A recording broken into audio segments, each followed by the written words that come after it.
Hey everybody, Nick Blazier here from Ochos Rios, Jamaica. Getting ready to kick off the Masters Jackpot event here, starting at 6 p.m. here in Jamaica. We've got a 16-player field, all $500 buy-ins. And in this first matchup, we've got Phil Simborg taking on Michihito Kageyama. Phil playing the white checkers on bottom, and Michi playing the brown checkers on top. And I have sound from the board too, so I can kind of hear what they're saying too if I tune in close. I wonder how distracting that'll be. I'll try not to talk over him too much. As always on tradition or transcription too.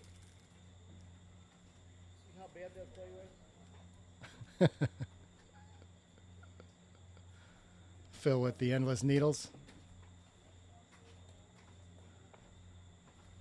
And he does spot the better blitzing play, putting 2 on the roof, and this should lead to a lot of cubes, if not passes. I guess it could be too good on a fan. I don't know. Yeah, what are we doing here? If he anchors, of course, like he's got game and we have nothing, and we don't have a lot of material, so it feels probably better to send it. Wow, and look at this. It's actually close to a take. I'm surprised by that part. The cube feels strong, and I would have been thinking more if it's worth taking a roll. And I think that's what Phil's doing here, is thinking that it's too good. 6-4 cannot hit anything. So yeah, material in the zone, he's going to stick to the blitzing theme. That makes a lot of sense. Yeah, Michi says all in. I love it. 5-1 fans. And so if it wasn't a cube last time, we must be playing on too good now. Yeah. 6-5. This is going to hit loose for sure. And then it feels like, I don't know if that actually helps us with material so much. I'm tempted by the 24-18 as well. Both looking pretty strong though. Fine candidates. 5-6, Michi can't hit, and Phil's still in the driver's seat to win a gammon here. Gets to cover the 4 point, and the 5 down is a very nice number. 6 away from the point that we want to make. 1-5 fans.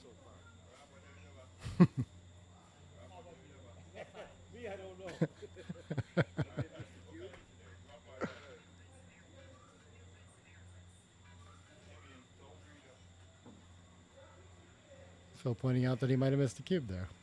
He is correct. 3 to hit for sure, and then the 4, yeah, it's tough to understand how to best get material in the zone there since none of them are in direct range. What is this? This is 2-5. Yeah, so when we make the 8 point here, we actually get some sets that close out too, so I like that play quite a bit. 4-1 can't close it yet. So he's going to diversify numbers. I think that's okay here, but it's a little bit deep, so I'm not completely certain on that. Oh, interesting little technicality there to play 7-6 as well. 6s is going to cover now. Oh, so the way his ace moved. Phil notices that's why he played that way. Okay, I like it. It just barely fits. Is he going to think about pre-clearing the 6, though? It feels a little early when we have 2 crossovers, but it seems reasonable, too. And yeah, actually, that is the best play. Very interesting. Okay. I probably would have done just what Phil did there. Okay, he's out of options this time. And we'll clear 2 points for Michi. Michi enters 1. And so still in a ton of gammon pressure, though. 5-4 is going to slot the point. No options. And plenty of game left if Michi can roll a 6 here. No such luck, and so the gammon is quite likely, though big numbers can repeat the shot. 5-3, not one of them.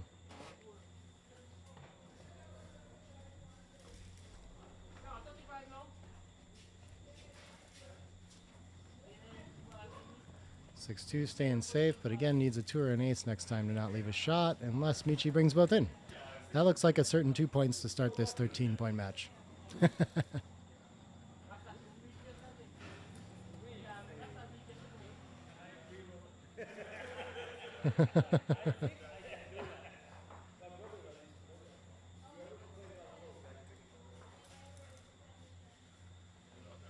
I love it. Hope we get lots of chance to listen to these guys because they both have a lot of great stories and entertainment to offer. Phil doing plenty of commentary himself, of course, and I've gotten to commentate with Michi a lot too.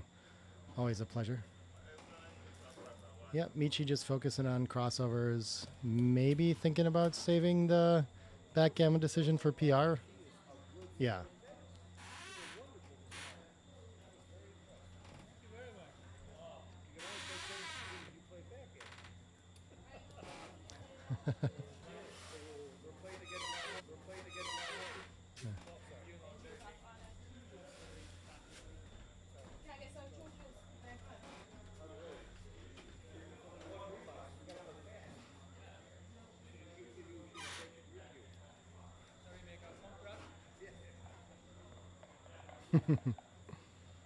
Both of them worried about getting back in should they lose this match. I guess there's one rebuy available. Probably 15 entries, that means.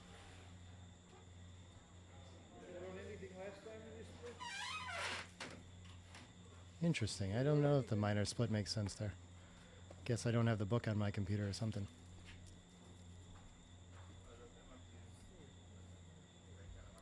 So we are outboarded, so we're not super excited by the tempo here, but there's a lack of options and he's building well, and it's only a 2-point board, so I guess that makes sense. The 4 down, all indirects, that seems quite reasonable and builds well as well, unless we get attacked, which, yeah, so we're going to get hit in the outfield here. And black is going to be stuck with half their roll again. 4 what? 4-1? Okay, that's a good response. Gets to anchor up and hit. A little bit of life. 5-6 returns fire in the outfield. And 4-1. I guess this is just going to come to the 20 because we don't want to leave the third checker on the ace point. And now white already with a board advantage, less checkers back. Leading the match is going to slow him down a little bit, but he seems to be winning race position and threats for sure. So it seems quite reasonable to send the cube, and it also seems very early and like it should probably still be a take. But look at this. It appears that for money it would probably be enough to pass, but already the score dynamics at 11 away, 13 away are enough to get a small take out of this. Maybe Michi was taking it regardless, though. 2s, yeah, maybe hitting 2 is the best option here. There aren't really that many constructive points to make. We could make the bar or something, but then we let our opponent make an advanced anchor. So, yeah, I like his decision there, and then bring another checker into the zone, more material. Ace 4 is a very bad entry for Michi, so things are looking good for Phil here. 6-1 will likely make the deuce point. Oh, it could make the 5 point, though. Yeah, maybe why not stay pure here and keep the 8 point as well. I think I like that, yeah. Didn't notice it at first. Being hit is not the end of the world in the edge. We're still going to have an advantage in everything. And Michi is not sure if he should maybe hit the second checker with the deuce, but establishing that advanced anchor seems pretty important in this position. So I think he's going to choose to lock that up. I don't know if he's going to end up in a back game here. Has very questionable timing for it, but has at least the option and can just run off the 24 later once he establishes the 22 this way.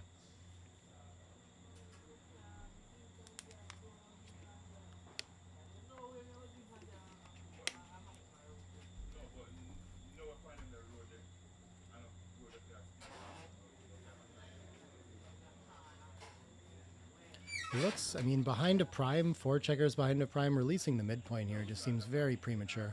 It's going to be difficult to figure out how to follow up that after that. And, I mean, it's 116 behind, but that's actually relatively close, I feel like, for how strategically different the plays feel. They just don't understand how to bring this game home. I guess we have to hope they dance forever and keep pointing on head. And eventually we get to buy time to escape, but not having the midpoint is going to make it very difficult to get those 4 checkers back to the army on the front side. Michi quite tempted by this play and going to go for it. Okay. See how it plays out for him. 5-4. Getting 2 checkers in is pretty strong. Puts a lot of pressure on Michi to perform here, to make some sort of points. He can point behind, but I don't know if that's good enough. I don't know what he's supposed to do with this roll, but my inclination is that we really need some hits here to not let our opponent continue to play around the board. And yeah, so the double tiger makes a lot of sense here. Oh, it is a little bit safer to play behind here too. But yeah, I think the purity is quite fine for Michi here too, even though he's outboarded. I think he's got to go for something like this, try to get in the game somehow. And he could end up with equalized boards here after this play too. Ooh, 5-4 is not a lot of help. I think the best it can do is just make the 4 point from the mid, but establishing the mid seems kind of nice too. I think we have to make the 4 point though here, right? Yeah. Wow, they're quite close. It just looks so bad to like have I guess the lack of connection and the extra checkers back, we only have 3 back now, but it looks so ugly to leave 3 checkers back on the 24 is the reason that I passed that up very quickly. But yeah, this is how difficult it is to get this game home without the midpoint, is that he should just immediately remake it here. Or it's an option to, I'm sorry. 4-2. This is definitely going to hit 1. Maybe just make the anchor 2. Why not, right? The race is close enough to think about these things. Okay, Phil back in the driver's seat here after a little bit of back and forth. The 6, yeah, he's going to hit twice. Prevent the anchor and send another checker back. Why not? I guess the hit on the 3 point seems most clear to me, and then 13-7 with it does actually seem reasonable to focus on building the board. But we definitely want to prevent the anchor, and Phil is going to bring material into the zone instead. I think that seems fine to work on that prime, and we don't need a 3rd checker up. 3-1 is going to enter 2. Great shot for Michi. Phil under a little pressure here to perform, but almost any number that enters should do something nice for him. 5-2 is going to enter deep and hit loose off the 3 again, I do believe.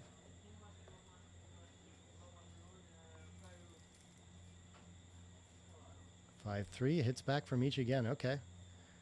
Michi finding a lot of life out of this position. I think there's not much for him to do but pop out and have some outfield presence.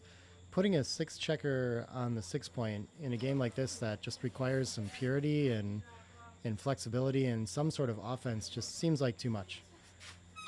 Yeah, and so he does find the pop out play, get some outfield presence. Even though it risks being hit, I think it's quite worth it here. Aces. I don't know if he wants to be hit on the bar, so maybe he'll clean that up. And advancing 23-22 could be good here too if he can feel that he's like even-ish in the race with so many checkers back.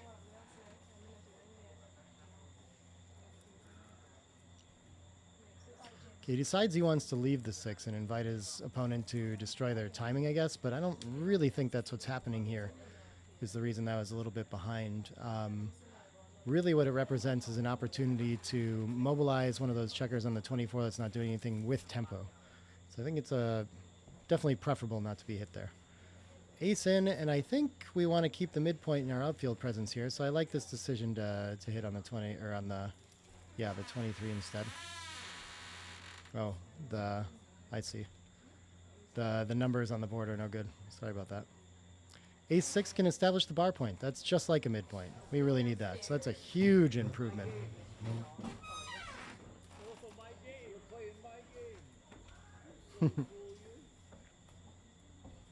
Love it. Phil loves playing games with lots of checkers back, as he's saying there.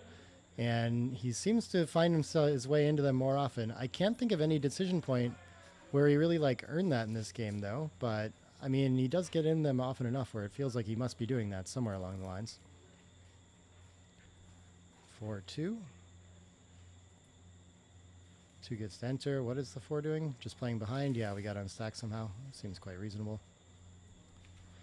6-3. Doesn't really seem like you can create any new points. I guess just hitting loose on the deuce seems fine since we're leaving direct anyway. And then, sure, mobilizing the checker 8-15. I don't mind that. Phil happy to play this around quietly at this point. Nice long game still.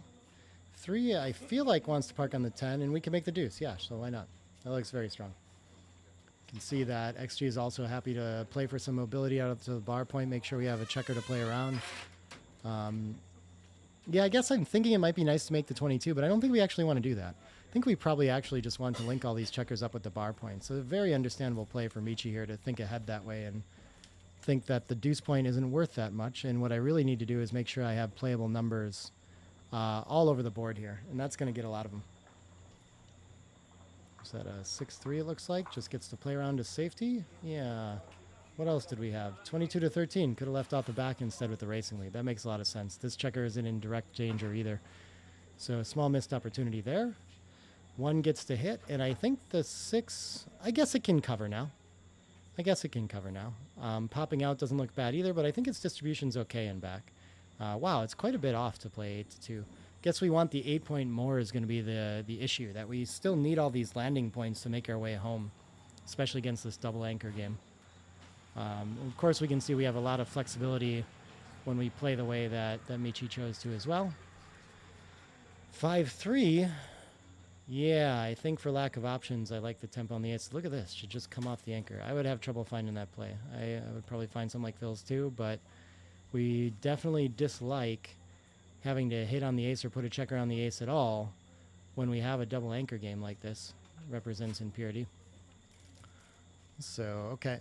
Michi's going to hit and step up. 4-3 can just pop out. Sure. Looks like a nice mobility play for Phil. And both of them in a close enough race to play pretty patient here.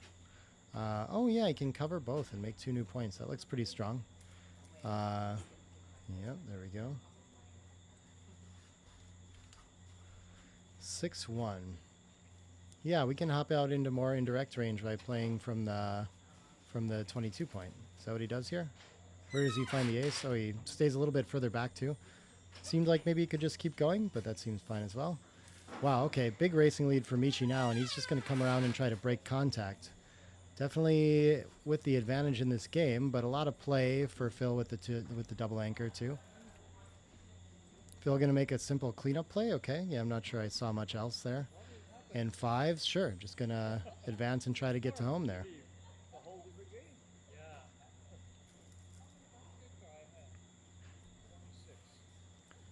4-2, 4 down for sure. Maybe the 2 should slot, but he's going to slot the bar. Yeah, that seems fine as well.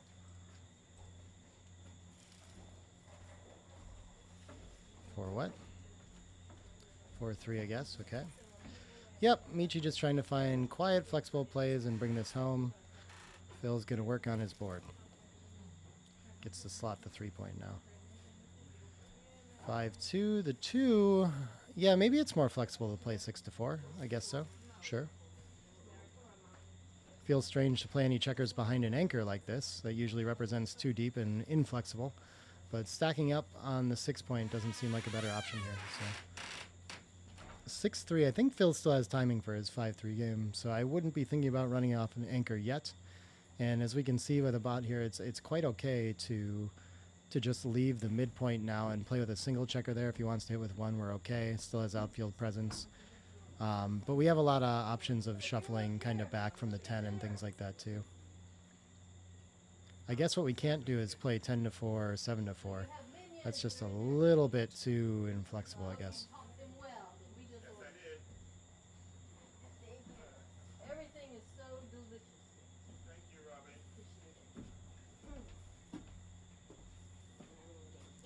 Yeah, we can see when he comes off the 22 here as well that it's going to activate that dilly builder on the 4.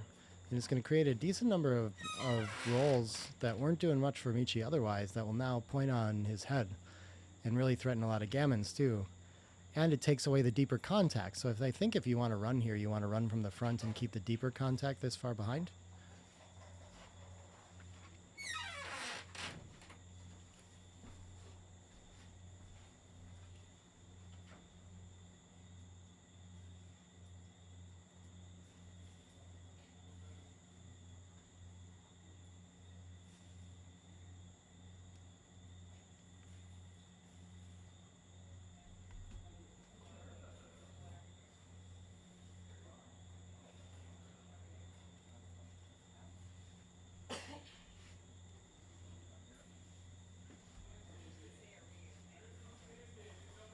Oh, it looks like, okay, so he ran, and now Michi's thinking about the cube is what happened there. And he did that pretty quickly, too.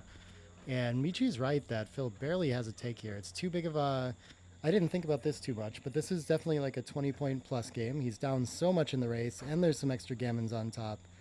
Even if it was just the race, Michi has enough to threaten a cube here. So I think, I mean, he's trailing in the match, too, which is even more reason to send it. I think he's going to realize that probably the other side of this is what's in question. But he sends it, and Phil takes, finds the very close one too. I think if he knew it was that close, he'd be very happy to take it against a player like Michi as well. 2-5. Phil says he forgot to hit. I love it.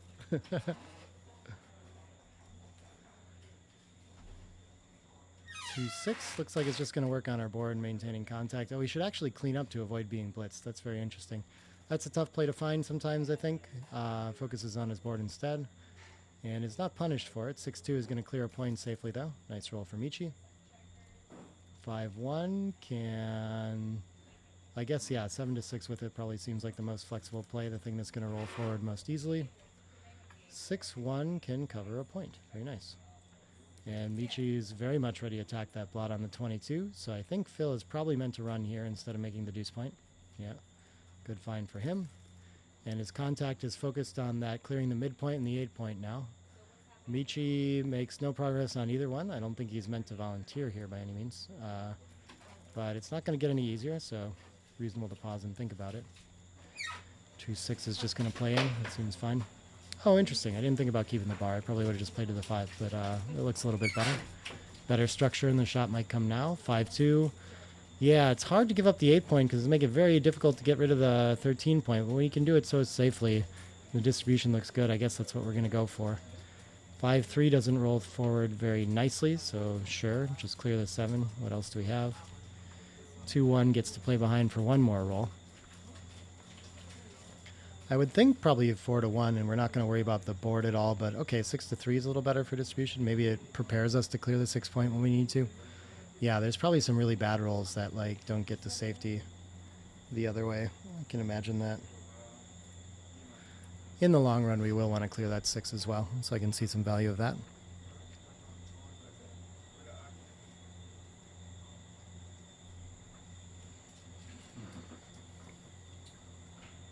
Makes it a little harder for Phil to play wide open from the midpoint too, so I'll have a little more incentive to just leave one checker there instead of like, or a little less incentive to leave one checker there.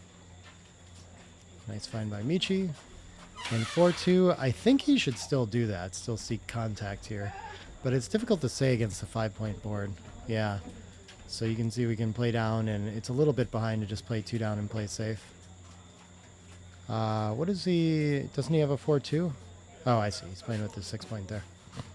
He's thinking about breaking it, I guess, is what that means. But that is too big of a disaster for his board. Oh, wow. That's actually very reasonably close to play the other way. But this just feels like it's going to be too hard to recover this and create a winning position when we do get the shot. So I think this is just too costly. 5-1 for Michi. So, like, this shot here, even it's hard for him to get too punished by it now. I am not sure if we should reduce shots or break our board. It feels like maybe it's worth keeping our board for this one. I don't know. It is significantly more shots, but okay. He's going to minimize for now instead. I guess Phil's not really close to improving the position or anything like this, so. What is this? 2 what? 2-4 or is it 2-2? Looks like 2-4. And okay, he's forced to give up the midpoint now. Yeah, I guess there's a long way for Michi to go. 5s is going to solve a lot of those problems, reduces it just to an ace to Phil. Not a lot of gammons here, though, even when he misses. 2 what? 2-4. Okay. And 5-1 takes the first checker off. And it looks like Michi's going to win 4 points here.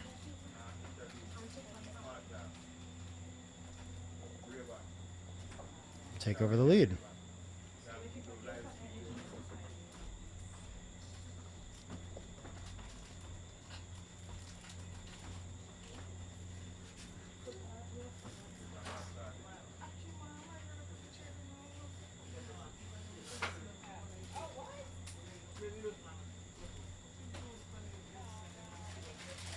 Yep, fill off the gammon. I guess it's technically possible to turn this game around still, but quite unlikely.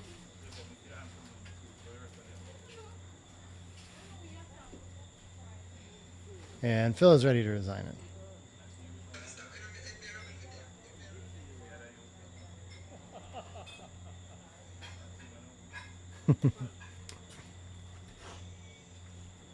Well, thanks everyone in chat. Justin, Marianne, Andy. Nice to have y'all.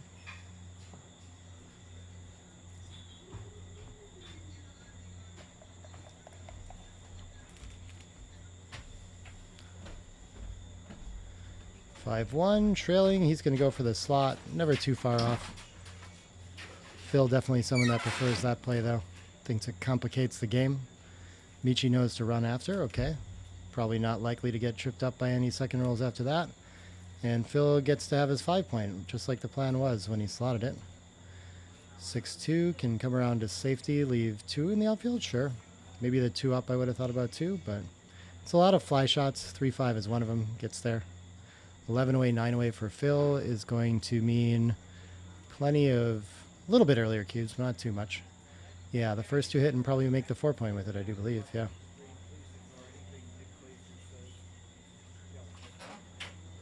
I'm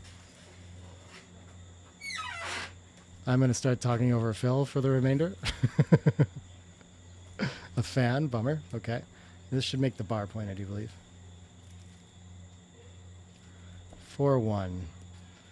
Ooh, it's scary to split into 10 in the zone, but we've got a big priming threat here. We currently have a little bit better board. I think now is probably the time. The tempo hit feels pretty weak when we're stuck back on the 24 there.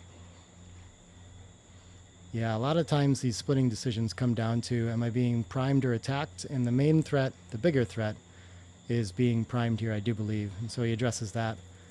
Michi with not much to do with the 5-4, just going to run a checker and go for mobility.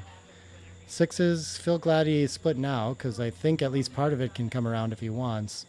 Yeah, I don't think he can make the bar in the 2 and leave all these blots around. He's going to think about attacking on the ace and making that point. That seems like a few too many blots and a bit too destructive too. But he's looking at all attacking plays. My first instinct, and he's right to do that too. Okay, my first instinct was to come around to the 8 from the 20 and just make the deuce point here. But I guess we really need to take a tempo away to avoid being 5 primed and things like this. Okay, nice find, Phil. 4-4 must be a good entry somehow for Michi. Oh, he's going to hit them both. Okay, yeah. Does that pretty quickly, too. Can't let him make the anchor. And after you hit there isn't really that productive of another 4. 5's going to enter, and Michi in the driver's seat. He is ready to send the cube even with the match lead. Doesn't pause to think about it. And it looks like he is right to do that. It should be right on the cusp of a pass for money. And so we'll see if Phil can squeeze out a take at the trailing score here. Should be a tough one to find. But again, if Phil's thinking about just getting into higher cubes against a very strong player, maybe that'll make this one a little bit easier to pick up. Madison, hey Alex.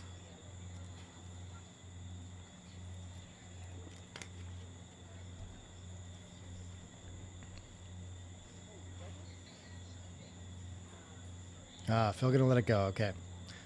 Plays it like money. Understandable. It does not look very good.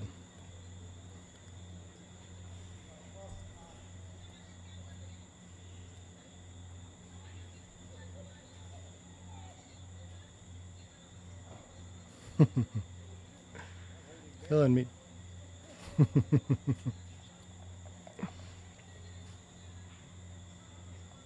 think I hear Antoinette spectating in the background there too.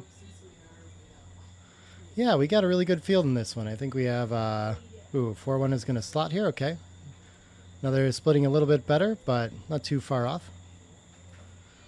And when you have direct shots like this is when you can go ahead and make the 5-point as well. Because if Phil does hit with an indirect, he's going to leave a shot on his 5 after slotting. So nice technical find from Michi there. Can go for a little bit more. Should be splitting with this one, Phil, but instead he's going to play down and focus on priming. Once your opponent has an advanced anchor is a very good time to think about splitting yourself and feel the urgency of that. The only way to combat that advanced anchor is to have one of your own for the most part. And we can see he's being punished for this pretty quickly, already quite overrun in the position and under a lot of pressure to get those back checkers moving, and going to have a very hard time doing it against the 11 checkers in the zone there.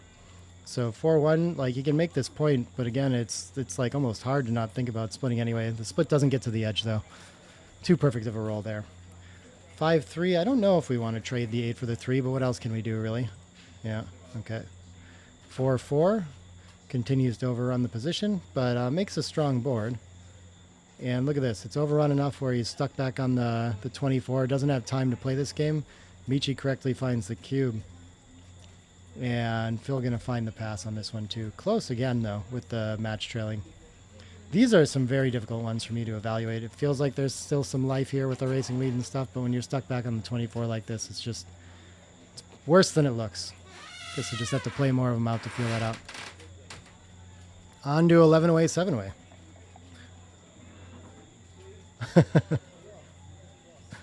6-1 is going to make a point. I'll let everyone know that my voice is more beautiful than Phil's. Thank you. 2-1 likes to slot at normal scores. I think even at the lead I would still do it. Yeah, okay, and Michi's going to find the slot. 4-2. Yeah, after your opponent makes the bar point, you're just under a lot of pressure to develop. So it's better to slot there even though you have the weaker board.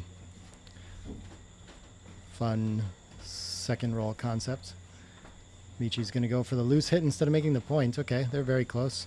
And he's going to be punished, hit twice. Phil's going to have 5 checkers stacked behind stuck for now. And Phil is going to need to be very trigger happy with the cube here. With no points even, he just has big gammon threat, and there's a lot of volatility in this kind of position. And so at this big of a match trail, we have to make sure we get it in time and have a chance at winning 4 points and making that all up in one game. And so we have a sizable cube, and actually Michi is the one with the decision here. Very interesting. Doesn't feel like a whole lot at all at a normal score. I don't know if I would send it there. There we go.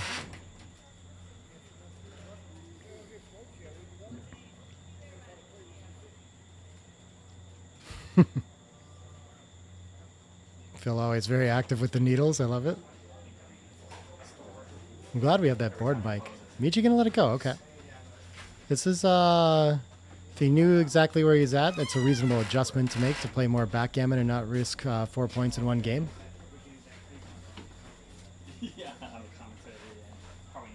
I didn't hear what Phil said there. Michi said something was most important.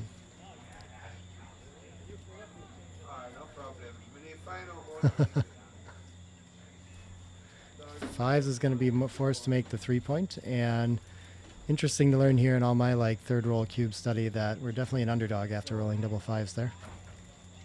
5-2, 2 down, not much to do, no splitting. We don't want to split after that roll too. 6-5, going to misplace another checker deep. Phil's position falling apart quickly, but Michi is going to have a tough time getting a cube in at this score. 2s are going to make the 4-point for sure, and then having the 11 along with it is strong, but we hate giving up the mid. I guess when our opponent has stripped the mid as well, it's more okay, and I think we can focus that, but okay, look at this. It's better to just make the 5-point. Yeah, that makes a lot of sense. Always an option to make the 11 instead of the 5, but not when we're giving up the midpoint, I think, is the key feature here. Yes, please do like the video too. I appreciate that, Alex. No. Because it's about, hold on, let me tell you. What we have in the lights is about 25,000. So he's thinking about just cleaning up the blot, which feels just a little too passive. I know he can make something new afterward instead, so I'd rather switch to the very nice 5-point or establish the 11 to help us make the 5-point, something like this. If you want to make an offer, like all them there already and them just go and grab, we can talk and we can work at this.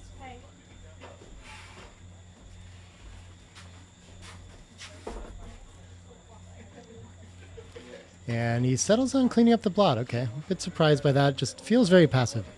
But I see Michi comfortable playing quiet plays when he feels like he can, when the position calls for it, for sure. Not a lot with this 6-3. Still can't move the back checkers and under a ton of pressure to do so. Could even be worth just slotting the 5 in a position like this. Maybe, is there, I don't see any duplication though, so that seems tough, yeah. Not too far off, yeah. That's how destructive it is to bury a checker to the 3-point. And it just feels like we're not going to have any natural way to make the 5 if we don't make some bid for it now. And so it's back on Michi's side to think about the cube at this leading score. And he does positionally have much better, but he hasn't addressed his 24-point checkers yet. So it feels shy for me even at a normal score. But, oh no, he's right to think about it, though. This is a good cube at normal score, and it's just shy at this score, too. So I think definitely a fine send. Double aces is going to establish the 5-point. Okay. So this is why he sent it for sure. And clear market loser there. 4-2 is going to establish another point. Not a bad response from Phil. Got a little bit of life there. And that is a perfect shot for Michi for sure. Sends a third checker behind the 5 prime, escapes his 24 points. So he is in the driver's seat in this game for sure. 6 is forced. Unfortunate. Oh, I missed what Phil tried there. 4-3 can't hit anything, yeah. So I think just safetying up the blots and letting Phil overrun himself is fine here. Finds his path on the way home there. Beautiful. And 6-3. Still can't do anything with the back checkers. I don't see much other than what he found right there. Yeah. And double 2s finishes the 6 prime. Everything rolling smoothly for Michi right now. 2 gets to step up the edge for Phil. That's a pretty important number there. Michi going to be looking to roll this forward and attack off the edge with a 4. Can't do it though, but is it worth spending the 6 to break the 6 prime and hit there? I don't think so. I think we're still going to win plenty of gammons with 3 trapped back, but yeah, it really, okay. Yeah, it's very close. At the score, it's harder to do too. But it looks like he's considering this one for sure. Definitely wins more gammons to not let our opponent step up to the 22 and make that. And it's hard for our opponent to punish hits with the open 5 point into just the very weak board and a lot of dead checkers. So he has just enough even at the score to go for this. Which tells me that this must be very clear at a normal score, but very close because his gammon value is a little bit reduced. 7 away, 10 away, leading like this.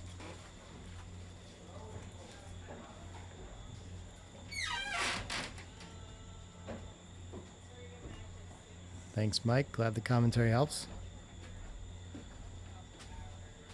Thanks, fans of my book, too. Yeah, I was talking to Phil a little bit about that, too. I think sometimes people worry, like, writing books, that they're going to give away everything that they would teach in lessons or do in videos or something. But, I don't know. I feel like these are all different things that you can learn from all of them. But, okay, 17-8, the passive play for Michi. I think that makes a lot of sense there. I like that one. 6-5 cannot establish the anchor, just has a bury 1 to the ace, and so Michi's going to get one more chance to hit off the edge, and he gets to do it cleanly with the 6 prime now, so he's going to be very happy with that. The 8-6 makes sense. It brings a checker in, but it's less covers, so I'm not sure. 17-15 with it could have made plenty of sense as well. 3-4 is going to hit, but it's going to break Phil's board a little bit further. Things not going well for him in this game.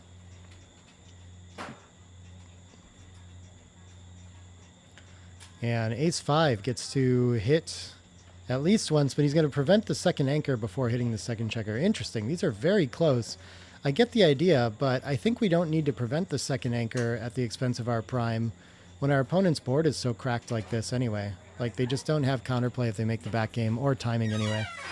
So better to just send as many checkers back as we can at this point. One might make arguments about whether the bot knows exactly what it's doing in a spot like this too, with 4 and 5 checkers back and crash position, but I think it handles these positions well. I do not live in Minnesota. I live nearby in Wisconsin.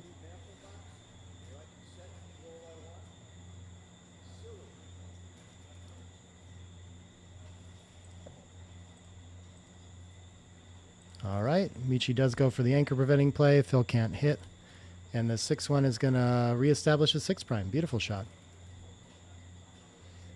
No entry for Phil.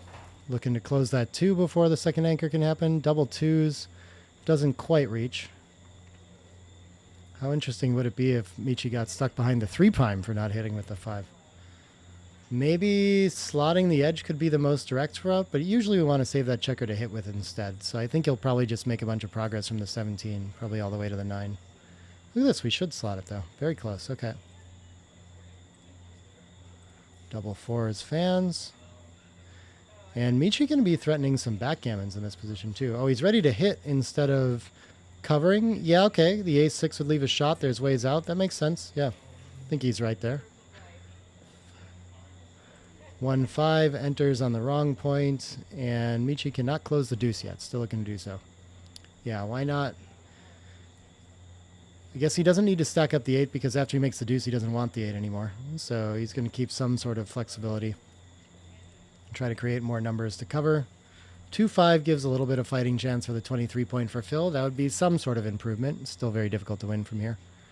5-6. Is it worth fighting for Michi right now? I don't know. I don't know if it's worth breaking the prime, but it hard to get punished for it too. It's another one of these where I guess you just go for it to try to win some more gammons. And he finds it. Michi navigating this position very well, maximizing effectively. Not missing out any opportunities to play for gammons for the most part. I think this 6 wants to cover. Yeah, there we go. Then the 5 around. Ace what? So that's just going to try to make the ace point for Phil. Yeah, I like it. 6-1. 6 in and 1 up. Okay.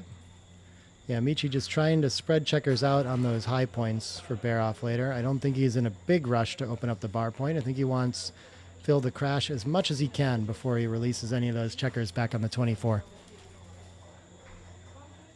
6-3. Phil doing well to only have to play 1 number each roll here, rolling 5s and 6s and 4s. I guess favorite to do so too, of course, but Okay, Michi clears and 6 roll, or Phil looking for a 6 as soon as possible, and he gets it. Okay. That is a little bit of life in the position before he crashes more. 4-1. I guess I can just take a checker off. Hard to improve distribution much more than that.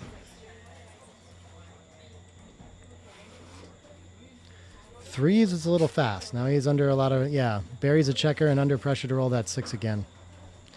5-1, I think just going to take off from the rear. And Michi's distribution at least not very strong, giving Phil a little bit of extra hope here. But still a ton of gammons present here, I'm pretty sure.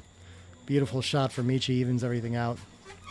Just needs to clear this 6 safely and he should have a nice flexible position. Yeah, Phil wants to decide if he wants to park there and bury 3 to ace or not. And try to get some more shots if Michi rolls something that blots next roll. Nice to have a double shot on a 6-5. But I guess interesting. I'm not really sure why 3 to 1 is destructive if it is at all. I kind of like his play to stay there. Maybe he gets less shots on an ace. I don't think so. Maybe he gets gammon more on an ace. Yeah, I understand this play from Phil. I'm not quite sure why one's better than the other. 5-4 is going to leave a shot. No 5. So I guess he has to clear from the back.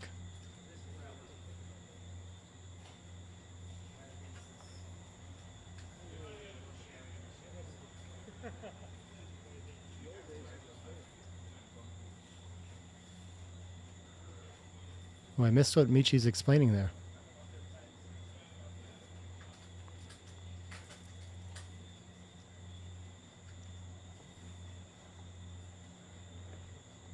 So he takes the checker off, and then 3-2, Phil's able to hit. Start progressing here. 3-1 is going to fan. Okay. And so some hope for Phil. Tough to win this, but should save a lot of gammons with what's going on here. 6-1, just going to pop out to the outfield instead of establishing the point. Okay. They all seem to run close after plus. Another fan from Michi. And yeah, we want to be in places where when our opponent pops to the outfield, we're going to get a double shot as often as possible. So 6-2 gives 5s and 7s. Yeah. And a 9 is not going to hit. So we could link up with the 22 from the ace, or we can bury another checker from the 13. I think we got to link up for that reason. But oh, this is a way to do it too. Yeah, this covers a lot of board like this. I like this play. That's a nice find. With the better board, he should play big, I think. 4-3 is going to hit. Beautiful shot from Michi. And tons of gammons on a fan, of course. 4-1. Probably wants to remake the 24 point here. And the question is more, does it want to bury... Oh, he's going to make the 21 instead. Interesting. I feel like we need deeper contact. But it keeps the checkers live at least, which is good. 4-3 is just going to play in safely. And 4-3 is going to hop out for Phil as well. 6 off, and then the ace advancing reduces shots, I guess. Yeah, I guess it's going to be worth a double shot if we hit or something like this. 5s is going to save a ton of gammons for Phil. That's just enough pips. So still loses a lot of them too. And needs to get, you know, can still lose one about a third of the time, but favorite to get off just on pips now. And I believe the last, yeah. So we have an option even of just playing 24 to 19 and focusing on that plan, or staying back for contact and trying to get around that way. We could still win this game sometimes, only 0.3% of the time. But the difference in gammon saved isn't much since we get to play all 5 pips outside and get a crossover anyway. It would seem, I guess it's hard to find the numbers that are going to leave a shot. There might be, wonder if there's any numbers that have to play safer at least as a result of staying back. But the issue might be that it's going to take 2 rolls till we get a shot, and that's why they're so close. Probably everything cleans up here. I don't know if anyone on watching can find something that doesn't.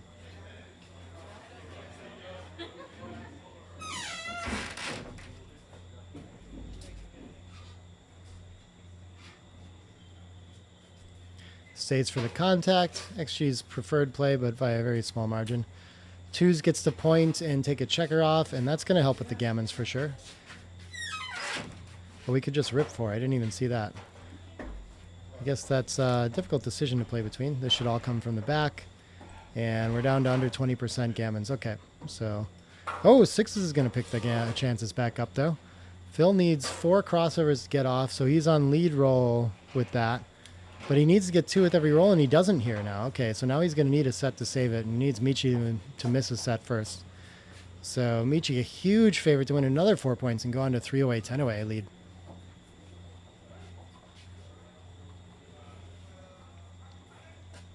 And so I think what he's doing here is trying to make sure he saves the most sets, and this is going to get double 5s, which he wouldn't have otherwise.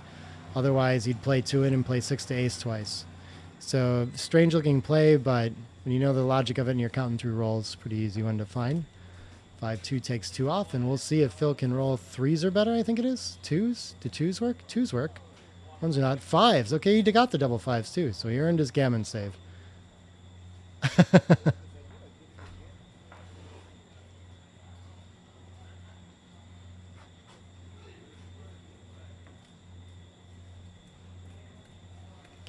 All right. Well, that was a well-played game by both, for sure. We're on to 10-away, 5-away instead. Phil saving an important 2 points.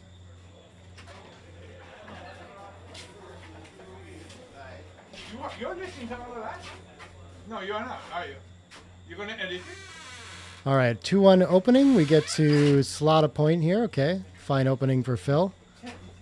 And double 5s. Okay, underdog already is Michi, having to make a deep point and spend a lot of pips there, get positionally out. 3-2 gets to cover the 5 point that we slotted and make the 11. 11 a little less valuable, but still a nice blocking point out there after we make the 5 point. Kind of an exception where we don't mind having it even though it's 6 pips away from a point that we already made. 4-1's going to hit, and I think it's worth leaving out there and playing 6-5 for mobility. We have the better board. Why not stay pure and try to prime? 1-6 is probably with the pip advantage be forced to pop out. And does Phil want to send this already? Yeah, he wants to send it over right away. He's got a huge positional advantage, definite threats, I guess, with this overrun, but the race is fine for Michi, so he should have a fine take there. Yeah, this is nothing for money. Phil wants to give him a little hell for it.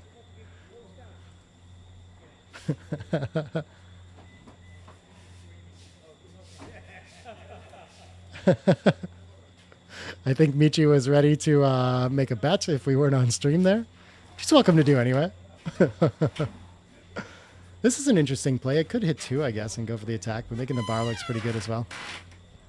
Hate to give up the midpoint like that so easily. 3-1 is a nice return from Michi, so somehow he's ended up with control of the outfield after that opening double 5s. That's something for sure. I think Phil's going to be forced to tempo hit here. Really can't afford to leave all these shots everywhere. And if it goes well, then he's going to develop very well in next roll too. But Michi is going to hit, and I think he needs to anchor up against all this material, but he's going to hit the second checker quickly. Wow, I'm way off on that too. Okay, even boards, and yeah, he has blots everywhere. That makes sense. He really needs to buy that half a roll and can just like start developing. Huge sequence right here. 5-3 is going to enter 1, and Michi in the driver's seat now. Feeling a lot of trouble in this match. Not going to see a lot of recubes in a gammonish position like this, but probably passable at a normal score. 5 what? Is it 5-5? Ooh, 5-5 could be a little awkward. Yeah, everything lands on points that we already have. We can't cover. So I love the distribution 12-7.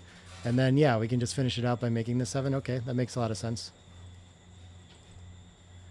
And 2-5 is going to establish a second anchor in the 20 point and fills in his happy place with 2 anchors again. Michi should be okay with this game too, though. The 4 is going to get to cover. That's what we're going to start with. And then the 6 down. Yeah, what else is there? We're not going to break a point to hit behind. Seems quite reasonable. Phil looking for an ace to advance to the 2-5. The 24 and 20 just don't work that well together, so it's good to try to improve that to a better back game at this first chance you get. And he does that, and Michi going to find mobility with the 2-5 hopping out. Beautiful. So it's progressing nicely for him. Phil, I think, would be ready to hit if he got the chance here, but cannot, and he's doing fine timing-wise as well. So, yeah, the 5-4 can slot the 4 and pop out. I like finding mobility with that back checker, putting some pressure in the outfield. That looks very nice. 6-3 cannot hit. Wouldn't be that excited to anyway if it could. So he's just going to find a way to come home to safety, which I guess is going to be from the rear. Yeah, it looks very flexible from there. Like we have spares on all the points. I mean, we do want to clear the 8 points sooner than later, so we don't love putting a spare on it. But yeah, here I think we can just play into the 6. Very nice for Michi. Things are looking very flexible. And I think we're... getting at least close to a point where we would have a reasonable cube for money. Of course, at the score, we can't do it.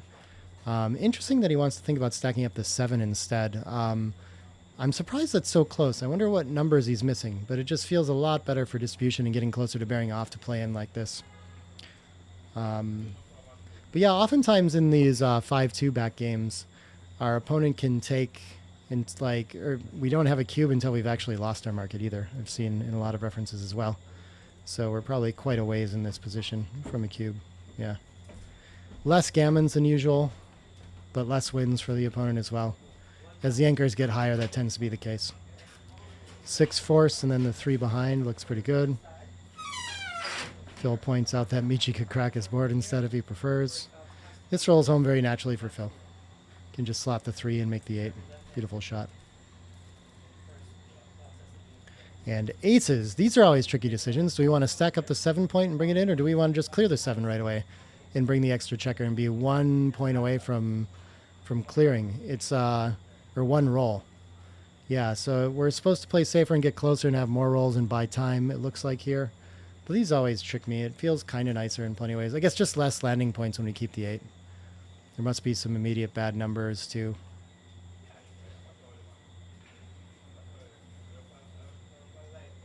Yeah, he's looking at getting maximum checkers in though for sure, and he's going to go through all the rolls, and I think that's how he's going to make his decision. And I expect him to, like, he's good enough at digging into the tactics that I think he'll find a reason to stack up the 7 point as well. That's what I suspect is going on here, but we'll see. We'll see.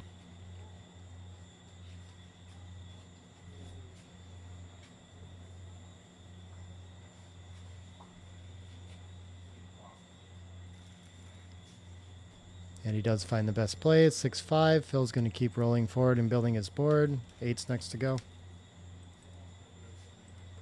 And 4-1. This can bring 2 checkers in. I think that's what we'll go for here.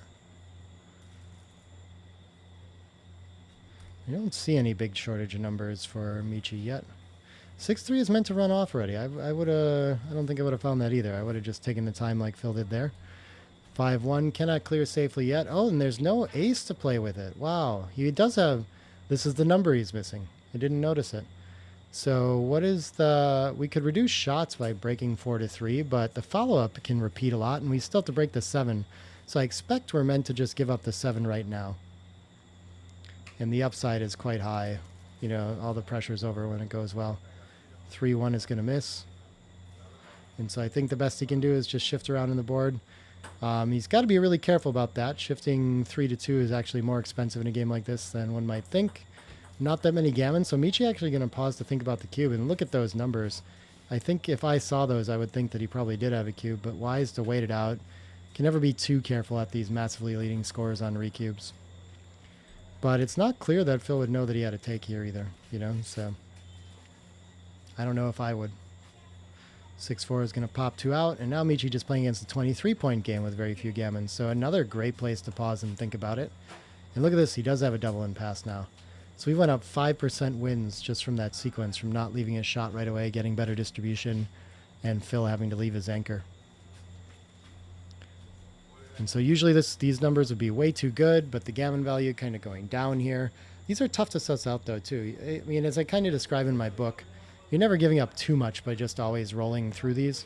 So you can see it's only 25 millipoints to just like play it on as though it were too good. So potentially not optimal. And look at this on plus, it actually thinks it's a take for Phil too. I really would be surprised if he even thought about it here. But maybe he'll realize he's trailing and come up with a take point. I'm sure he'll do the math out loud for us if he gets there.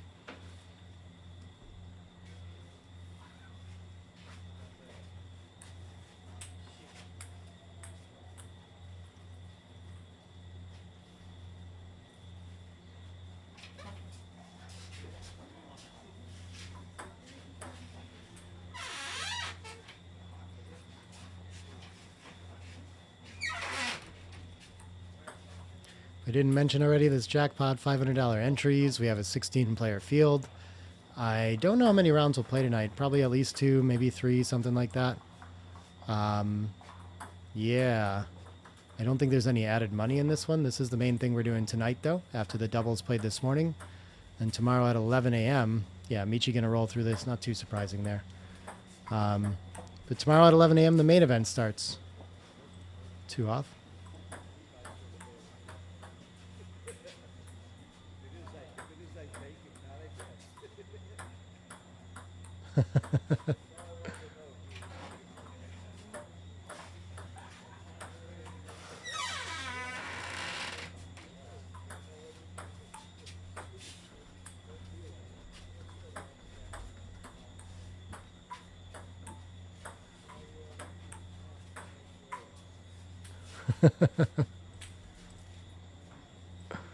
Some interesting logic from Phil there. This looks like we can probably play 6 to 4 and take the ace off. Keep trying to peel for a win, but interesting. Not better for the distribution to do that. Better to leave it even out there. Okay. Tricky to me. Probably attacks on the 23 a little bit better if that has to run. I don't know if that's relevant here or not. 6-1 just plays in. Yeah, I would have thought better distribution to stay a little further back like that. But pips outside are relevant too. 6-5 would have been leaving a shot the way that I wanted to play it. 6-3 cannot cover, can only bury checkers. So yeah, I think it's time to go with one. I like that decision by Phil.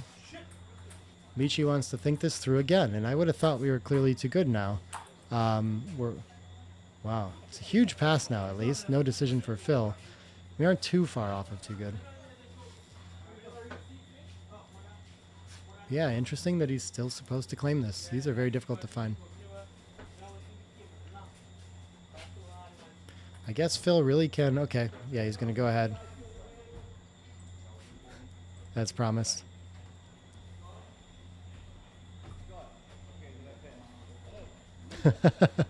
Phil gets lucky that the rebuy had expired already.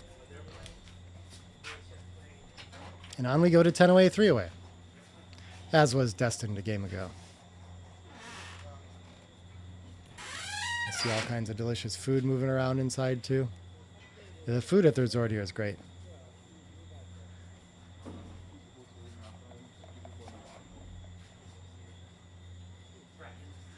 Did Dimitri hear ping pong? You did. Good ears, man. There's one table down to my right there.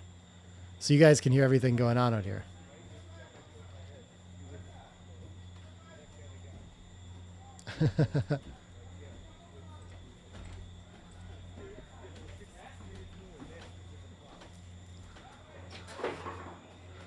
Six five likes to hit 2, especially at a trailing score.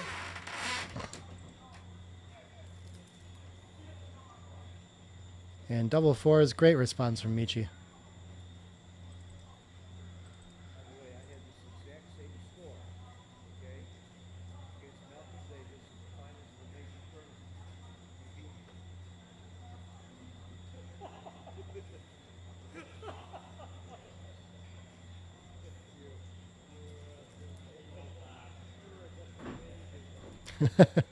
Ben with the sage advice there. 5-3 can cover behind. Well, this is a difficult one. It doesn't do anything we want. I guess we could just dump the checker behind and split. But he covered and said, yeah, I like this actually. This looks very strong. We split into a lot of material in the zone, but if we're hit, our opponent has to break their anchor, so it seems pretty good. And I think Michi will go for it, but at least he has to give something up. And look at this. It's actually better to keep it. Surprised by that. I think I would have hit as well. 3-6 is going to hit back from the bar. Oh, it's a sizable mistake too. At the score, that's how important it is to hang on to an anchor and make sure there's no gammons, I guess. I presume that's it, but I didn't look closely at the numbers to see if it really is a score-based play. All right, Phil with the blitz behind the bar point anchor now. This can be enough for a cube and even a pass, depending on how the next sequence goes in a lot of cases. The extra gammon threats added on here are going to be very relevant. 5-3 is going to hit, though. That's going to keep it off for sure. Double aces, gets to put a checker in the air again. Think it'll make the point as well. And triple splits his last one. Sure, why not? And 3-1, no fan. The ace is not comfortable, though. So he's going to have to slot into the triple split. And Phil wants to cube here. I think with the anchor, it feels fine to be able to take this. But he does find a reasonable cube here. Yeah, I'm not sure I would have been thinking about this, really. It feels like a lot of work to do. Michi gets an easy take, but well found by Phil. For what? I can't see the other die. 4-6, okay. Hits and comes around, sure. No way to hit that second checker and board, unfortunately. One's fans. Okay, and he's very happy he sent the cube now. This could be a tough one to play out for Michi at this point. 3's going to hit loose. What can the ace do? See daylight, 22 to 21, something like this.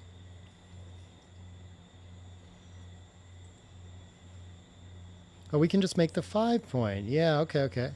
I wasn't even thinking about that. I was so in blitz mode that I didn't consider rolling forward, and Phil does the same thing. 5-6 would have been fanning.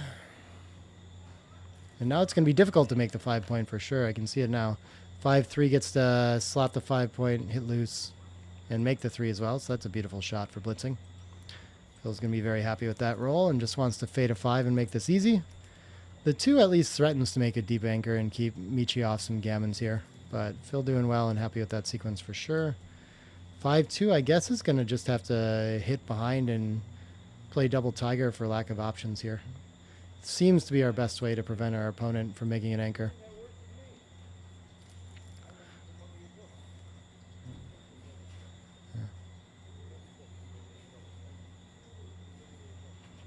Opening consoms. Michi, of course, coining that term. The 3 gets to cover. Oh, this is a beautiful shot, yeah. And then the ace can step up somewhere, shuffle in the back. All of them seem fine. And just needs to get checkers in the zone to make sure we're ready to attack when Michi enters on the 5 now. So Phil progressing nicely. 2 down looks very nice here for that exact purpose.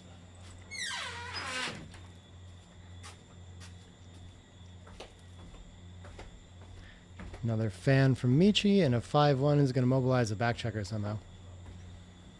I think probably it keeps going, but getting up to the edge too. Yeah, sure, okay. It must be very similar. 6 is no good. 4 what? 4-3, okay. Another builder in the zone. Staying back on the 11 is kind of nice with that too.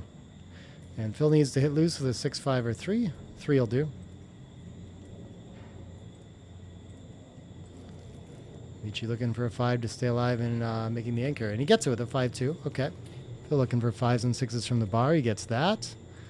And running out of material, though. So one more hit from Michi should give him good chances of establishing that 20 point.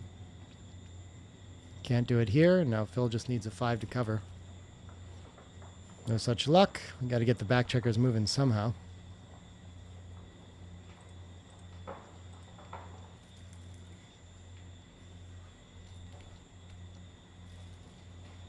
Another fan from Michi. Now this is a dilemma where it's unclear if burying, I mean, I guess for lack of options, maybe it is worth cleaning up. It's always at least tempting to clean up 6 to 5 and not get another checker taken out of the zone, but it buries a checker and makes it very difficult to make the 6, so not completely certain here, but I would think about lifting at least. Not too far off.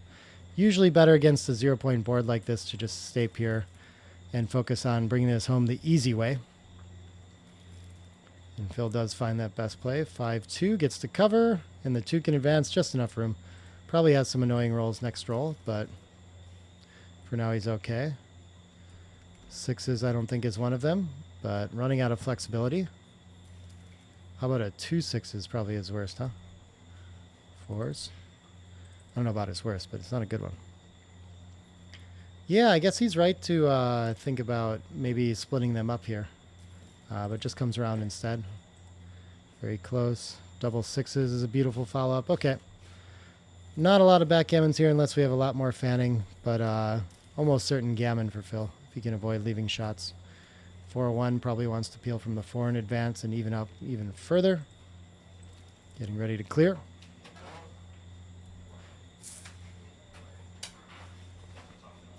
Two more checkers off. I don't think he should clear instead because it's so unlikely to have anything else go wrong there. He leaves the double-decker position. He didn't get to Michi's second book, I guess. 2-1 gets to clear from the rear. Beautiful shot. Thank you. 6-4 is going to leave a shot. And Michi with a whole bunch of life if he can roll a 4. It's a winnable game. Definitely saves a lot of gammons too if he hits. And he does. Okay. Things going his way. Now we're spreading out in the outfield. So 19 to 14 looks pretty strong. Yeah, I think this first instinct is very good for Michi. Interesting. I'm not sure what would be better about coming out to the 16. Maybe it has some sets that work differently. Very close, though. All logic, to me, points to wanting a double shot on like a 4-6, 5-6 kind of stuff. 3-2 gets to step up to the edge. Try to escape. He'll still threaten a gammon if he can just escape here. And Michi with a lot of work to do to contain yet. What is this? 6 what? 6-4 apparently. So he can block what? He doesn't block any numbers by doing this, but he gets a lot of double shots when his opponent gets frozen in the outfield this way. I would think that maybe we'd want to be further back. Like the 18 point seems like a great place to be, and so would the 16 point by that logic. I guess I don't know what else to do with the 4, so maybe his play is right. Yeah. Block some more running numbers too, so it is like a tactical one roll thing. Dimitri wants a ping pong side event. Lila runs one at the Swedish Closed. And I think the only 3-time champ wins it when he's there. The only 3-time world champion of backgammon, I mean. 6-3, okay. The play works. Blocks that number. And 6-3 hits back. All right, one step closer. 18 to 12 looks very nice to try to build that bar point and work on the prime. 1-6 is going to pop out. I think everything hits. 5-2 looks like it'll switch 9 to 7. Oops. And 2-6 can't pop out. So if Michi can eventually close Phil out, Phil still has enough to off, I think, have 40%. Sorry, I'm not looking at it super close. But so long road for Michi here for sure. Interesting, making the 7 wasn't right. We should leave it slotted and make the 11 instead. Okay, very interesting. 6-3 gets to cover the back and do what? Sorry, you did something else. Did it? Oh, it gets to make the 5 point. Yeah. Phil got to roll a what? A 1-5 or something? Step up. And what did I miss from Michi here? 5-1 maybe? And Phil gets to step up again. And a 4-1 cannot hit. Under a lot of pressure now. It's tempting to slot the back and have more contact if he gets by, but maybe that's a little bit too big. Oh, he's going to actually hit. Yeah, maybe he needs to do that and can't give up the 6. I guess there's a lot of life if he gets hit on the 4, but there could be some gammons too. It's a little scary. Yeah, I think, okay, so the play is spreading out. It wins a hair more, but loses enough more gammons where I think even at money it would be the right idea to keep this structure. Double 3s cannot escape, so the play pays off for Michi, counts on his prime instead. 5-4 is going to be happy to point on head. And keeps a 5 prime, trying to roll to his 40%. I think it is, yeah, I think if I remember right, it should be about 40% wins with a perfect bear off closeout. 6 prime achieved. So we should be right around there. Let's check it out.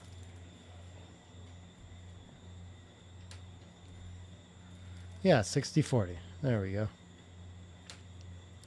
6-1, okay.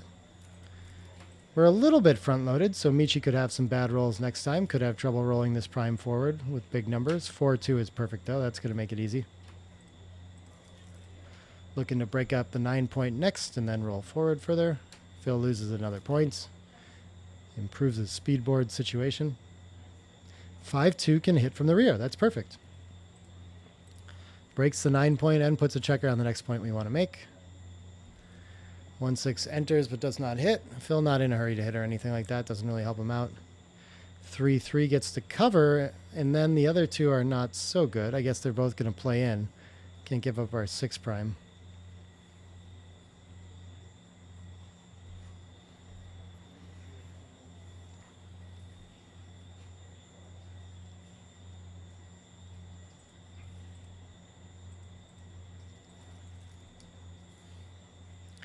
Four, 3, nothing for Phil. And looking to dodge a 6, but he cannot, so he's going to have to hit and play in. And Phil with some life on a 1 now.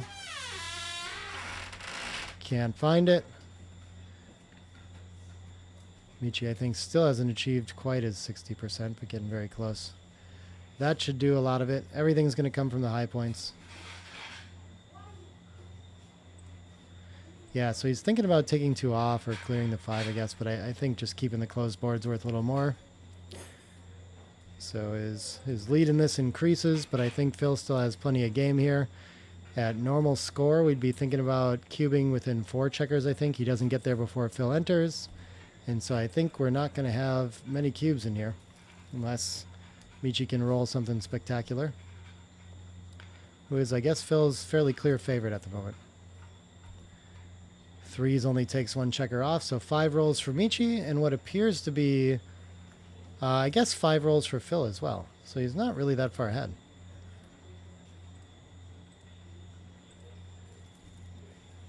So 1 set to turn it around, I think. Is that double 3s? Wow, okay. Now Michi with the big advantage here. I don't know what the take point is at the score, but he can get it back to 8. He's going to have to pause to think about it. Maybe not. But yeah, a little bit over 80 and probably not far enough.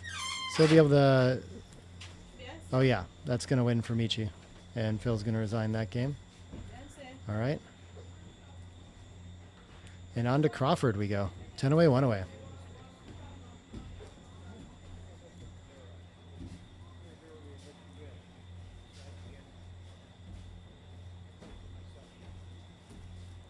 Yeah, Phil probably remembers that 3-2 where he could have cleared, but it didn't punish him, I don't think. I'm not sure that's exactly what cost him, but, I mean, right idea anyway. Maybe it did, maybe it did. All right, even away Crawford game means that Phil would love to win a gammon in this one. Phil's going to try to send on the Crawford game. Michi's not going to let him. All the jokes.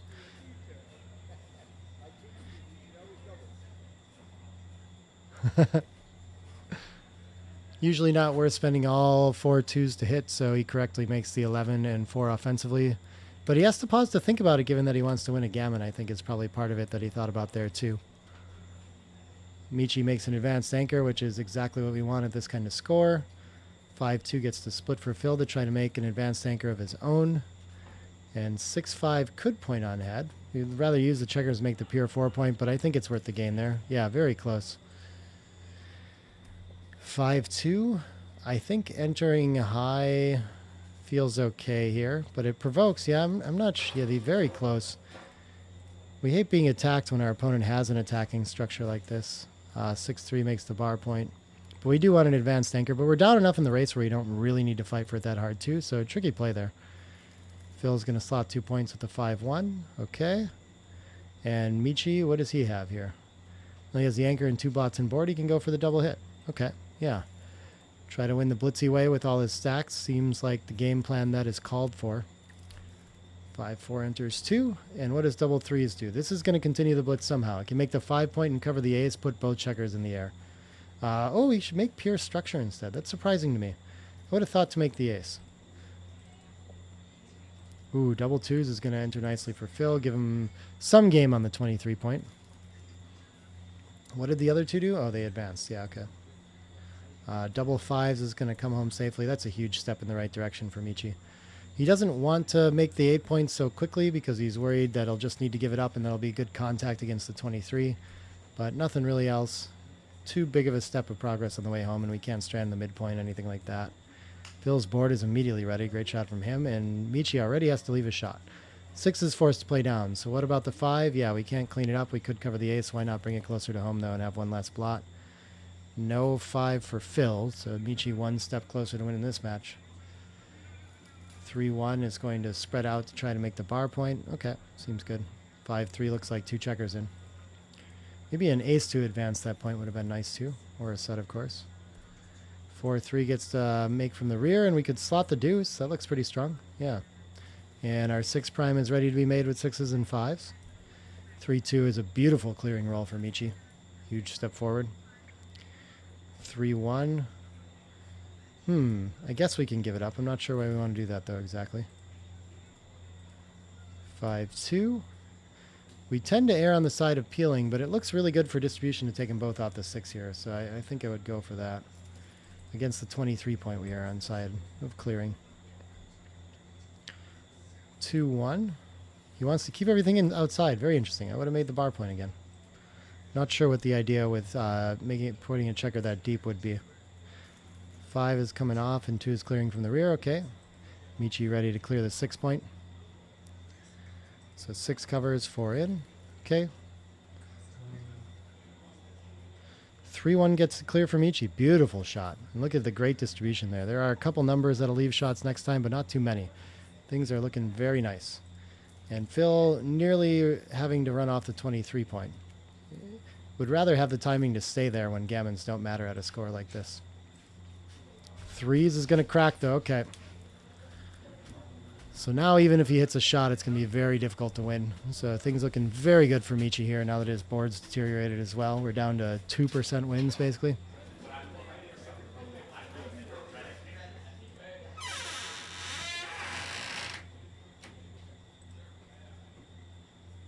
Was it ones, I guess? And double fours is going to come all the way around with one checker. Okay. 4-3 is going to have to play one behind. Could have taken 2 off. Interesting. I would have left him odd. 6 is forced to leave. Okay. Phil's just got to roll a whole bunch more sets and win that way now. New plan. Michi's going to put that plan to bed. And it looks like Michi will be advancing to the next round in this one, almost certainly. Maybe it's still possible. I don't know. Phil's going to roll and find out. Which it is his right to do.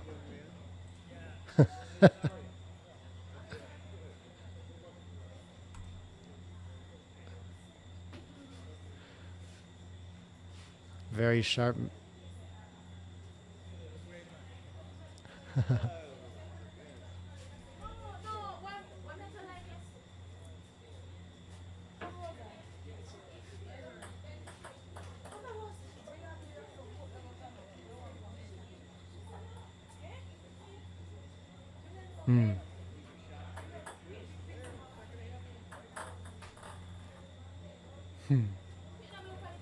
Phil's right. It's a long shot still to lose that game. Sometimes it goes that way. Frustrating. But yeah. Well played match by both. I agree. Congratulations to Michi advancing, and we'll be back with the next round soon. I'll go find out when, but we're going to take a short break here. So thanks, everyone, for watching this matchup. That is round 1 of the Masters Jackpot, and we'll be back with round 2 soon.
All right, we're live here. We got round 2.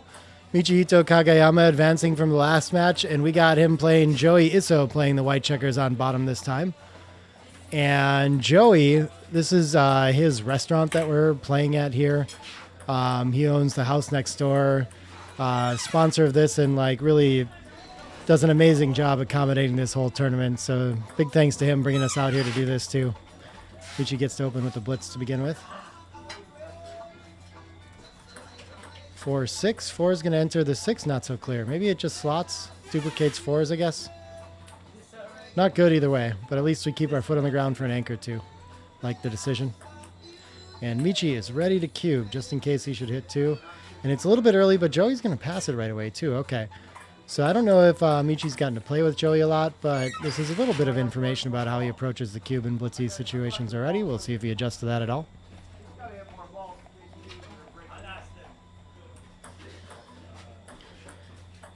5-3 is going to make the 3-point.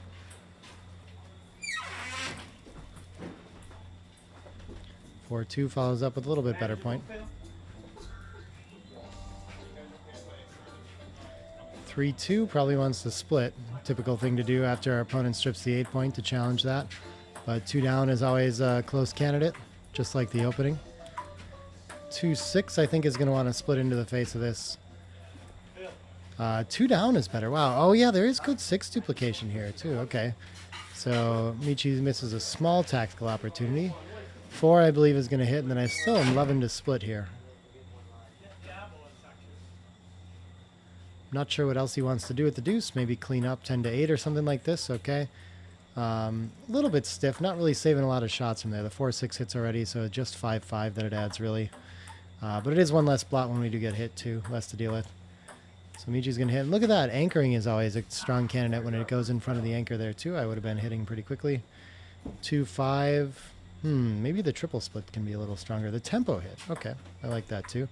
13 to 8 just seems like we're running out of room to play with spares there, so I don't love that. 4-1, I think, came up, and then hopefully I've got that right. 6-5 makes the anchor. Beautiful shot for Joey. Saving this position entirely.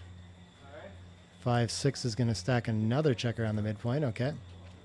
So Michi looking for a simple game with a small racing lead, but Joey's going to thwart that and hit, give up his anchor. Seems quite reasonable.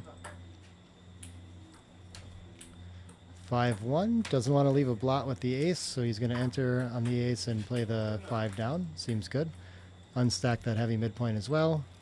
Joey gets to make the 11. Nice little structural improvement.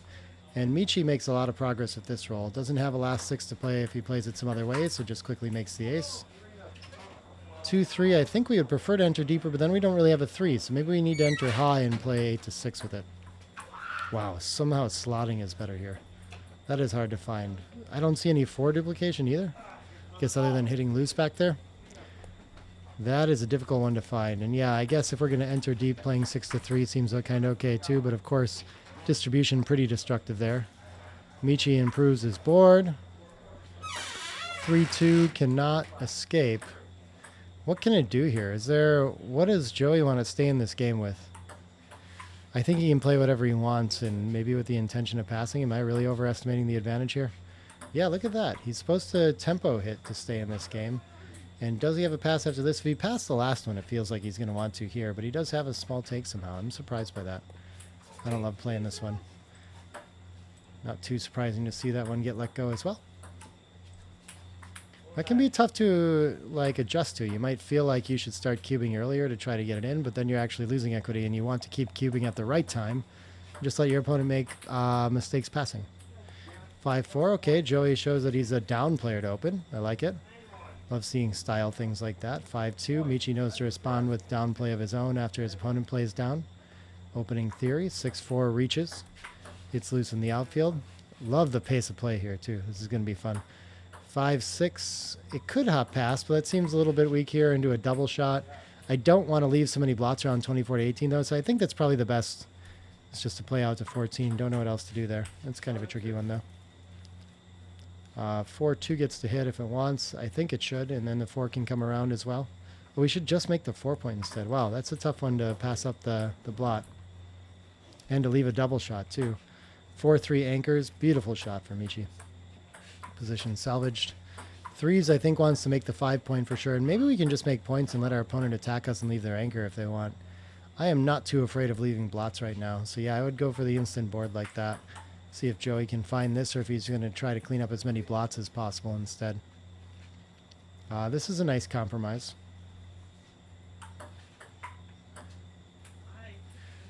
Yeah, we still give up the midpoint though. The distribution's awkward and it's harder to play those checkers on the 6 point is what it's missing.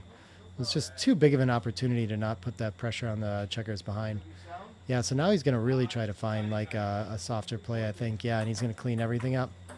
Awful tempting to play like this, but we just don't need to against no board. It's going to be so hard to build the 5 and to play all those checkers, so it's going to be tough. But in the early game against 1 point boards, it's worth taking some risks to build like this.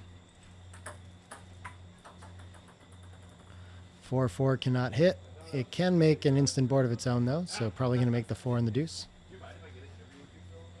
Oh, he wants to think about just making the 5 point instead, but it gives up the midpoint. So instead of making 2 more points, we just switch a point. So I think it's a little bit too much to give up. Yeah, if we're going to play more pure, I would think about 13 and 9 twice, just to have all the points interacting and not be committed so deep. But yeah, we end up with the most points that way, so yeah, okay.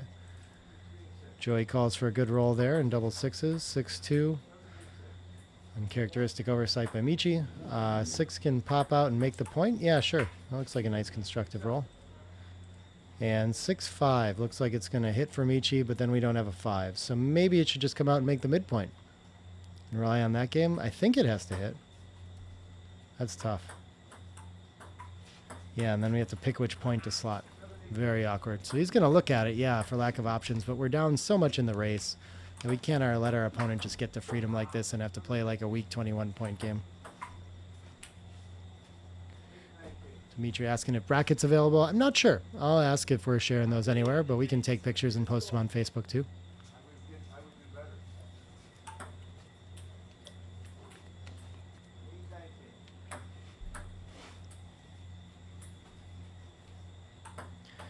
Michi correctly deduces that he needs to hit. Oh, there's a cube sent in here. I don't know when that happened. I missed it.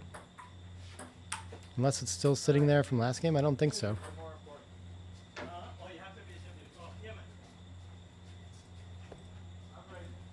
So I guess I will just cube from the bar here for fun. And Decisive. Well, the 3 what? A 2-1. And then a 4-2 coming. Not sure when we missed the cube. 5-4 is going to pop out. 2-1 gets to cover, I think, but it could make another anchor. Maybe that's better. Yeah, he can't really keep them both anyway, though, so I guess I would just focus on flexibility and making the board. But no, yeah, look at that. The 22 is better. And he can also maybe leave the earlier points, leave the 21 at some point and keep the 22 if he gets so lucky. 6-2. Nice find by Michi there. I think this is just coming around simple. I don't really see many other options. I wonder when we missed the cube from Joy there.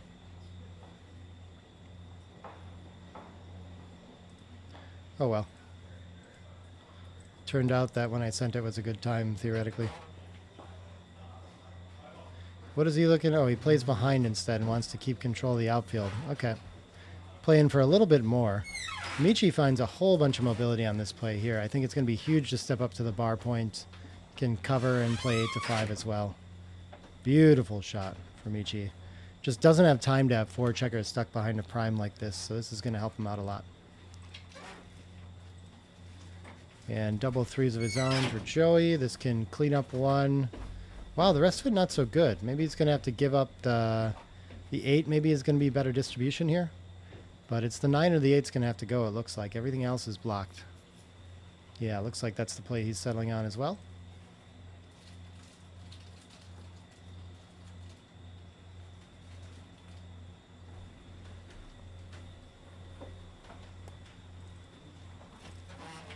Still looking good though, but a little extra contact value for Michi and improves his board now too quite a bit. So things are looking okay for him. 5-3 cannot clear points safely, so I think these will come off the 6 and the 5.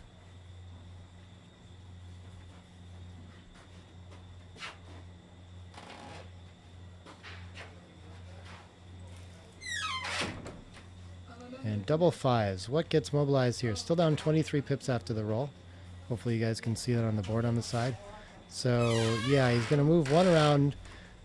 I don't know what the rest of it would be if we left that checker back. I don't think we want to stack up the 3. It is some extra contact with the 10 point, but I think I would just focus on the contact with the 9 here and just play them both all the way around. Okay, then fine compromise play there too. But yeah, going to be an overplay to leave one behind and allow him to have pick and pass numbers and things like that. There's a lot of 2-6 and 3-6 get a lot better, I think, when he plays that way. So I guess 2-6 and 3-6 are pretty good anyway. I don't know.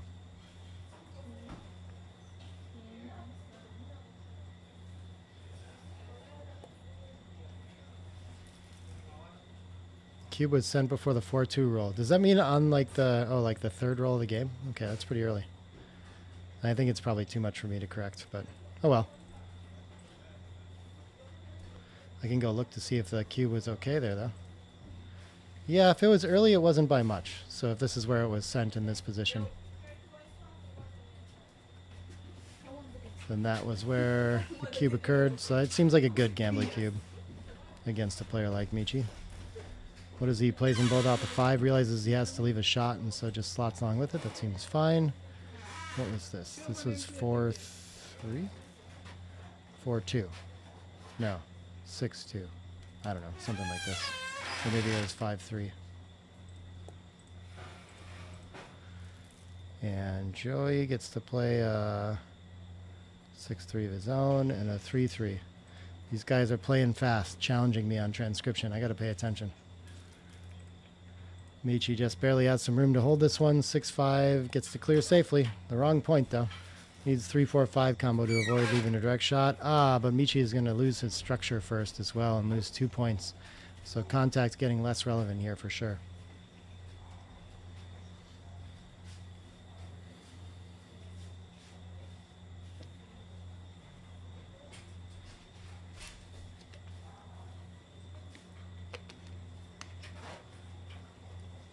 Do we have online brackets anywhere? Oh, cool. What about doors? Oh, I do not know where the Dordals are, but they are here in Jamaica with me. Okay, finds a little bit different way to... Clears the 6 instead, okay. Oh, he rolled 6-6, okay. 4-4 is going to come all the way around and make the point, wow. Or just leave. Yeah, his race is doing pretty well after this, so I think this is going to be best. He clearly doesn't want contact. Nice play by Michi. And 4-6? No, 5-3 clears safely. Okay. 2-1.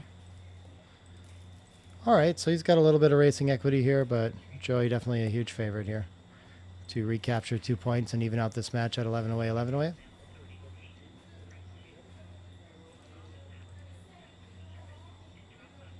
I guess playing to the 5 is probably a little better for distribution. It's kind of tricky. You'd rather not have a gap there. 3s tend to fill in the 6-3. No online brackets. Double 3s again. And Michi is in the pip lead. Is he a favorite in this game now? 6-5 is going to change it around quite a bit. Yeah, still small underdog for Michi, but he's getting there. He's done good work with all those sets. 3 off, probably 4-3. Looks nice. And 5-3, another 2 off.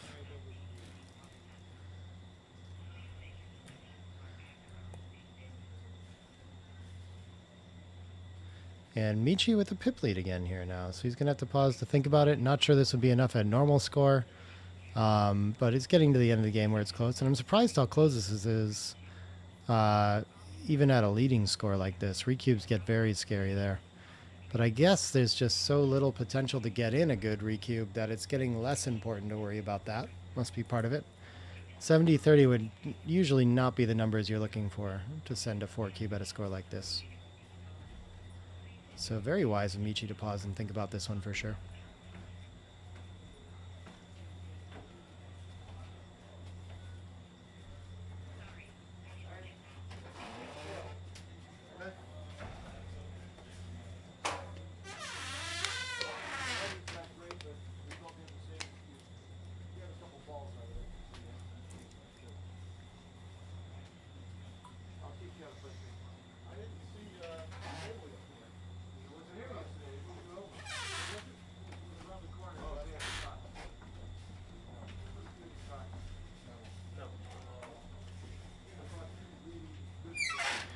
Very tough ones to calculate. I know Michi likes to use the Kleinman count over the board. I don't know if he uses it in this short of a race.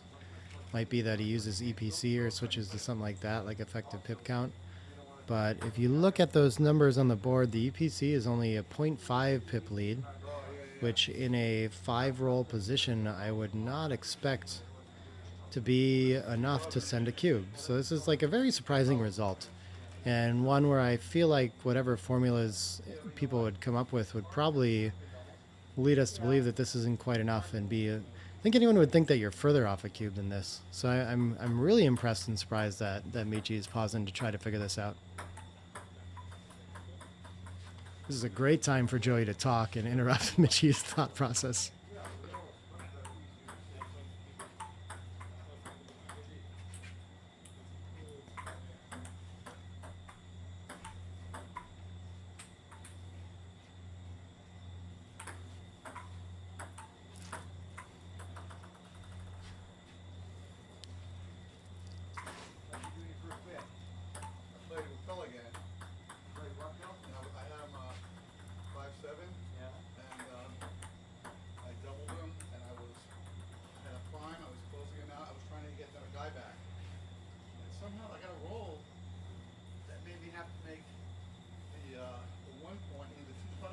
Wow, and he is going to send it.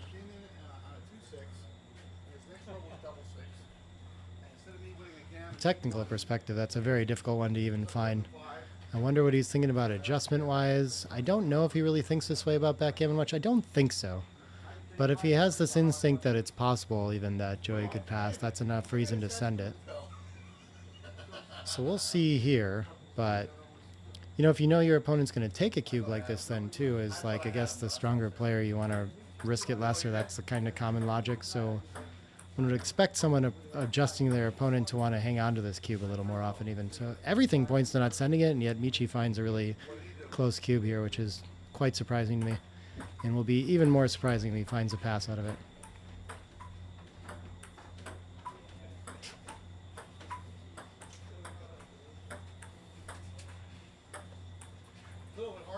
And I feel like I hear Joey. It sounds like Joey's talking about it like he thinks he should pass this too, so maybe he is going to get him to let it go.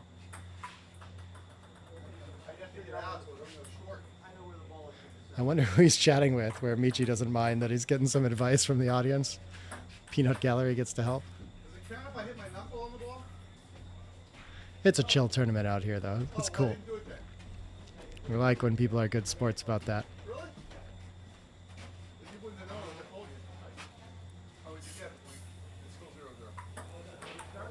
And he is going to pass it. Wow, what a find by Michi. Very interesting stuff.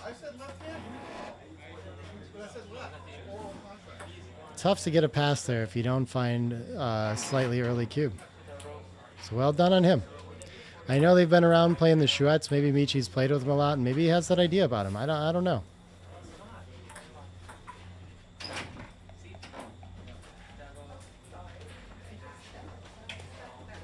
3-2 to open is going to play 2 down. Okay. And 4-2 is going to make a point. Nice start for Michi. 5-4. Can't make any points. It should split here, I think. But we'll see what he comes up with after trying to play down. He's just going to clean blots up. Well, it should run, actually. That's very interesting. But stacking these points tall is just too inflexible. And especially when we haven't moved the back checkers yet. So this is going to be a tough one for Joey to progress. But he does roll the 4-2 and get some checkers deployed. That's a big step in the right direction. 5-1. With all these checkers in the zone, I'm not sure. And down in the race, too. I don't think Michi does have any like rush to split. So I like his decision to continue playing down there as well. Joey's going to hit him in the outfield, though. And what can the 6 do? It can split here and try to fight for an advanced anchor. Sure. Every other 6 looks pretty destructive. Oh, he doubles there. Okay. And this is pretty good here, too, at the trailing score. Okay. They're playing so fast that it's hard to keep up with. It looks like this wants to make the 11 point, and then the rest of it I'm not so sure about. I guess it could just make the 2 point on head with all these blots around too, though. Oh, yeah, of course, he can hit on the bar point. What am I looking at? He's going to hit twice. I kind of like that. Yeah, that looks pretty strong. And ace something is going to make the anchor for Michi. A little bit of life, but he's in some trouble. Doesn't like having 3 checkers back. And it looks like Joey's going to miss an opportunity to have made the pure 5-point instead of covering the deuce. Okay. And Michi's ready to hit and get a split along with it. Beautiful response from him. 5-3 is going to have to hit loose on the 20, I think. I think we have to continue the blitz here. I think it's the tempo is very important. We need to prevent our opponent from attacking us on the 20, protect ourselves a little bit that way. 5 something. Nice shot from Michi for sure. Anything that enters and takes the checker off the slotted 5. And what is the rest? 5-1, 5-3, 5-4 seem like to be pretty clear. 5-5 gives him a little more trouble though. Yeah. This can hit blots twice more. I think I'd do that over making the ace. Just all the way around seems so strong. Yeah. 3 checkers in the air. And Joey is able to establish a 24 and not much more. So Michi in great shape in this game. Wow, he actually misses a cube there, but I'm surprised. I wouldn't be thinking about it here either at the leading score, sending a 4 cube. The 4-point lead already. We'll take a look at that when we get a chance. Yeah. So nearly too good anyway. Not missing out on too much. 3-2 for Michi. Okay, gets the anchor. And 5-1 makes the second anchor for Joey. Oh, 5-2. Okay. So just going to hide a blot to the 4-point. Sure. Not much else to do there. 6-3 just wants to come around and keep the anchor. Okay. Seems prudent. Maybe coming off the 22 seems okay there as well. If it was a butterfly play, though, Michi would find it for sure. 3-1, I think, likes to switch to the ace here, maybe, because the 8-2 interaction's a little bit better. But, okay, stepping up for the mobility. Yeah, that looks nice, too, in a closer race. We don't have time to keep the 24 and 20, and usually don't like to have those interacting together. Nice play by him. 9-4. 6-5 gets to just a... Oh, it was an illegal roll somehow? Okay. 6-6 gets to... Is it going to make a blocking point and bring a spare to the 8, maybe? That seems like the only safe play, and the race is nearly even afterward. We can't do a whole lot with the checker on the 24 anyway. So yeah, I think that must be all there is. And now it's almost a dead even game here, too.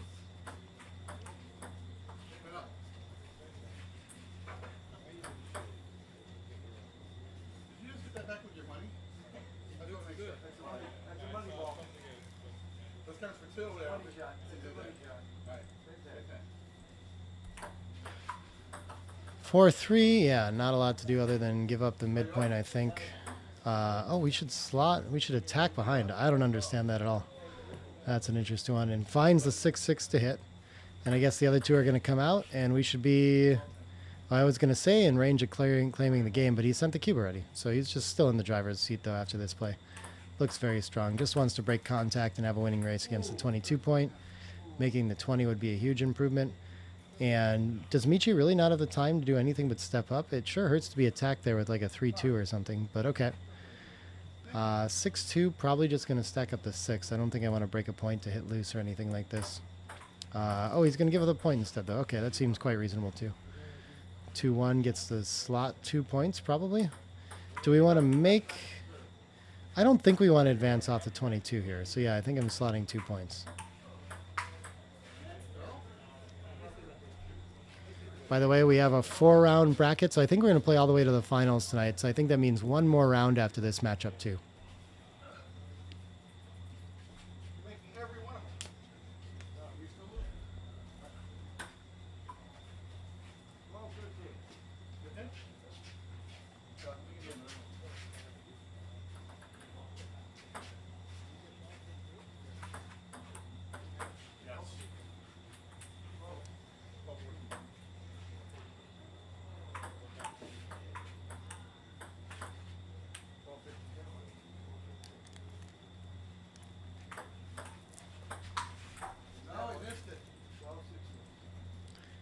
Three, 1.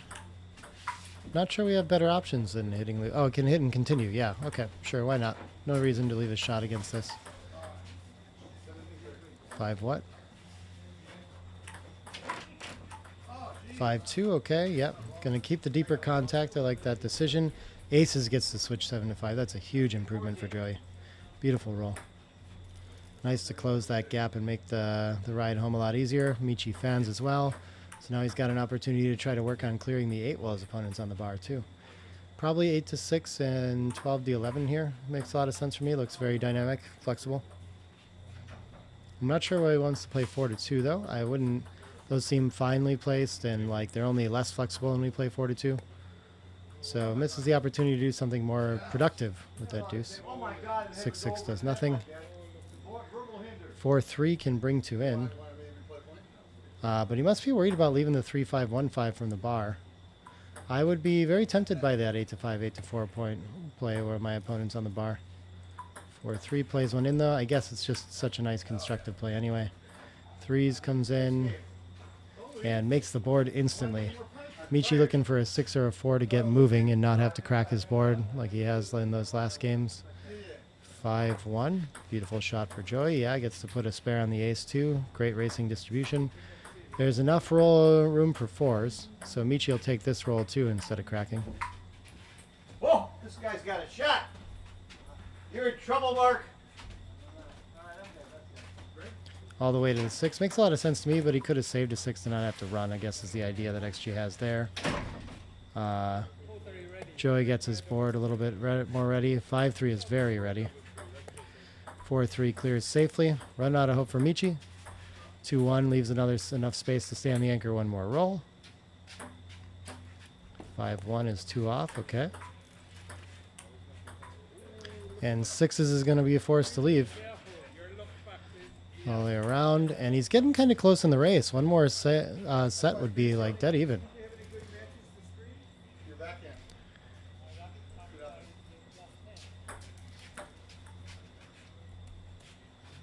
Two off. Joey likely to hang on with those 2. Those 6s would have worked. 5-4, another 2 off. Okay. Oh, he has to play in first. Never mind.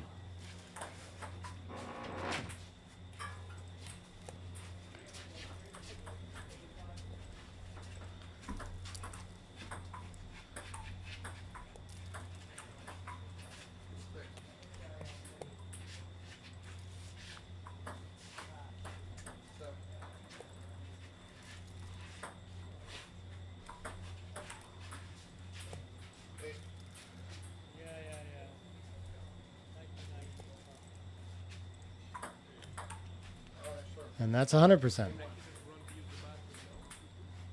11 away, 9 away. 2 points on the board for Joey.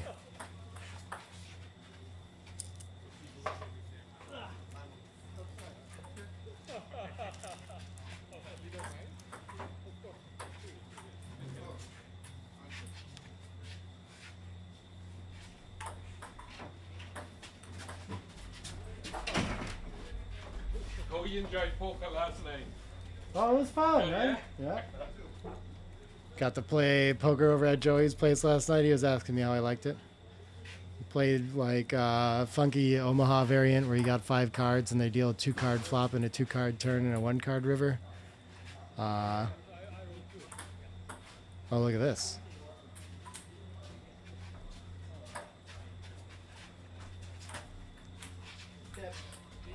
Ooh, I like the strategy talk here.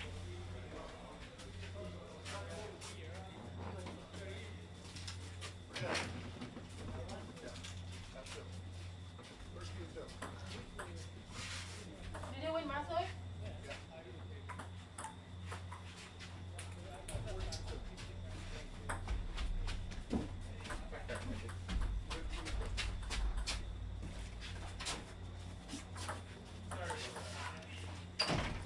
All right, Joey running back in the room. Let's continue on at 11 away, 9 away.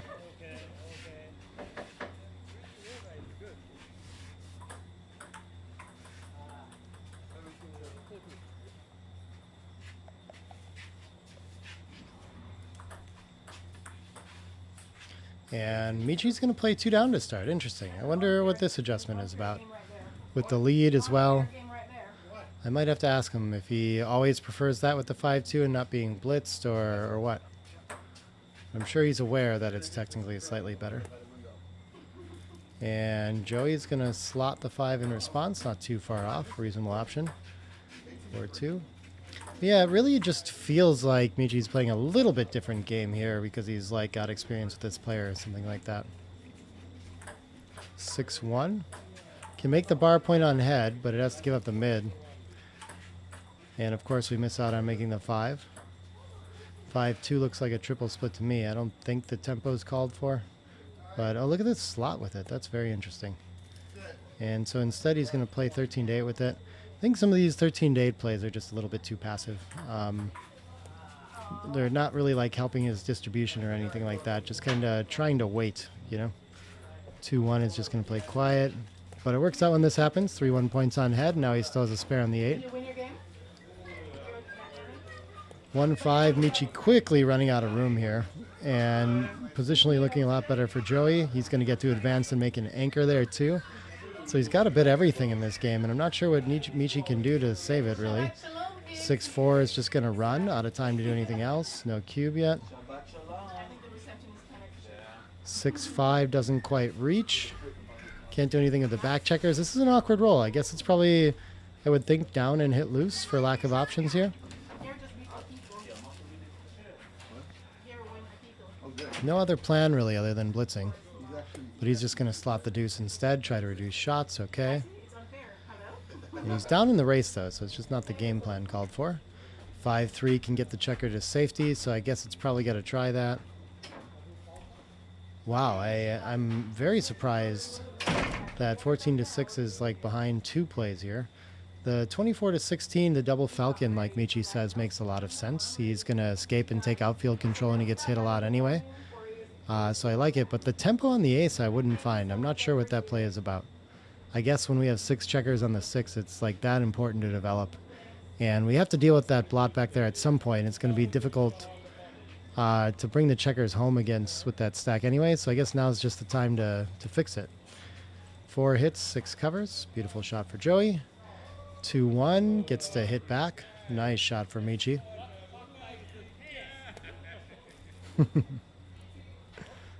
They're having fun. Deuces gets to make the 4 point, and the last one, I don't know, it can step up and see the light. Beautiful shot for Joey, though. Has a huge positional advantage, but 4 checkers back, so Michi's got some race if he can find some way to bring this home safe. Running with the 6 is massive here. 6-5, that'll do. Gets all the way to the outfield. And just hopes to come home safely. And with the match lead and everything, I think he can still send cubes a lot of times here.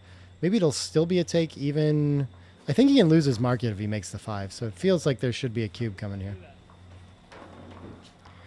3-2 can just start the next point. Yeah, I like that. Wants to keep contact, but instead of having a blotting board, he decides not to. Am I that far off on the cube? Apparently, yeah. I guess the stack of 6 is a pretty big liability, but I think making the 5 points is going to be worth it here, almost certainly. Wow, we shouldn't do it. This is a blunder to leave all these fly shots. Yeah, Joey does the work for him and shows him how many shots that it's going to be, and that's why we can't afford it in a position like this where race is our game plan and being hit hurts so much. It's just hard to see how this is going to come home, but this makes it fairly clear why there's no market loss here, not a rush to send the cube. Oh, sorry if the XG feed is frozen. I'm not quite sure why that is.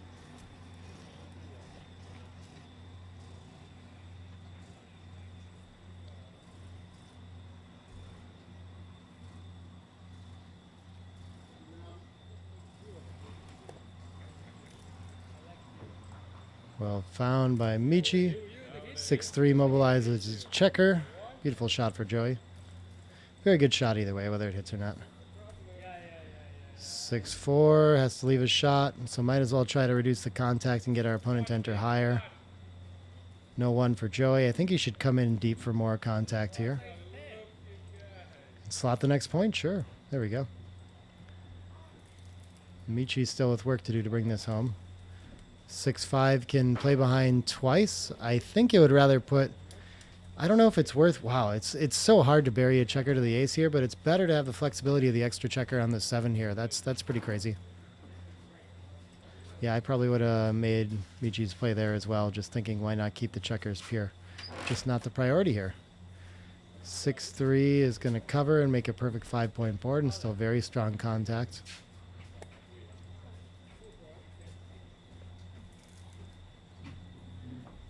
5-4 clears safely. I'm pretty sure it just wants to give up the 11. But he wants to think about playing 2 off the 6, maybe? Yeah, okay, look at this. This is how it's been so important this whole game to just unstack the 6. It's a tough thing to look for, I guess, but it's a good indicator of just how bad it is to have that 6 checker on the 6 point. I mean, we know 5 checkers is bad on there, too. This is even worse.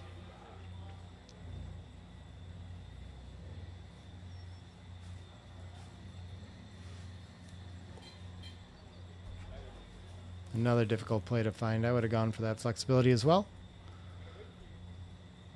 4-1, we can start to think about like splitting Funky at some point, but I don't think he needs to here. I think he can just play in 8-3. Yeah, 21-16. Yeah, okay. That would have been a nice flexible play.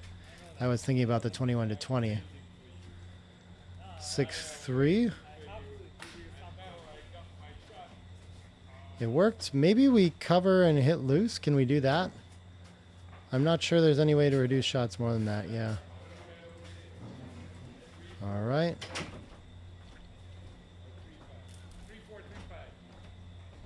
Five, 6 misses. I think we want to keep the anchor and just go.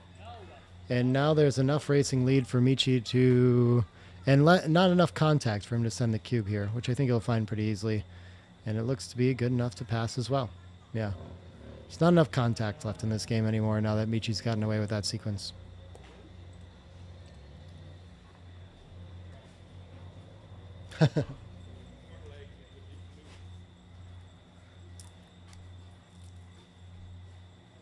Joey actually with slightly wrong logic there. If Michi's always right with his cube, then it means he's generally not losing his market, and so his opponent generally has a take. But I think he's using that to believe that he probably has a pass, knowing that it can't be an early cube, is his idea there.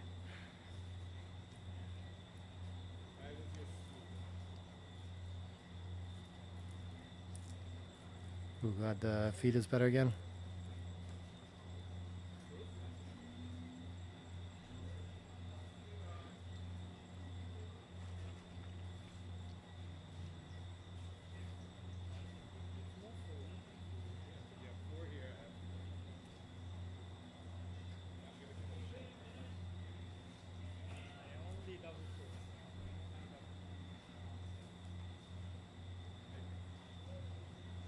And he correctly passes, okay. You are a lucky guy. And on we go to 11 away, 8 away.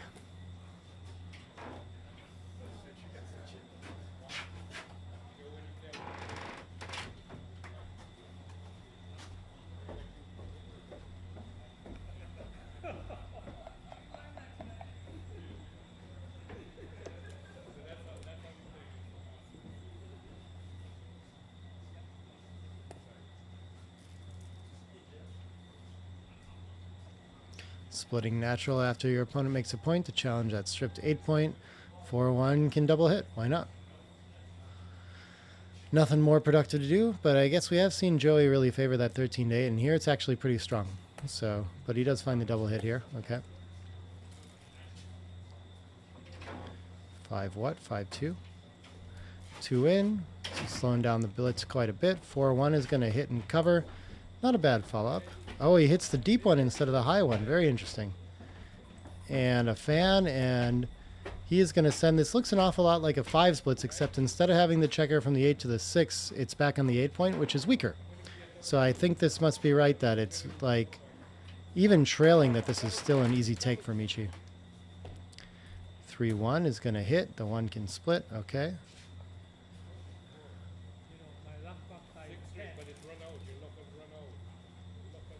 2-1 enters. Okay.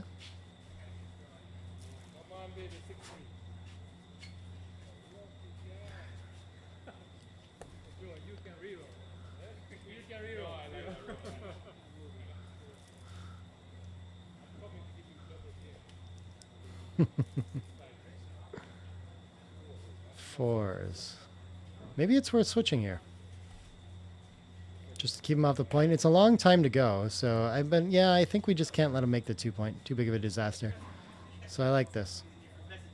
We have lots of time to hit loose and still reestablish the other points. Point order doesn't matter as much in a blitz, so can look like a little bit of a strange play, but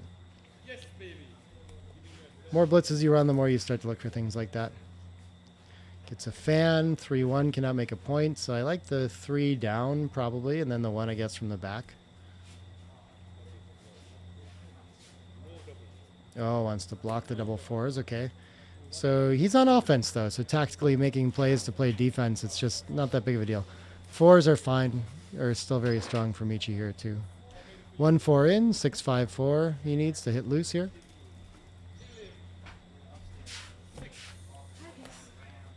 Six what? Not a 5 or a 4.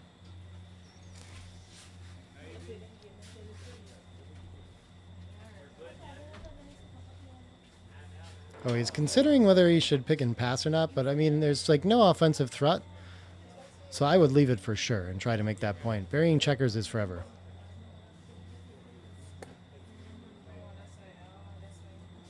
I agree with Joey's logic there. 5-2 fans. Aces gets the cover. Beautiful shot. 6s is some life for sure. 6-5 enters, okay. Joey insisting on a gammon. 5-3-2, 5-3 closes out. Beautiful. Just needs to dodge some absolute disasters of cracking with those back 2 checkers. Should have pretty free movement there. 3-5 is going to run from the front. I like it. 4-5 can pop up, but it leaves double 4s. So yeah, I guess stepping up, coming around seems good.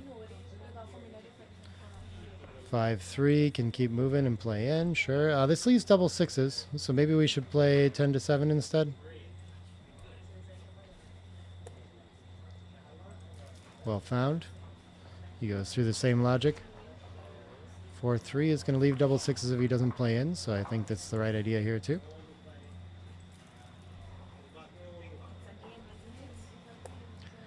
Usually we'd probably like something like the 7-4 there instead all the checkers on high points. Hard to take them off from here, but okay. So now he's odd on the outside and doesn't need to be to win a gammon, just needs to not leave a shot. So he should be prioritizing staying very safe instead. You'd be happy with that roll in one where the gammon was in contention, but here there's really, as long as he doesn't leave a shot, he should be fine. Not a lot of backgammons either. Oh, he's thinking about the backgammon now though. 6s is a good step in the right direction for the triple for sure. Triple, baby. Let's go for the triple. Should he even out here? Doesn't really get him a roll closer anyway. More backgammons if he takes the 1 off though. Yeah, I wonder if he's going to go for it. He wants it. He's saying it.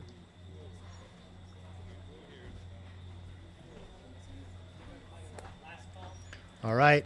Finds the wins and gammons play instead of the backgammons play. No fun. All right. Couple big sets and he could definitely do it.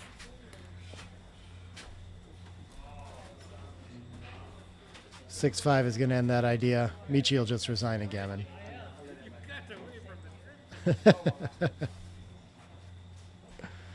And on we go now. Joey with a small match lead here. 7 away, 8 away. Taking it over with 4 points in that game in a nice blitzing position. Morning, Heron.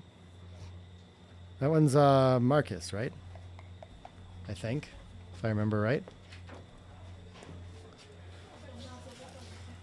With a new GM title or something like that, if I remember right, too. 6-2 gonna split, yep. Fairly standard here. Not too much cube adjustment either for Michi. I think the 1 wants to break the 8 point to hit. And then I guess the 2 would be down with it. Why not? Might as well get more material for making the 5 point as a result. But it's a lot of shots, so I know why he's slowed here.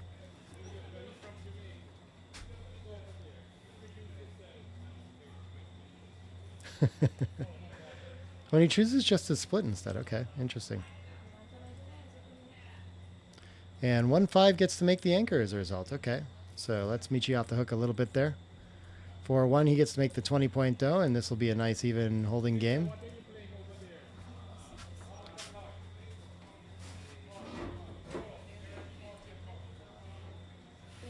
Not much to do with the aces other than advance, so that seems reasonable. Joey's making sure everyone in the room's having fun, I guess. Finding the right chouette for everybody. Beautiful host. Nice to make the bar point. The 4 is not so good, but what else do we have? This one can slot and make the next point, so I think we should do that instead of playing 13-8. But it's close. We're pretty stripped after if we don't take a checker off the 8 point. Reasonable. 6 ace. Better to come into the 6? Yeah, okay. Slides the ace instead for distribution. 5s, clear racing lead. Is it going to be enough for a cube next time? I don't think usually, but maybe on a bad enough roll.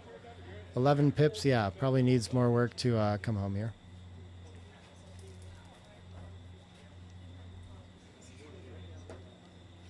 Two one is just going to play the 10. Okay, I probably would have thought cover the 5 again. Oh yeah, but he is just trying to clear because he's winning the race now, so I do like that better. And 6s is going to bring a cube almost certainly. But it should be good enough contact on the bar point for Michi to still take. And he's got a good board. The misplaced checker on the ace is no good. Oh, and he's going to pass up the cube there, though. Okay. Oh, I misspelled Joey's name, apparently. It's Issa, not Isso. Okay. My bad. I might be able to edit that.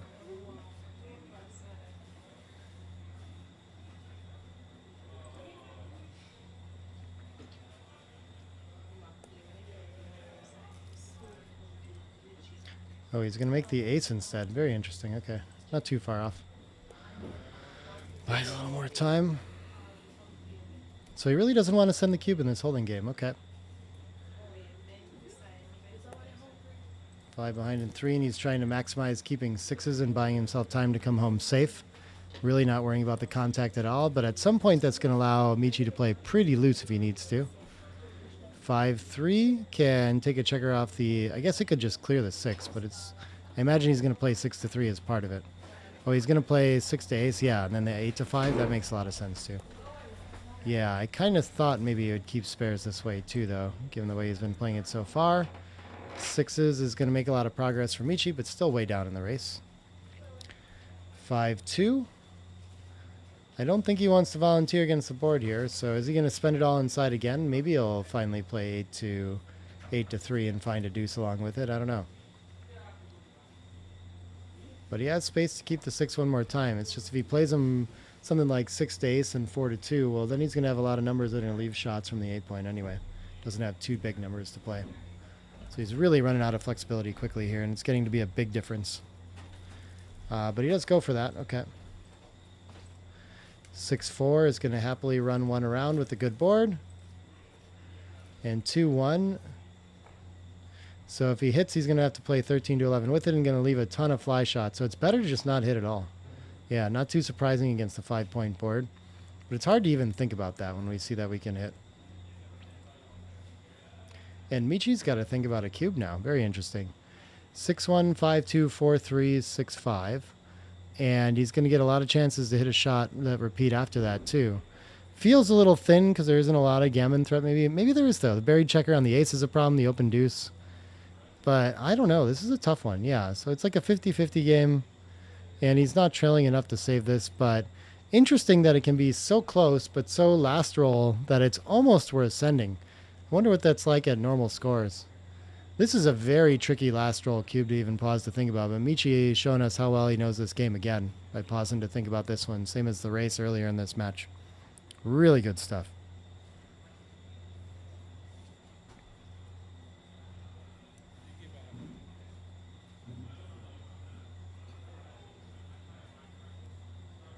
I don't even know how to begin thinking about this one, really. I mean, I can do the next sequence, of course. But yeah, the problem here too is when he fans or enters, like Joey can maybe make a point in board and then he's in a lot of trouble. Just one more point in board makes a lot of difference. I don't think he has any sort of cube here. But look at this, he's very close too. Well, maybe this is part of why you should send the cube because he almost certainly can't send a recube. So you like really risk nothing by sending it in a spot like this maybe. Or a lot less than usual since it's going to be a 2-on-2 anyway. Might as well have it on 2 on the upside. 4-2, I think, can just safety 13-7. I doubt there's much stronger than that. I'm not sure.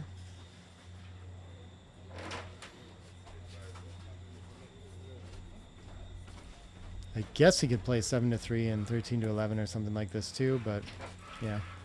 Just the 5-6 for Michi, and Michi fans again instead. Okay, so this is getting pretty strong. And I wonder if he's going to find a take in a spot like this still.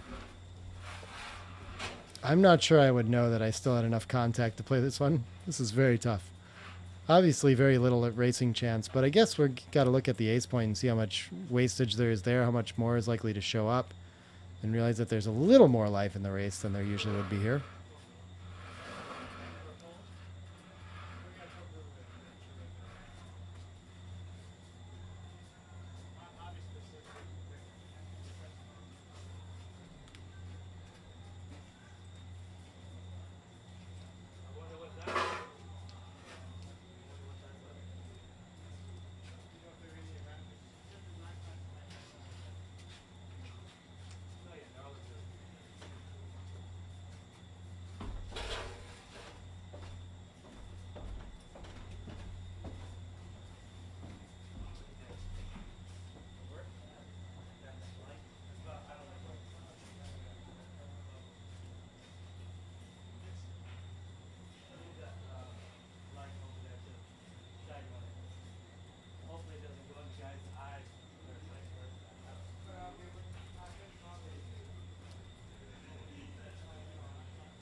And he is going to send this, okay.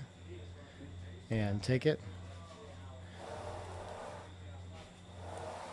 6-1 clears safely, only leaves the 5-6 again.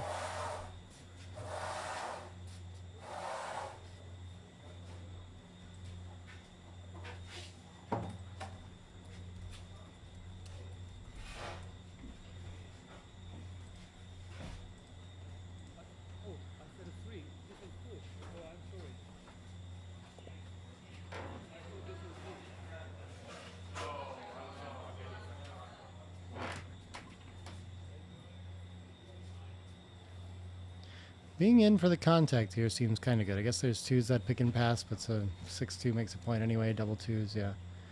What is this?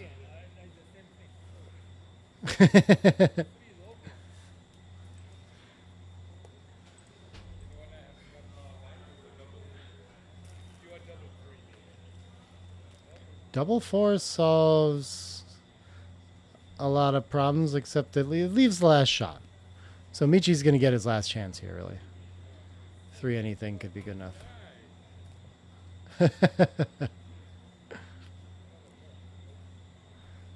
Making his take worth it here. Doesn't win every time he hits if he doesn't cover.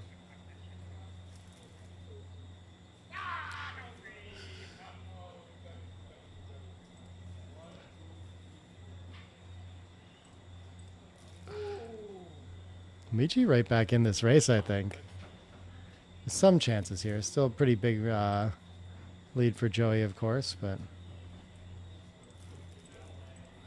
20% is pretty nice. Almost has a racing take now. 6-5 is going to help the cause.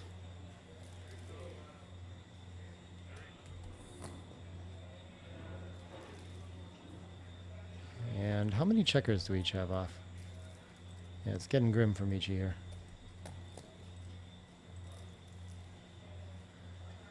More checkers left, so as long as he doesn't have any misses, then he stays behind one roll. So that's about going to seal the deal. I think Michi's going to need 2 sets back-to-back now to do this. And he doesn't get it, so he's going to go ahead and resign.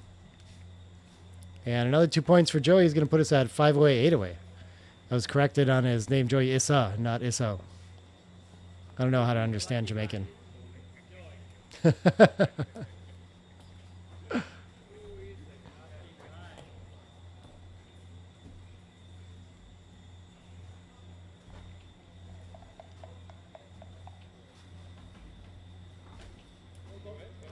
I might have spelled Michi's name wrong too. So hard to spell things right. And Michi's going to play 2 down again here too. Okay, trailing gets like way more reasonable and it's very close. But it seems like something he's decided strategically he prefers. I can't remember if I've like noticed this in his play in earlier matches too, but I feel like it's come up and I've asked him about it.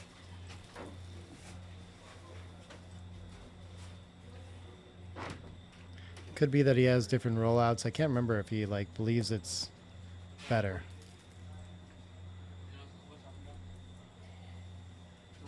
5-1 needs to split against the priming structure apparently. Oh wow, he should tempo hit instead. Okay. Yeah, no need to just let him build. 3-2 is gonna cover the back and then yeah, doesn't need to split apparently or step up further. Yeah, that makes sense. No reason to provoke attack.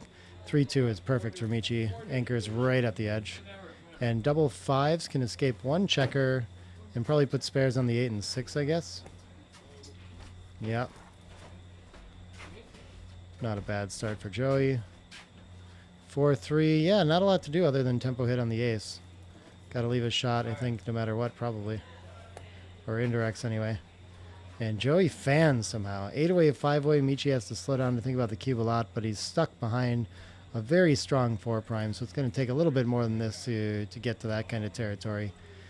And Joey performs from the bar this time and hits, and I think the 6 just needs to pop out, try to get home and free. It's his fastest path to winning this game.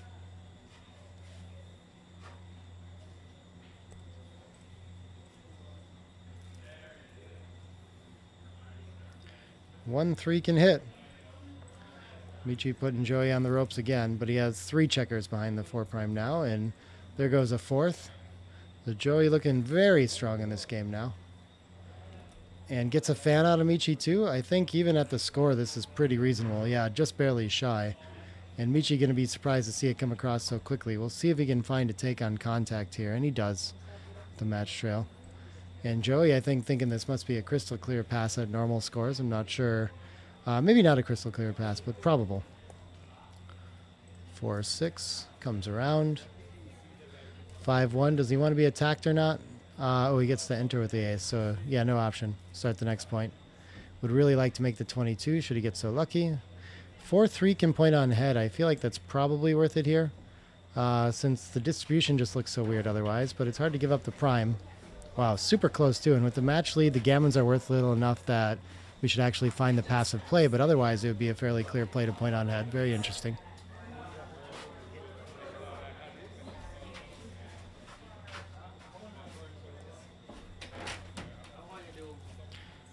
People asking if there's online brackets. No, we'll try to get some pictures of the brackets and post them somewhere, though. Small enough tournament where we're just doing it all on paper.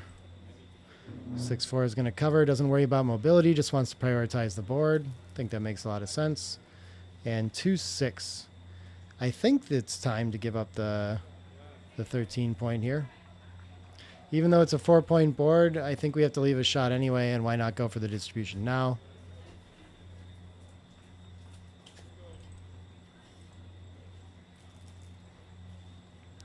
(6-5) doesn't reach. So we can just start the deuce. I guess we could get rid of the checker on the 22, but he keeps wanting to keep it there to make it. Yeah, very interesting. Okay. So now is the time to start going with that. 6-5 can get rid of the contact on the ace point. I love that. Try to move the checkers forward. Hope Michi enters on the 21 and not the 22. But he makes the double anchor, and now there's some good winning chances for Michi with this double anchor game for sure. That's a big improvement. Lacking on timing. But Joey's going to roll double 5s to help him out with that.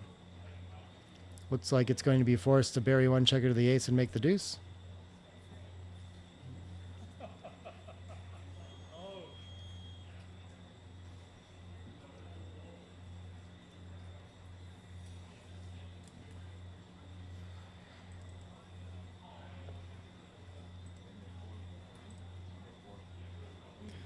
And Michi hoping not to roll a 6, but if he needs to run off the front anchor, that can be okay here too. Contact's going to be good enough. And 3-1 can instead just make another board point. Beautiful shot for him. And so this is the kind of score where just a shot can probably be enough for Michi to send a recube here, since it's going to be so dead in Joey's hands. We'll see. As long as it wins and he has a perfect board too. 3-2 is a nice flexible roll for Joey, though. That's definitely going to hold that off. And 3-2, not going to give up the anchor yet. Okay, I think it seems pretty reasonable. Wow, they're like dead even. But it is a big shift to the position to not have the perfect 5 prime and have the ace instead with the open 4. Now when we hit shots, we don't necessarily win, and our opponent can still scramble home a lot of the time. So it's a big sacrifice for sure. Give up a lot of the value of hitting shots should we get so lucky.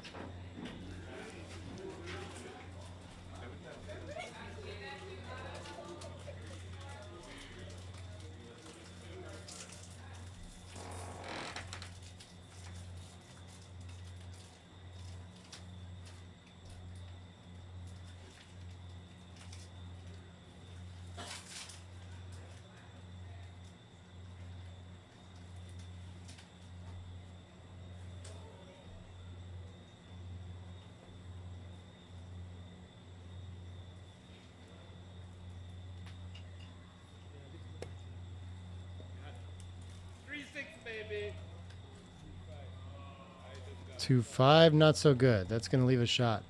And so I'm wondering now if Michi has enough for a cube here. It's a double shot plus a 3-1, but they don't always win, so probably not enough here. Yeah, still an underdog. But it would be interesting if someone wants to look at that. If the board was perfect instead, this could in a recube scenario be okay.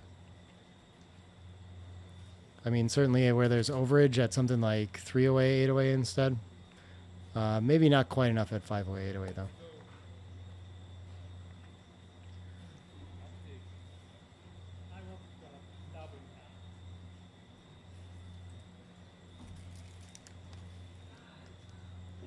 Oh, he hits both ways, okay. So I guess he wants to get a checker as close to in range of covering as possible. So I think I would hit from the front and continue. And that indirect threat of covering is probably enough to send the cube next time on a fan.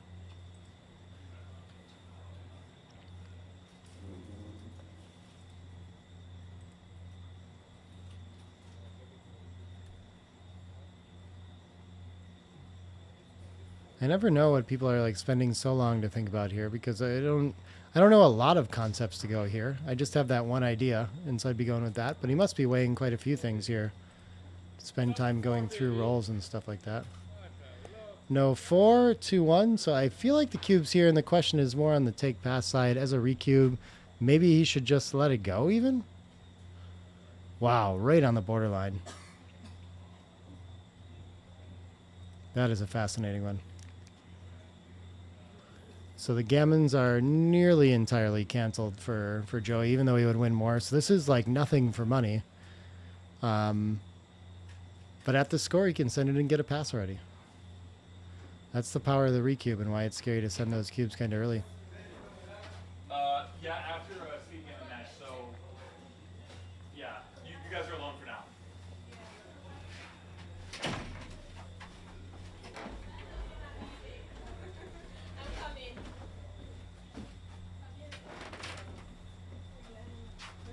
'And I think we've seen Joey with a propensity to pass here too, but I don't know for sure if he is adjusting his match score play at all.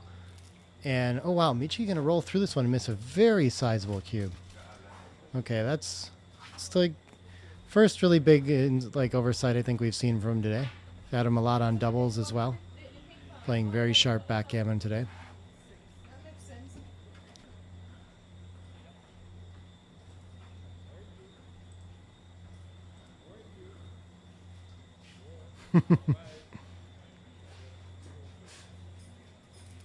Baby. 3-1 fans, and now that he has the direct, I think he's going to find it. And Joey just going to let this one go correctly, just way too much. So he did lose his market on that sequence. I didn't think it big. I didn't think it was a big. We saw something I didn't. 5 away, 6 away.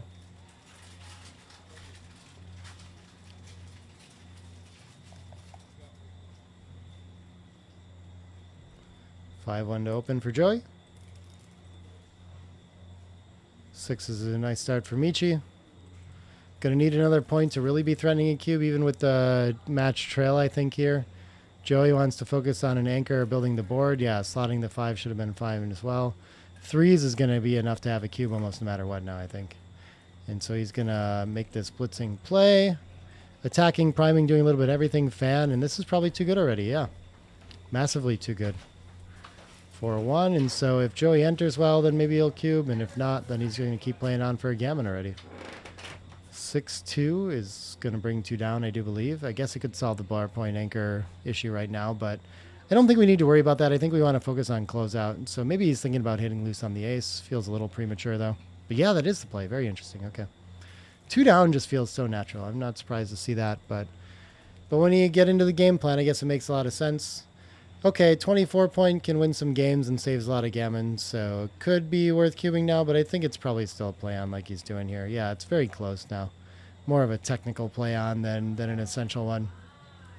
If you cash this instead of playing on, you're only losing 28 millipoints, so maybe that's the easy route in general.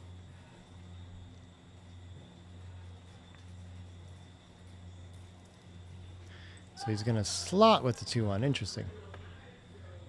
I did not really think about that play, and I thought there was enough punish there, but I guess hitting and covering doesn't happen too often. Joey gets to send 2 back.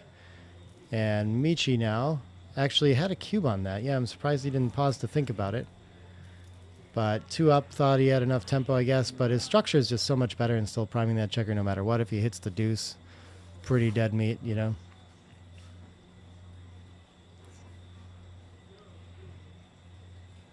Oh, Gary asking about plus plus. I don't have enough computer power for that. I'm sorry.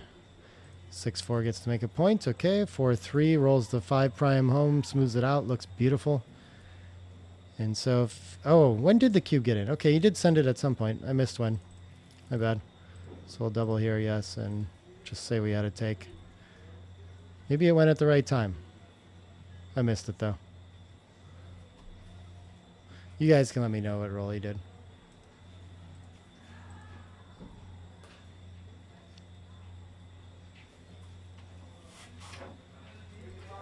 Comes off the bar point, okay, and tries to make covers for the rear.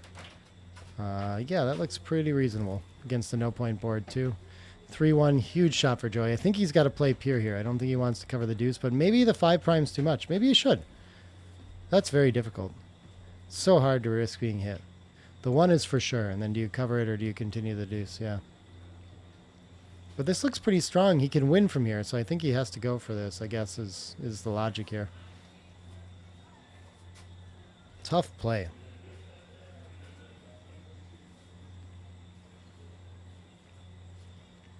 It is a 4 prime in front of 2 checkers though, so I guess it just wins enough.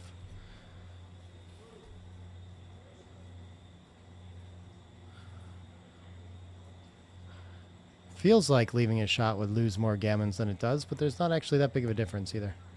Yeah, not surprising to see that. That seems like a quite reasonable play to respect the 4-point board. Double 5s would have been fanning, okay.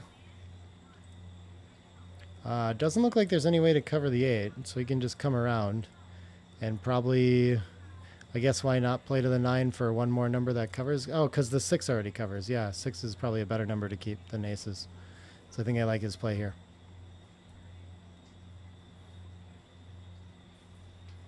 Both very close though.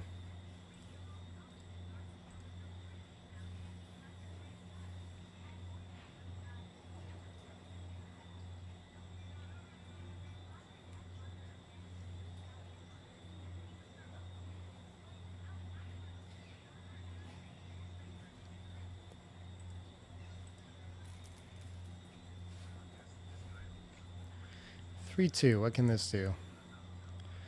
Not a whole lot. Looks like it's probably going to be stuck stacking up the 6 point. Wow, hit loose. I guess we got to prevent the 6 prime that much, huh? That's a hard play to find, I think. He's going to play the ace instead, though, with no hit. Okay. And 5-6 is going to cover the rear. Okay. So Michi in the driver's seat here. 4-2 gets to make a point. Beautiful shot for Joey. Double 2s could find all the mobility he needs. Yeah, make sure he doesn't get stuck back there and no disasters happen. And from there, I'll be trying to... Oh, wow, he misses an opportunity to slow down progress and win more gammons. Okay, okay, yeah. That makes sense when your opponent has exactly these 7 checkers outside. Every roll that they get to play is going to save so much. Surprised he doesn't want to hit to try to buy time there. But it seems like he was right. Oh, was it 2-1 that just slotted the edge? Okay. Yeah, very close stuff. 6-2, both out the 8, okay. Gammon's dwindling. But Michi has a different plan for winning a gammon. He's going to have his 6 prime hit on there, get recirculated, and pick up checkers as his opponent crashes, I think is probably his idea. Clearing the rear point makes a lot of sense. Hitting still has that interesting merit. But he's going to play it all inside and try to keep the blocking points instead. Okay. 4-2. No big rush for mobility. We're putting a lot of good pressure on, but not really a great place to play the 4-2 otherwise, so kind of stuck with that. 5 points getting made now. Beautiful shot for Joey. 6-2. Still can't hit loose. Has to play in and diversify a little further. 6-1 can slot the next point. The ace, probably 6-5 is a little better. I don't know. Bearing the checker, though, is not ideal, I don't think. I'd rather keep it alive. All right, 3's going to hit. And the ace, yeah, guess it diversifies a little bit better there. 4-2 gets to cover if it wants. And he is going to choose to, which means he's playing for the win here and not likely to win any gammons. Instead of stacking up the deuce, he spreads him on the 3 and the ace. I think that makes sense. 5-2. Awkward distribution for Michi, not great. 3-2 clears the point, though, and improves that quite a bit. Joey gets to hop in. No shots. 6-1 is going to take 2 off. And Michi likely to win 2 points and get to 4 away, 5 away. 6-3 all the way around and in. Seen crazier aces lost, though. Joey just needs a whole bunch of sets. Getting 2 checkers off there is a good start.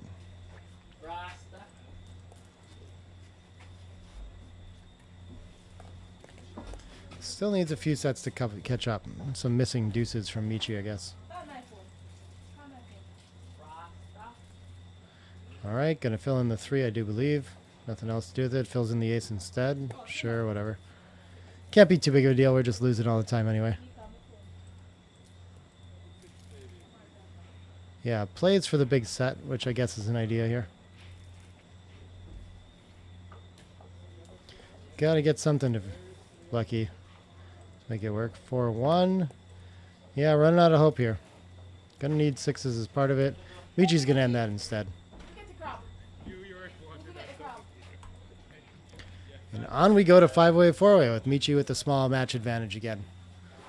At that score where even though he's the leader, he can still double aggressively.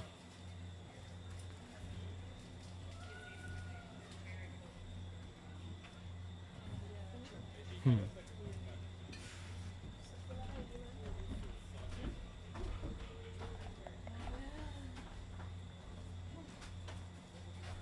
Six two to open.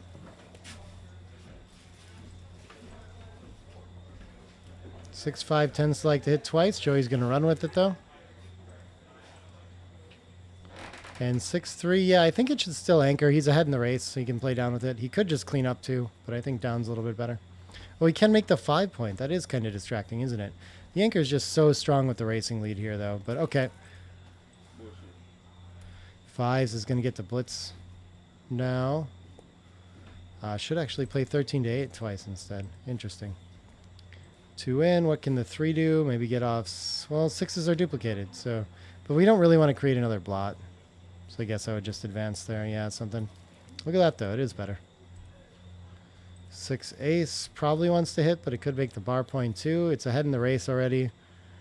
Both are reasonable, I guess. Not. I mean, our opponent has a good board too. So maybe we just consolidate the blots and play for the race now. Yeah, I like it.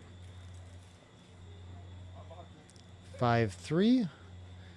Oh, that reaches and links up. Okay, beautiful shot for Michi. He's down in the race, so not loving it, but he is actually a favorite after that with the board and a checker stuck behind it still. Very interesting. 3s are blocked there, so I think he's probably going to want to come out to the bar point at least. Thinking the 4 is pretty strong as well, but running all the way. Yeah, when he runs all the way, he runs to a double shot anyway. Interesting, yeah. So that's a very big reason to stay back on the bar and get returns from there and things like that too.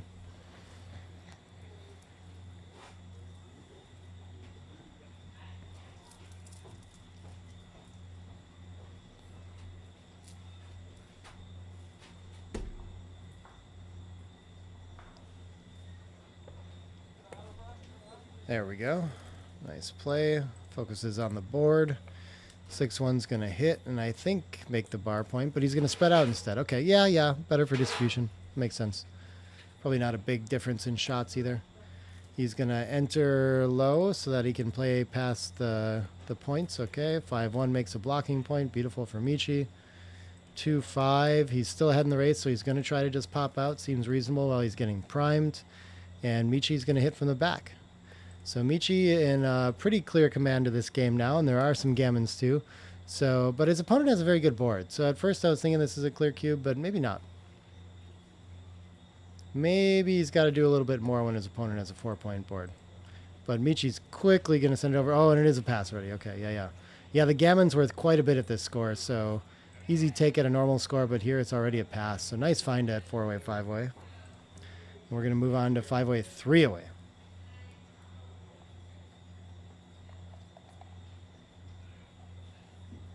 Four, 3 for Joey. He's a splitter with the 4-3. Okay.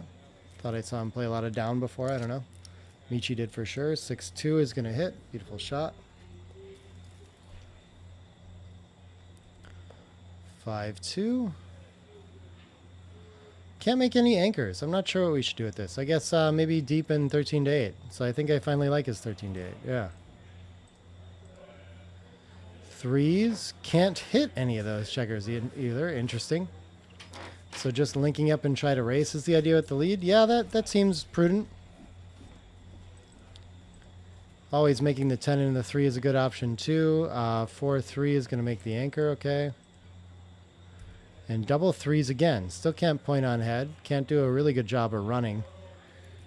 So making the bar and slotting behind or stepping up to try to escape. Okay. Interesting idea. And really XG wants him to do even more to make progress on that. Aces is going to point on head. And double fives is going to come all the way around and link up and put Michi pretty close to a cube even at the score. We don't have to adjust as much in a simple holding game where gammons aren't very much present. So here it comes. We'll see if Joey wants to take this or not. It is right on the borderline. A little bit of score influence, it looks like, by those numbers. But I would generally expect players to err on the side of taking in holding games, thinking that they must have contact and things like that. But 31 pips is a lot. The extra 2 landing points in the 10 and the 7 make it a lot safer ride home than usual. A lot of time and flexibility. So, and there's a little bit extra gammon threat with the 3rd checker back. So, yeah, lots of reasons that this turns into less of a fun holding game to play than usual.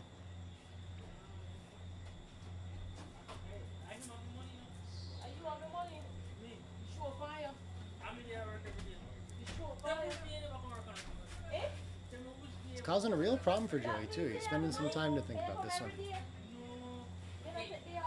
He realizes that it's not an easy one to take, even at the trailing score. Usually that would be influenced to take and try to get back in the match, though, too. So maybe that's why he's thinking about it more than usual.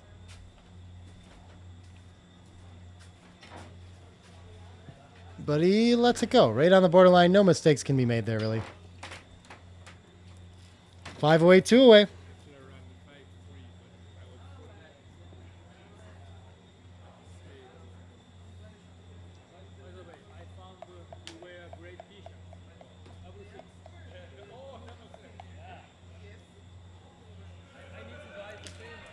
Six, 5 for Joey to open. So he's going to have a lot of very early and aggressive cubes, but 6-5 isn't really like a good aggressive cubing kind of roll to start, looking for pointing numbers.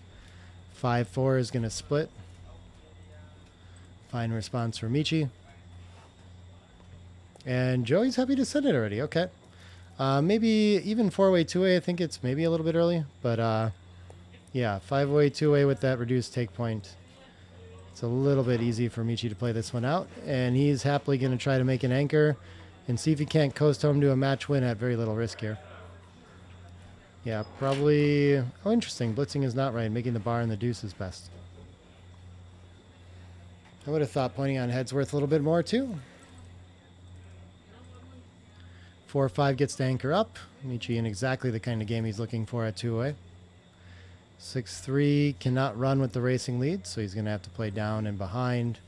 Wait for his chance to run with a 5. This is the problem with that ace that he played earlier, too, is it's hard to escape from the 23 point. 3 can come down to the outfield and spread out. Yeah, that looks like a nice distribution roll. 5 up wants to run. I think this is as good as any. Yep, just going to go for it. See if Michi can find a 4 or an ace. He cannot. So I'll have to work on his board, and probably doesn't... I guess he doesn't mind being hit with the ace. So maybe he can leave it there and just slot twice, but not a huge amount of gain with that. Oh, he can just make the point. Yeah, that is kind of a better gain. Okay. So yeah, we don't really have to touch the checker on the 10.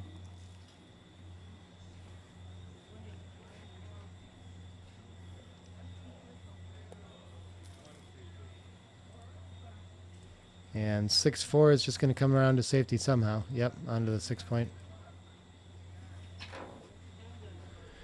4-1. Gets the slot and splits to try to make that point even faster. Okay, maximize builders. 6-2, I don't think we're ready to leave shots anywhere, so sure, we'll play our last 6, 7 to ace, and then probably 6-4 with it too. But he makes the ace point instead. Okay. Board ready. 4-1 is going to cover, and what does the ace do? Advances a little bit? Okay. Yeah, just shuffling checkers with the ace. No productive move there. 6-3 breaks a point, safely at least, but things are getting tough for Joey. 2 checkers in for Michi. Gonna have to give up his mid soon. 5s is going to clear safely. Very nice. Is he going to try to buy time again by playing 6 to ace twice? He should just get ready to clear, but maximizes the number of rolls he can wait instead with this. But Michi doesn't mind having to wait, even with 1 checker. So this one could very much cost him in that he doesn't get to clear as easily with a good roll.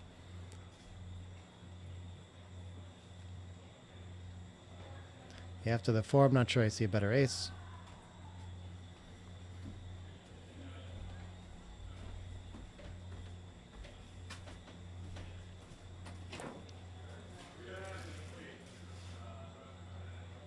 Five, 3, midpoint's gone, so just 2 down and spreading out to try to make from the back seems fine. Okay, playing into the 5 is good as well. So 6-3 would have left a shot and not been clearing, so he's happy he saved those extra spares right now. Aces gets to make the 6 prime for Michi.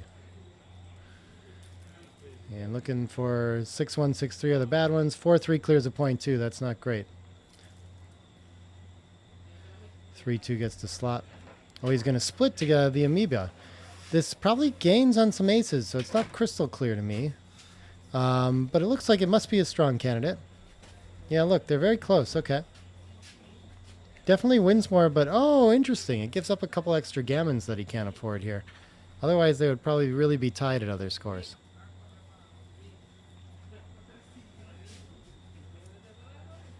I'm not sure why I want to give up the bar point, because I don't think we're losing a gammon naturally otherwise, but it prioritizes crossovers. Ace. Okay, 5s are going to be... well, they're not forced to go with both, but yeah, what are we going to get a shot on? I guess we have to. We'll see if Michi can try to make a race out of this again with a bunch of extra sets. Otherwise, we should be traveling on to 3-way, 2-way. Yeah, very likely after double 6s. I guess there's a couple gammons here now, even. Oop.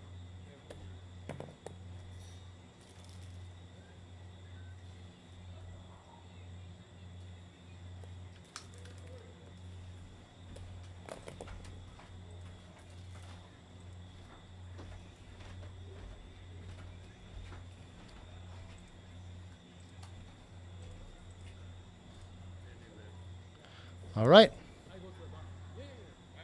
Small break. Well, for Michi here, I'm going to grab a quick glass of water, and we'll be back with 3-way, 2-way nearing the end of this matchup.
Small hiccups with like the XG feed occasionally, but nothing too bad. Some engagement. Oh, I presume we're still live here. My mic is live.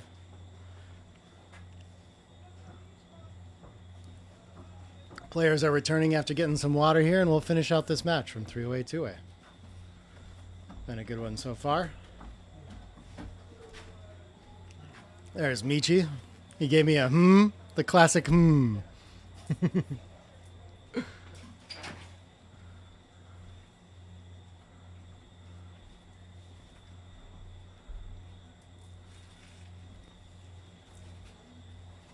Wait staff shaking him down for some money before he plays some backgammon. Windows are steaming up. It's warm and wet here.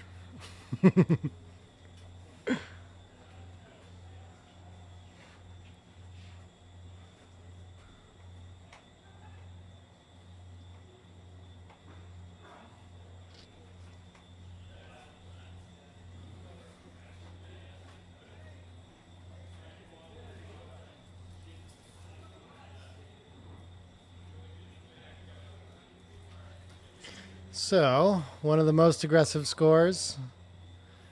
Any sort of advantage in the opening, and Joey will want to be sending a cube pretty quickly here. Michi got to be very careful about taking. Tough for him to find a cube too, but if he gets to the end game, Joey does have a slightly elevated take point, so he can still cube fairly aggressively, like a hair more aggressive than money even in races and holding games and things like that. So we'll see how it goes, what he chooses to do with that.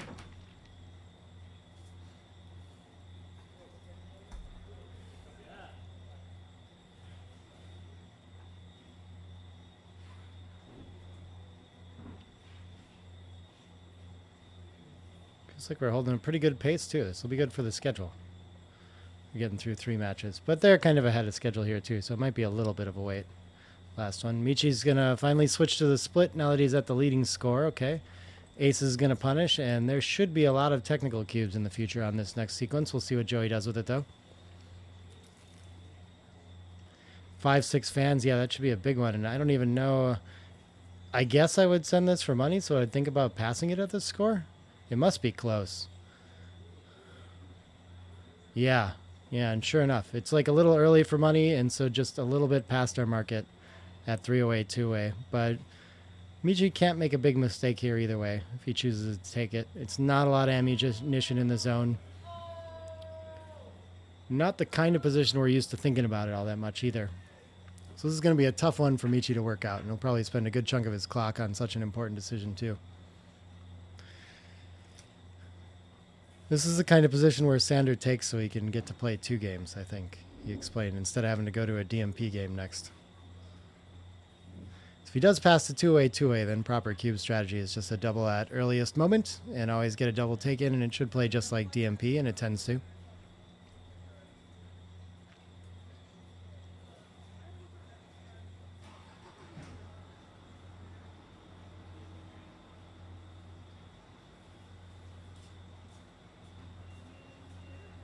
What a sequence to end up in, though.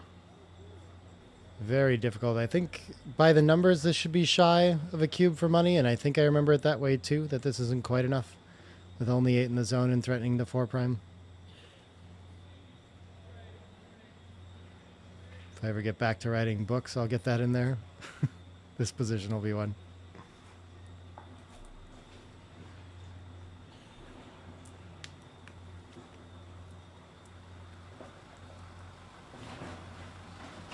The more interesting problem is when on this is the 4th roll of the cube, when we win the opening roll and end up with a cube decision on the 3rd roll, when do we have a cube? That can happen at 3-way, 2-way. There aren't too many of them. A lot more at 4-way, 2-way. But there are a few at 3-way, 2-way.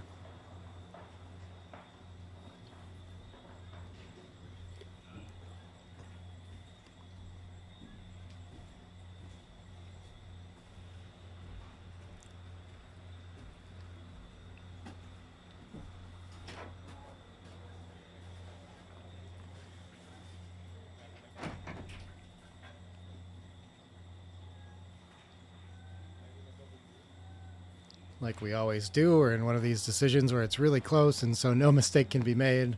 So we're going to spend all our clock time on it because it's confusing.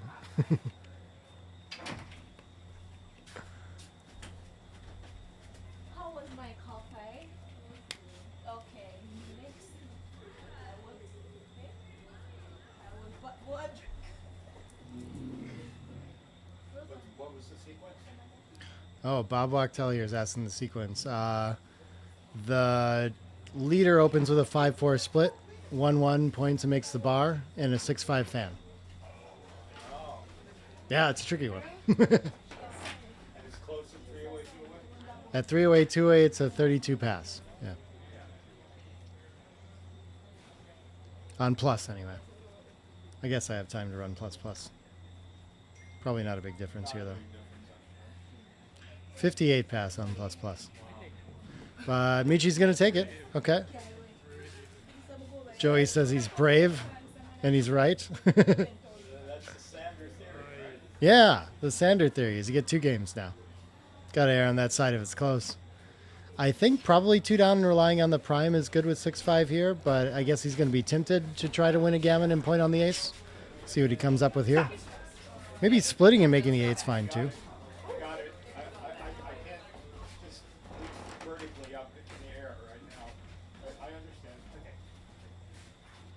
He just went down somewhere anyway, right? Up into the back. Yeah.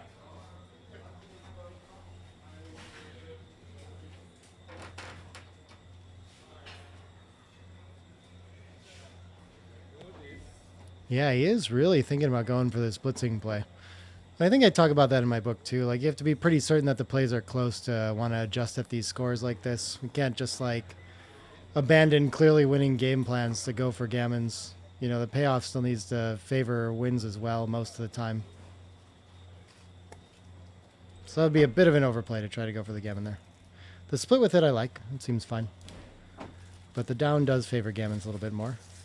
4 enters high and hits loose on the bar. Okay, a little bit of life for Michi. 3-6 gets to send a third checker back, though. Definitely more gammons after that sequence. 3-1 gets to anchor.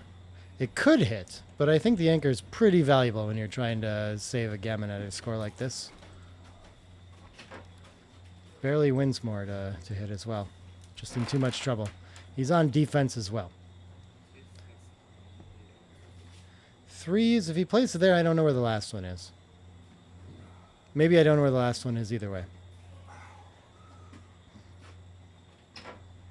You don't have any good ideas other than like the only safe-ish play would be 8-2, but he can't clean up anyway. So I'm not sure what you're supposed to do with this. Leave 2 blots in the outfield is the verdict. Maybe I'd end up finding 6-3 to keep another point still. I don't really know. This is difficult. Stacking up 13-10 4 times seems fine as well. We are breaking the link from the back checkers a little bit, but what can you do?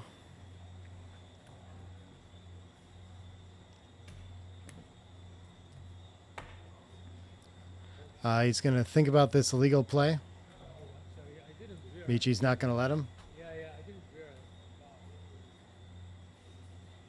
Oh, Michi didn't realize, he says, that it was legal. I wonder if it's a better play, if it's an option. 6-2. This gets to hit. I think it has to try, and then the 2 can step up to see the light, I suppose. And look at that, though. It's like so risky to have more checkers sent back that it's okay to just run. Very close. Score plays like that can be tricky. Let's see what Joey comes up with in response. 5-6. Not going to hit anything. So probably just going to go from freedom from the front. Yeah, I like that. Back is a little bit better. Interesting. Those are always difficult to pick between the 2. 5-4 is going to point on head.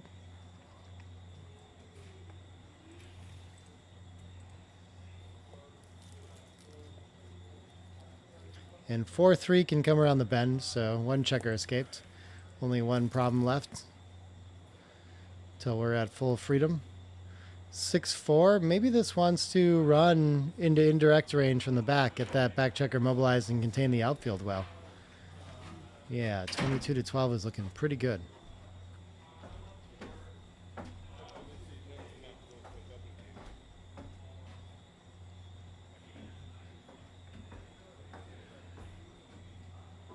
He wants to look at hitting, though, instead. Seems scary to get stuck behind the prime there. It doesn't seem to win more games even, so I don't think it's going to be good at another score either. It just, yeah, I mean, we give up one of our few points here. And it's not a bad place for it on the 12. I mean, I guess 8s get a lot better, and we let our opponent potentially escape completely, but I don't know if our structure is ready for breaking the 8 to hit loose. Yeah, I like this play from Michi. 6-2 is going to hit, though. Punished. For his good thinking, of course. 2-5. Looks like we're going to have a simple distribution play 13-8, and we're going to wait on our holding game now. And still a little bit of gammon threat if Joey can attack behind with that extra blot on the 23. The prime is a good start for that too. Now he can start hitting loose, get recirculated, and find some other ways to get some more gammons involved in this game as well. 2-1. I think maybe we advance both of them, but one of them to the 7 should be fine. Whatever, we're going to do things from the 10 to get our distribution better and focus on making the 3-point, maybe the 2-point. This should make the 4 points. I guess I could just make the 5. But I think I'd rather make the 4 and like work on distribution here with that 8-6. Yeah, that looks very nice. I wonder if he was supposed to step up. Yeah, he's supposed to step up to avoid the gammons, but it's close. That's a lot of wins that he has to give up. 3-2. Okay, instead of slotting, he's going to stack things forward. Interesting. Yeah, we should actually clear a point. That surprises me. 5-1 is going to cover. Okay, very nice shot from Michi. 6-2, we're forced to break our structure unless we want to play to the 3 and the ace.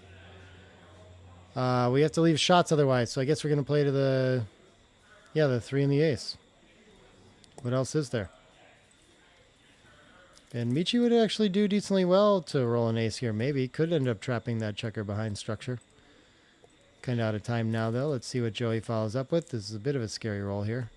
6-4 should be able to clear a point and cover and avoid leaving any shots. Oh, he's going to leave the 7 instead.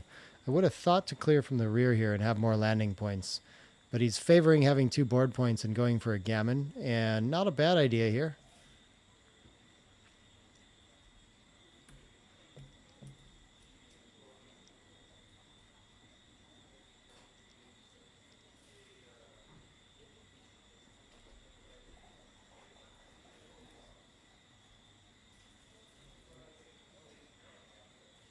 It's just going to be too hard to clear from here. Your opponent can just run and avoid it anyway. Michi doesn't need the extra checker back, so this is actually going to give him mobility to get that going too. So good find from Joey in the end there. 6-3. Looks like it's going to cover twice, or yeah, sure, probably 6-3 is a little bit better. Double 5s is better than the numbers he called for.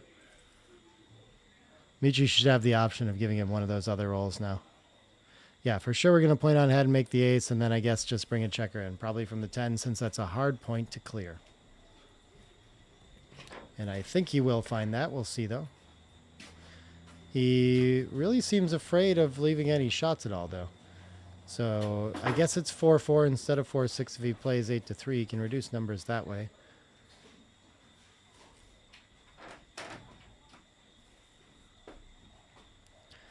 I don't think reducing is the priority here. Yeah, I like this 10-5 for sure. Told Michi what to roll. Can he find it? He cannot. And so there are quite a few gammons in this position. I think he should bring 2 in here while his opponent's on the bar, only leaving 4-4. And we're already up to winning a gammon a quarter of the time. If Michi can't enter quickly, it's going to become a big risk quickly. Oh, but he wants to play behind instead. Okay, this is not going to be quite as many gammons or wins. And it just buries a checker, and he's likely to have to leave the shot later anyway. So, yeah, it just slows down his progress in all the ways. 4-6 pops out, so that's going to save almost all the gammons.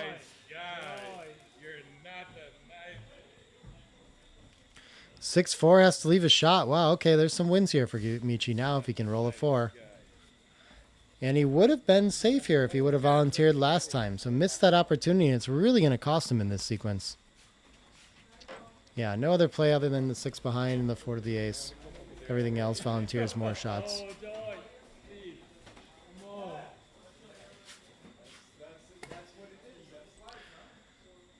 All right, 4-3-1 to turn around this match completely for Michi, and he finds it. That's right. That's right. They all want, Wow, want to bite my ass. that's the opportunity he needed. Hits and continues to cover. 6-5 is going to fan. 4-2 closes out, and otherwise Michi's going to make sure he's covering the outfield well. So the 5 looks like 17-12. It's perfect, and yeah, you can pop out with the 3. About as good as distribution as you can ask for. 5-2. So it could slot the back, but I don't think it needs to. I think he can just play to the 11 points would be my idea here. And again, just like such great distribution if my opponent enters or if they pop out. And we don't give up a 6-1 anti-joker. Double aces. Okay, a little bit of life for Joey. Michi really needs a 4 or 2 to hit loose. And he gets a 6-3. Okay, so there's going to be some shot levers here. I think just playing from the front is the best here. 11-2.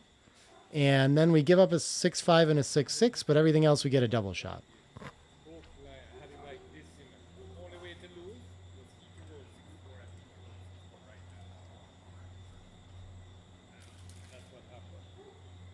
Five up is scary, but it is double 5, so just going to clear the 6. 5-1 gets to hit now. It's important for Michi. And I guess it's tempting to just slot it since when we get on a hit on an ace, we're sad anyway. Maybe we get some more returns. Yeah, that looks like playing for it big. Ace-6 is scary either way. That's scary. 1-3. Okay, that's some life. Michi under some pressure to roll a 6-4 or 2 with his entering 5 or 6 here. Otherwise, there can be gammons here. Oh, double 6s will do it. That'll close it out and should win the match for Michi here. Though the next double 6s leaves a shot. Please don't do that.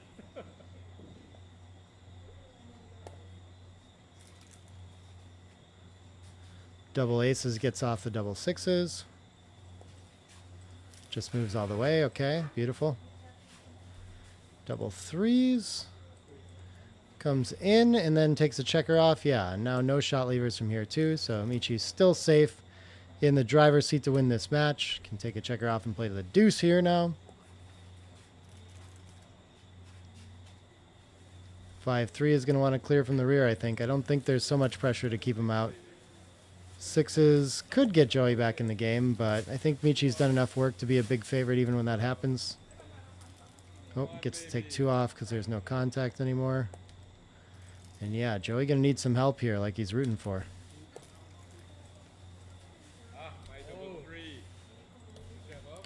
Threes is a step.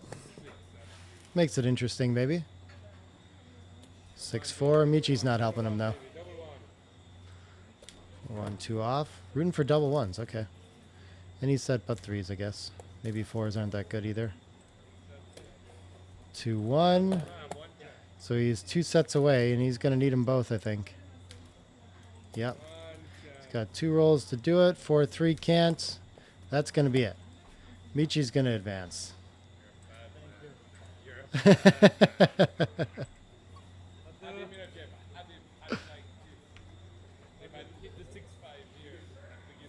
You have many chances to win the match.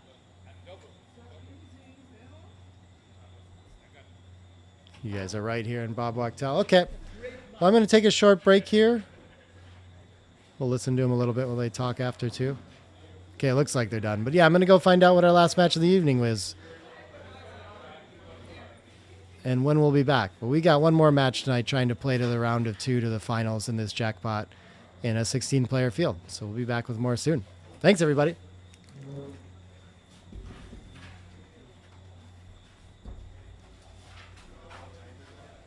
I don't care. If you want to do interviews, that's cool, too. Are you having fun doing that? Yeah, go ahead.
All right, I'm not sure if we're live yet. Maybe. Maybe I can start talking. But yeah, we've got Michi playing the dark checkers on top again on a winning streak in the Masters Jackpot. And Gary Casilny has made it to the semifinals on bottom here. And so this will be our last match of the night, and then we'll play finals later in the week. On the other side, we had a cool situation with rebuys and satellite for some other players that weren't going to play otherwise. So that's going to be a round behind. So we'll have an extra semifinals match to play later in the week too. But otherwise, yeah. Going to plan and like ahead of schedule in a way. So it's very nice to be able to get the 3 matches in tonight. 13-point match between these two should be a tough one. Gary's been playing very well lately, and of course Michi's looked on his game all day today. I think nearly every match we've seen has been with him. And it's funny, sometimes it goes that way. 4-3 down to open, 6-4, likely just runs past. Splitting is a fine option too. Interesting, Gary doesn't remember this one off the top of his head and is going to have to take a second. There we go, remembers eventually. Figured him for a kind of player that would memorize the second roll that way. Typically we want to play 20 and 9 with this, but we've already played 2 down, so this one's going to be a little different. Maybe we need to make the 5 and split. Interesting. The anchor, though, is it? Oh, we can just go all the way. Okay, yeah. So Michi finds a fine option of a play, though. Ace 3 is going to clean up. Okay, 4-3 gets to make the 5-point. Poor distribution for Michi, though, so it's going to be difficult to improve on this position. Yeah, this is a tough one. We hate stepping up 24 to 23 with the ace, but I guess it does challenge a stripped 8-point here, so it's worth a little bit more than usual. Michi with a 10-pip lead, the anchor, and threatening to attack wants to think about it, but I think there's a little bit too much work left to do to develop this.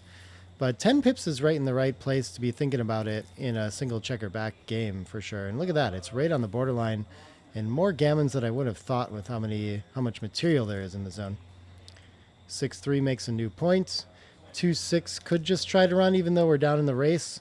Ooh, that's tough though. What else does he have? But this looks scary. I think this is the only play, but it feels not fun to take this cube afterwards since we're trying to escape to a losing race, and when we don't, we can lose a lot of gammons and be quite dead. So I expect Michi to find this on the threat of rolling a 3 or a 10. And we'll see what Gary wants to do with it. When he's missed, then his opponent still has a lot of work to do to escape the checkers on the 20. He's usually going to get to safety, but he's not really like a favorite from there either, so the upside doesn't look great. But I think he'll probably be able to find a take and think there's some play when he's not hit here, which is the usual case. Okay, double gets in. Gary going to take it quickly. 6-1 misses, but it's going to start a point and smooth out the distribution 6-5. And 6-2 cannot get to safety cleanly, but it can reduce shots. But maybe it should stop on the 4 to duplicate 4s. Or sorry, to stop on the 9 to duplicate 4s. But closer to home seems like a fine idea too. 3-1 misses. And now Gary's going to see if he can start containing those 2 checkers on the 20. It's a tough job, but he's got a way to a win from here. Interesting that he's not just covering the deuce. Decides to start the better point instead. Okay. 4-1 cannot make the bar point. That's unfortunate. Maybe we give up the 8-point and slot the 4. So that we can keep the checkers on pure points. Playing to the deuce seems fine as well. 5-2. Oh, interesting. Yeah, being ahead in the race, he wants to think about running now. So if he gets away with that, does it pay off? Yeah, it feels worth it here, and it's probably not going to get any easier, so I think it's time. And the follow-up on the attack looks pretty weak, so he should have a couple rolls to try to escape that second checker as well, so it looks like a nice time to go for this, even though he's not a huge favorite even when after he goes for it.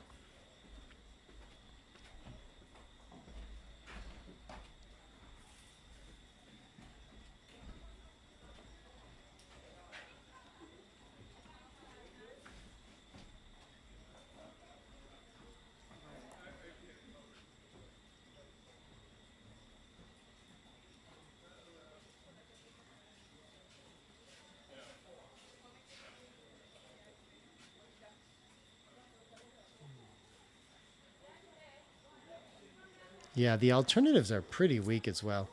I mean, we'd love to play 6-4, but then our 5 after that is like the ugly 8-3 or giving up the midpoint, something like this. We could make the ace and like leave blots on board. They all just don't look quite right. So maybe that's part of it why we can get away with this, is that the other options are just weak. 20-15 along with making the 4 is an interesting option here too. Just provoke contact entirely with a very strong board, but he does find the best play after all. Nice find by Michi. Double 5s is going to turn around the race. I think we're just going to play 4 down and be an exactly even race. And, oh, interesting. Why should he keep one back there? I would have thought just 13 to 8 4 times. To avoid a stack of 6, I guess, is the idea.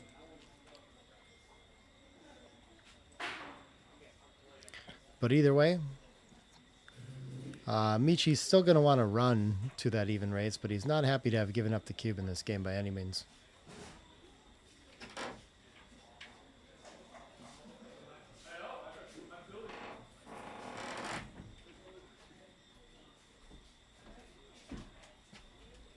Looks like he's going to pause to count for a bit. Yeah. And 4-2 can't do much with running, so I think he's going to make the 4-point twice. I guess maybe 4 down and covering with the 2 could be better too. Better distribution. Interesting that he should pop out there. I'm not really sure what the value of that is. Maybe it... I don't know. I don't see much reason to do that. It doesn't seem to gain any contact on the midpoint, so... But Michi finds this. Okay, he wants to stay pure maybe. Maybe because the race is so important. And the 4 is duplicated a little bit too. But that's a tough one for me. 5-1 can cover, but maybe you should just play for the race somehow and play 6-5 with that instead. Okay. Decides to favor contact instead. 5-4. Come around and down. And Michi, again, just like equity... So he's like slight favorite, but his equity can't be too good, maybe even negative, with his opponent owning the cube in such a close race. 5-2, I think it's probably fine to break contact, but he could also just bring 2 in, so why not?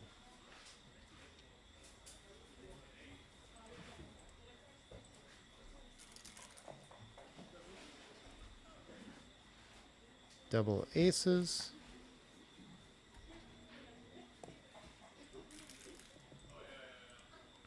Yeah, we want to find... We could bring 2 in, but the distribution would be a little too ugly afterwards. So we got to find some way to smooth out there. Like that play.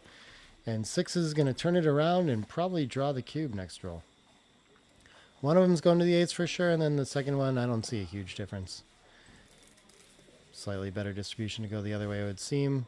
2-1 I don't think is going to be enough to keep Michi in this game, and I think Gary is going to win 2 points to start this one.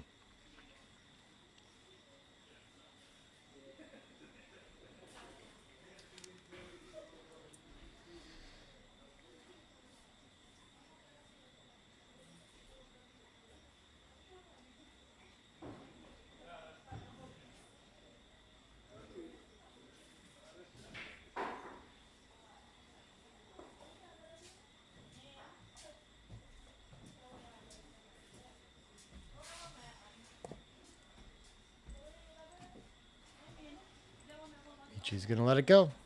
On to game 2, 11 away, 13 away.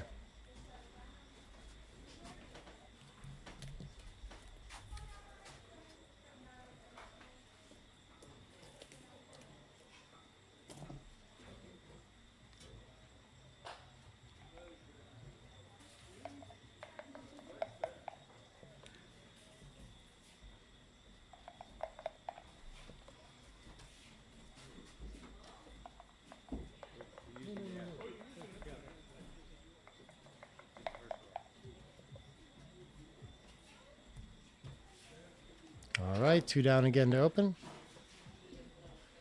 With the 4-3. 5-5 misses, going to make the 3-point. Black should be a small favorite here. 5-1 is going to make the 5-point. Beautiful development, what you're hoping for with all those builders for sure. And Gary needs to get the back checkers moving, cannot. So I think maybe he's going to need to slot something to avoid getting too awkward. He can play safe like this, but it's just a little bit too hard on the follow-up, I think. So better to take the opportunity in the early game to play bigger. 4-2 develops nicely for Michi, and he probably has a cube coming pretty quickly. Making the 5-point could hold it off, though. That's pretty strong. Michi has the better timing and the better board, but I don't think Gary's position's enough worse anymore. But look at this. It is still worth a cube at the score. Just barely enough. That's a tough find. But Michi's pausing to think about it. The fly shots are worth quite a bit, of course. 3-4, 3-5, 6-1, 6-2. 6-2 is duplicated, making the bar. Double twos can make the bar. Not sure there's many sixes, some big sets and things like that. It looks good. It's just a very robust positional advantage, I guess, having the rack against our opponent's like overrun position. And so when we're both stuck back on the ace against a lot of ammunition in the zone too, it's going to be nice to not have that pressure to split like Gary does. But he finds a cube. Gary finds an easy take. 6-4. I think that's going to want to make the deuce point, but it's not the roll we are looking for. I think it still allows us to focus on our priming game. I don't think we want to... Maybe we could just run too. I'm not sure. Usually making the deuce is kind of the wrong idea, though, in a priming game. So, yeah, they're very close here. It's a confusing one with a lot of confusing themes. Since the stacked up checkers make us fear being attacked quite a bit, it makes me want to stay on the 24, but we are running out of time for that a little bit. It's a dilemma for sure. We definitely don't like playing this deep when we have the more pure structure as well. We like to stay the pure one and threaten to make the 6 prime instead. And splitting and covering the 9 is definitely the best way to do that.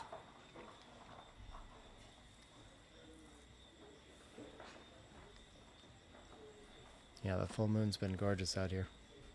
I think we got some shots in our videos. We'll see.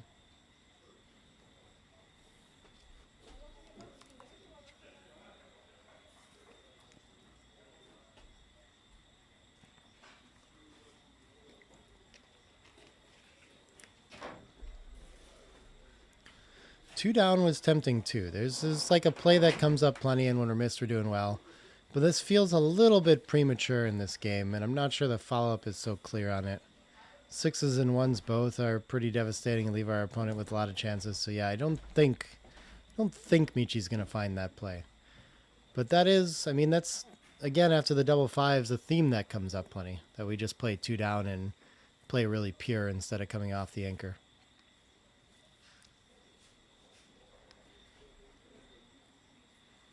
Good night, Hannah out there. And James, thanks for joining us.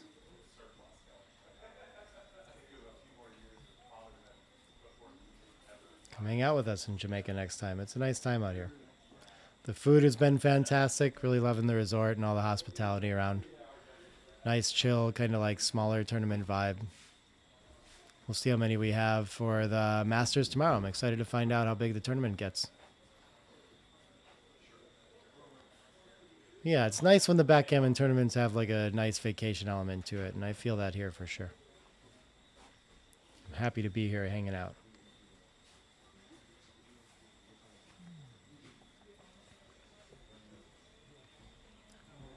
Lots of good side action too. You don't always get to see as big as chouettes around as we have here, and poker games on the side and stuff like that. Lots of games to be played. That's always nice too.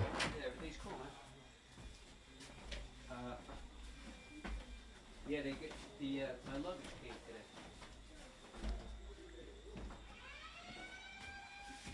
Yeah, they brought my luggage over. Oh, sorry. Thanks, Ben, for the sirens. So what are you doing? See what he's going to find here. Yeah, the run not too bad. They're all very close. Very difficult play. At least he forces his opponent to give up the midpoint. If they're going to hit, 6-3 can't do a whole lot. So I still think Gary is under the most pressure to run from the back. Can he afford to do it on this roll, though? I just don't see what else to do either, so I think he's got to run and provoke out there, too. Oh, he could jump out and also clean up a blot. Okay, that makes a lot of sense, too. But, yeah, the 24 to 15. It's a play you see first, I feel like. Is this a 6-5?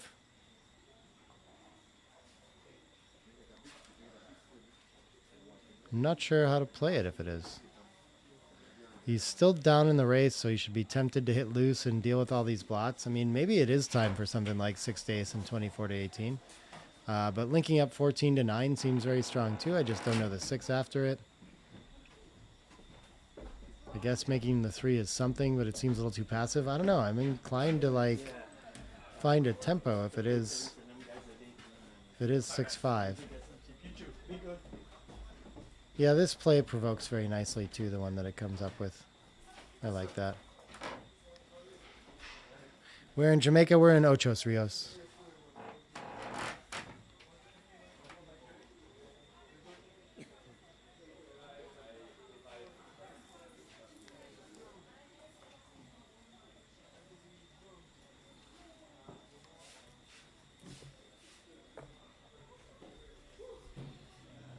Yeah, the distribution is not great for the covers, so I can see the problem with this play, I guess, but it just, with all these blots around it and the racing lead, it seems hard to just let white play their whole role. I'd be very tempted by this play as well, and it seems like so numbers are going to hit us and take away the tempo when we just come out to the bar like this, so it's hard for me to understand why that version of provoking is worth the most. But I guess we're going to have a lot of returns when he does hop out. Or even when he hits us on the bar, at least he's still got the single checker stuck back. So maybe there are just long-term prospects that are a little bit difficult to see here.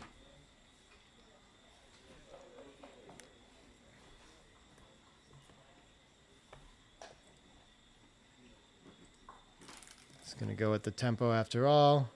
4-6 is going to fan, and now he's in the driver's seat. Oh, he already sent the cube, though. Okay. 4-2. Cannot cover. So I think we can make really good distribution for covering, though.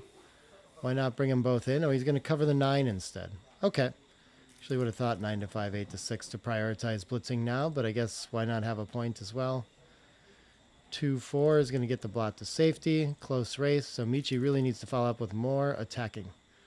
6-2 can cover, though, and I think he's going to want to do that. No, it can hit in the outfield. Yeah, that's probably better with the good board than covering. I don't think we can, again, let our opponent have their whole roll. Oh, making a priming point is an interesting idea, and making the 7-2. I didn't think of that. Oh, he's going to look at that. Okay. Yeah, ways off and just too passive allows our opponent back in this game. So I think he will see that eventually. Even if they both end up with an extra checker back, I think he's doing better with the better structure.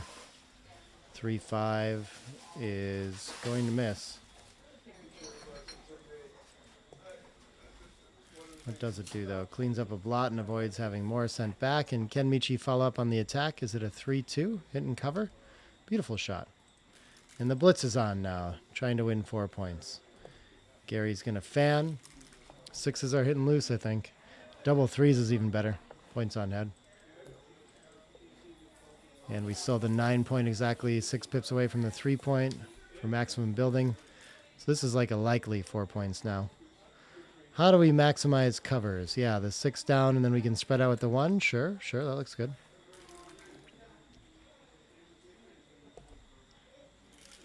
Oh, I forgot to fix Michi's name too. Spelled slightly wrong. Apologies. 5s work already if we leave the checker on the 13. So what else can we go after? Now they do not. Maybe that's not the priority, though. It is more numbers, so.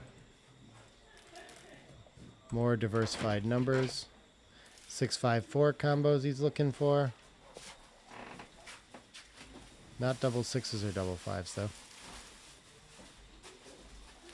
5-3.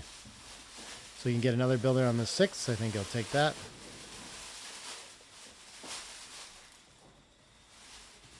Double 3s, okay. I think this is fast enough to save a whole bunch of gammons for Gary, so that's a huge roll for him.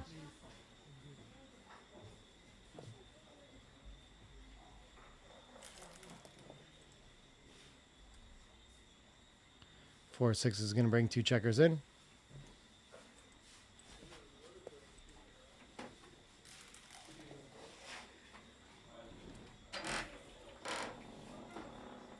All right, smooths out the distribution a little bit for contact. Not really worried about a gammon anymore, so that seems reasonable. 4-3 is going to get rid of all the remaining spares and a lot of shot danger in Michi's future here. So this has turned out pretty well for Gary. Maybe the 2 in it can come in and the 1 can cover now, but it seems also, okay, yeah, we can focus on the board this way too. Yeah, that was my idea for how to focus on the board, would be to make the 8. 5 solves a lot of problems. I think we should clear from the rear still. No gammon threat to make it worth peeling. 5-2 could make the ace. Is it getting close enough where we need to just start bringing checkers in? Oh, we can just run too, yeah. Yeah, of course, that makes a lot more sense. 5 out, 2 in seems fine as well. 6-5 takes 2 off, okay. Lots of shot levers for Michi next time. 6-1, 5-1, 4-1, and 3-1. And Gary's going to be able to wait, no problem. If he gets by that, should be an easy 2-point win. There's 3-1 though. So it's more shots if he hits on the way. And I don't see any gammons to play for, so I think he should just peel without hitting. Of course, having a checker off is better than not having a checker off, so I think it's worth just doing that instead of hitting loose on the 3 and cleaning up the or something like that. 6-3 can leave.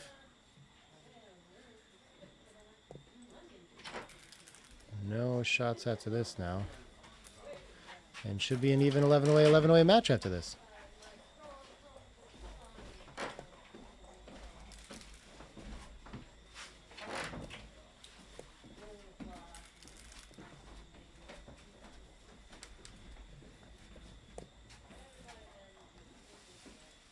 And it looks like Gary is ready to let this one go.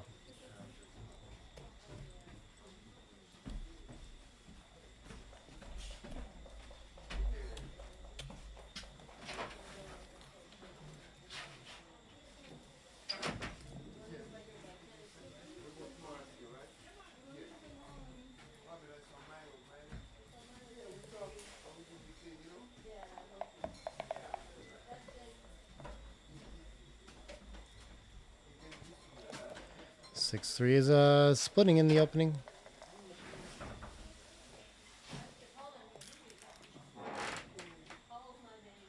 And 4-1 is going to hit, and I think it plays down with it. Oh, it splits here, though. Okay.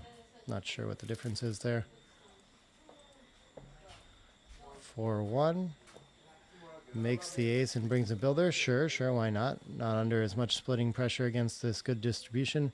6-4 can make 2 points, even though it's going to be difficult to develop the checkers on the 6 point. Seems pretty worth doing. And 3-1 makes a nice point for Michi. And I think Gary just looking to run now if he can. 5-4 cannot, though. I guess we're going to give up the midpoint here instead of giving up 2 points. But he's going to go ahead and make the 4 point and hang on to it and go for builders and distribution to try to use that. All those checkers on the 6 point. It should help him do that.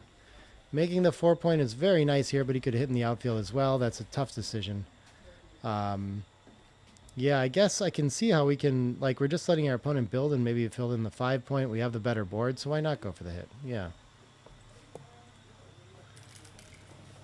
Take a checker out of the zone when he has a blitzing formation as well. 3 can enter and 5 can hit, but he has to give up the midpoint, so things are getting risky for Gary for sure. And 3-2. I think it needs the tempo hit since it's going to leave a direct shot otherwise anyway. So I think he should enter on the deuce and hit loose on the 3. But look at this, just making the anchors way better. Okay, I'm way off on that one. Leaving a direct 6 is a lot better. It freezes all the checkers on the 6. Okay.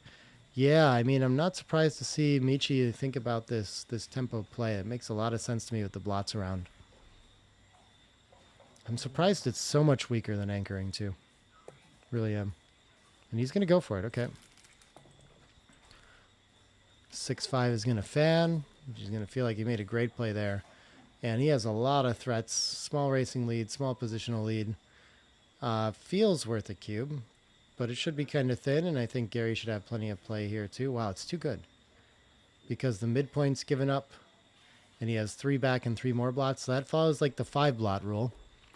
When you have that, the gammons can be too high, and it can be very essential to pass, but yeah, it's hard to see for me how this game is this developed. A little bit surprised by that. He's going to send a slightly too good cube. Gary's going to find an easy pass. On to the next game. 11 away, 10 away.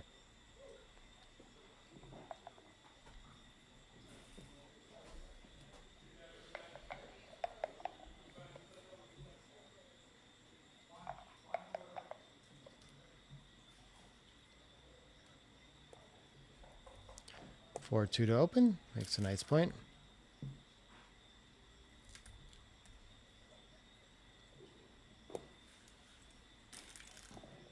Splitting in response would have been my play too. I'm surprised to see the run come up. 4 or 5 hits out there. 5-2 gets to make the bar point anchor. So Michi's defense is secure. Gary with the racing lead, just looking to consolidate. So maybe he should clean up with the 2 and come out with the 6. But it looks very inflexible. So maybe just around to the 9 and step up instead. Okay. Yeah, I understand his play for sure. Just a little too stiff. 4-2 is going to hit loose. And 4-6 is going to make another bid for freedom for sure. Now that he's got the stacky position, he's just trying to run and race.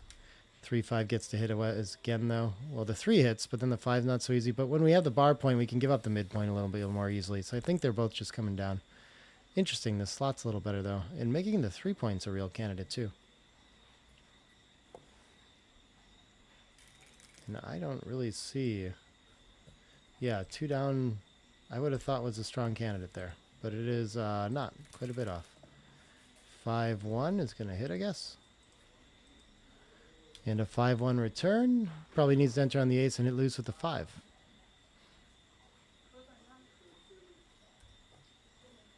Better to enter high.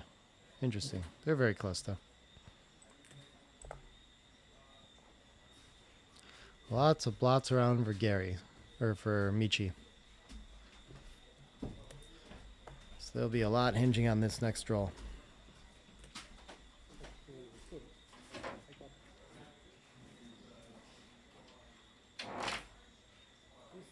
This is the original. Oh, so I think this is the original. Yeah.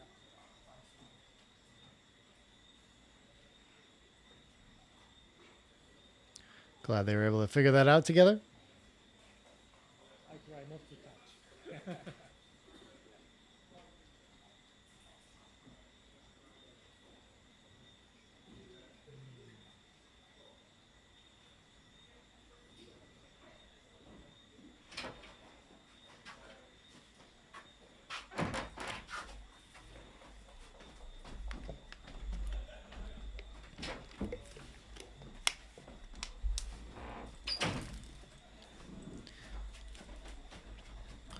Or 6, I think, just has to keep trying.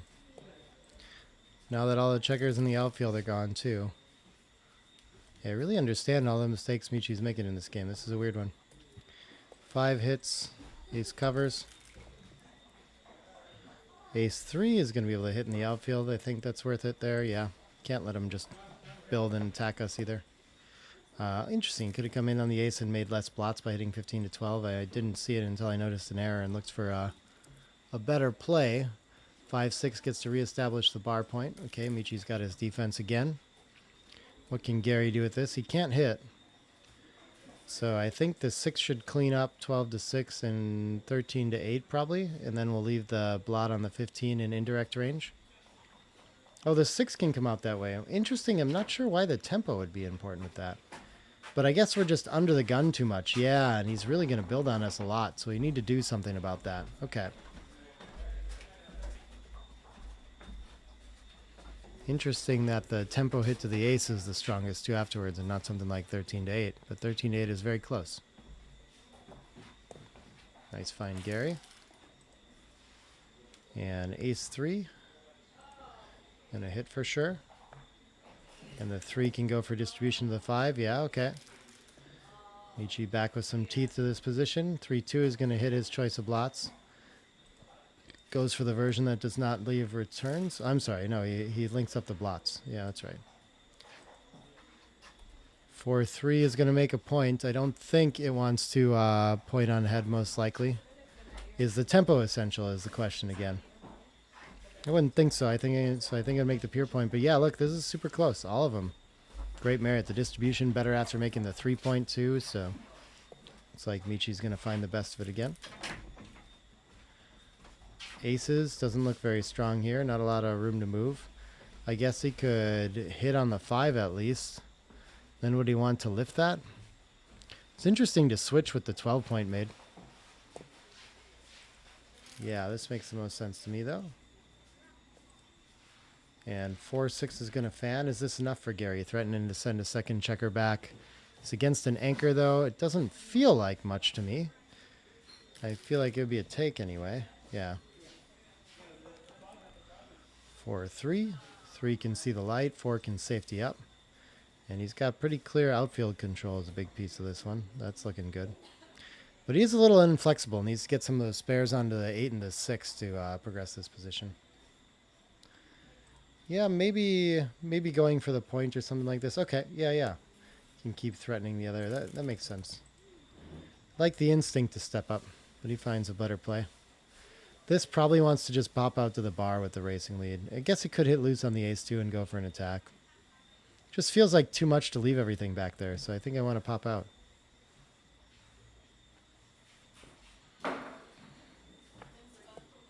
Goes for the hit though. Thinks he's leaving a direct shot anyway, so why not? Understandable. I guess 4 comes in, and or maybe 3 comes in and cleans up. Oh, he's going to come out to the bar though. Huh. Okay. Seems best. 2-1. Ace hits.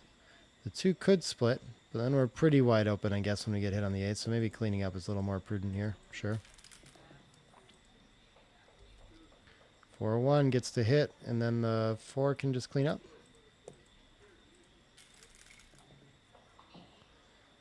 5-3. Don't see a need for the tempo here. What else can we do, though? I don't see another play, so I guess we're just going to do it for lack of options. Slotting is actually somehow better. That's a weird one. Stay pure. 4-5 is going to pop to the outfield. And that's going to leave Gary with a fairly clear advantage. Is it enough to send a cube, though? With 5 checkers back, yeah, maybe. This looks pretty bad for Michi. I think that it's not our typical bar point holding game. He's going to have to get very lucky to mobilize those 3 extra checkers back. His structure is not great. So I love the cube, and I'm not sure what Michi should do with it. And we can see he has a small pass here, but this is going to be a difficult one to figure out for sure.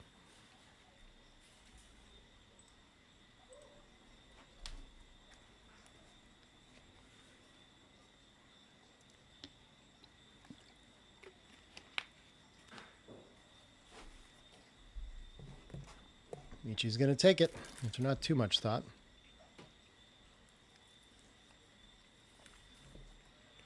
Six one gets the point on head. Okay, so Gary's going to switch into some attack mode here. 5-4 gets the hit back if it wants, but it leaves a double shot. That's pretty scary. Makes a better anchor instead. Yeah, okay. Yeah, the race is close enough that we can just be patient here. And the checkers are looking a lot more mobile. It's a little awkward to make the 20 because you don't like to have the 20 and the 18 at the same time. Kind of too many checkers locked up together. So we'll see which one he chooses to get rid of and when. 6-4 cannot safety everything. So why not just put a spare on the 6? That seems pretty strong to me. I guess we could play 6 in and 12 to 8 and leave no direct shots though.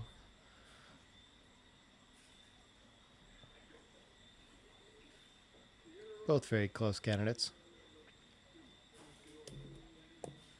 Yeah, he goes for the no shots version. Reasonable. A little less flexible though.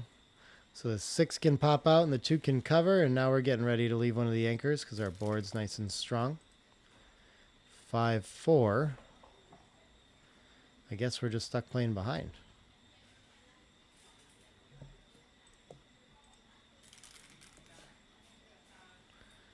Four, 6, I think, is just playing around. He wants to think about making the 14, though, I guess. Yeah, okay, maybe it is a good time to give that up. Yeah, that's a nice find. I think I would have just automatically played 18 to 8 there, and it's very close, but yeah, we can see a very strong candidate to like create that landing point out there and just give up one of the anchors too. It's maximum mobility. We're going to have to do that next time anyway, a lot of times. 6-5, I think, is just stuck playing to the ace. Not a lot of choice for Gary here.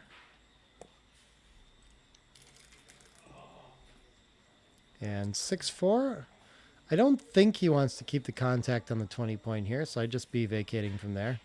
But look at this, he does. Okay, he's got a 5-point board and a blot back on the ace, so it's better here to stay back and play for a little bit more. Those are hard ones to figure out for me. I always like to just make sure that I keep my bar point contact and I'm not giving up anything with that contact in the 5. But I can see now, I guess, that it looks like It's hard to find the numbers that are really going to punish us staying back, and we're probably going to get a lot of extra shots and give our opponent way too much freedom on a lot of threes otherwise. We'll see if Michi can calculate this and figure out all the rolls that he's sad about afterward. Compare that correctly.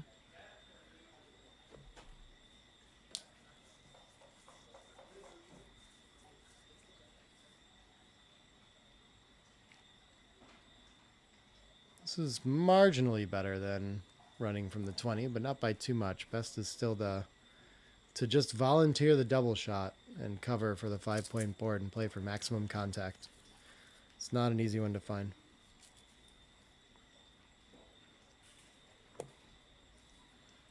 All right, goes for the 2 down though. Good candidate. 2-1, that would have been a hit and cover number, I think, but it's just covering and slotting instead. Sorry about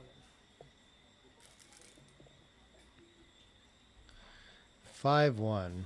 I guess this is just going to slot the 4. I don't see many options here.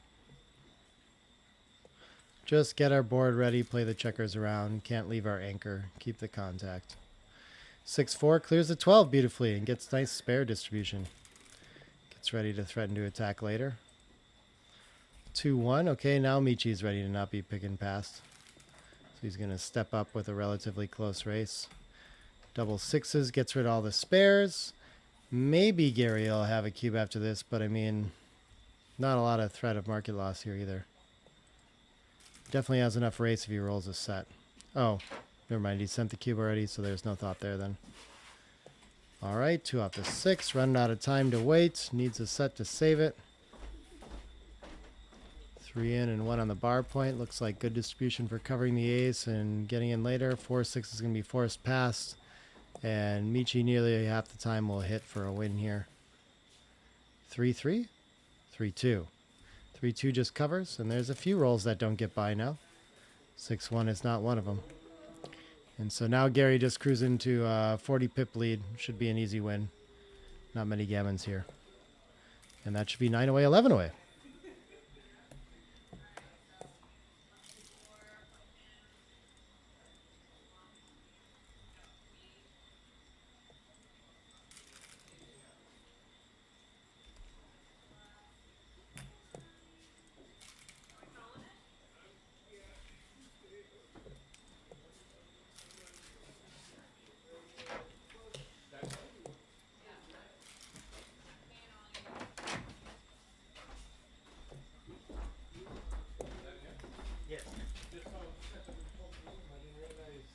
I don't think too little too late with the double 4s there. But Michi's still rolling just in case. Could get some ace misses down the road. 4 misses are not so good for catching up though.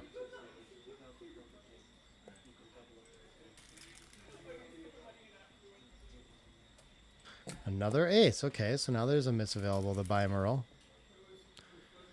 4-2 is another miss for Michi, though. That's not going to help.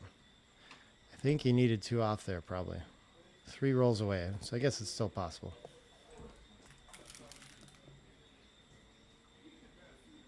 5-1, he finds the miss. Okay. Oh, Michi's ready to resign, though.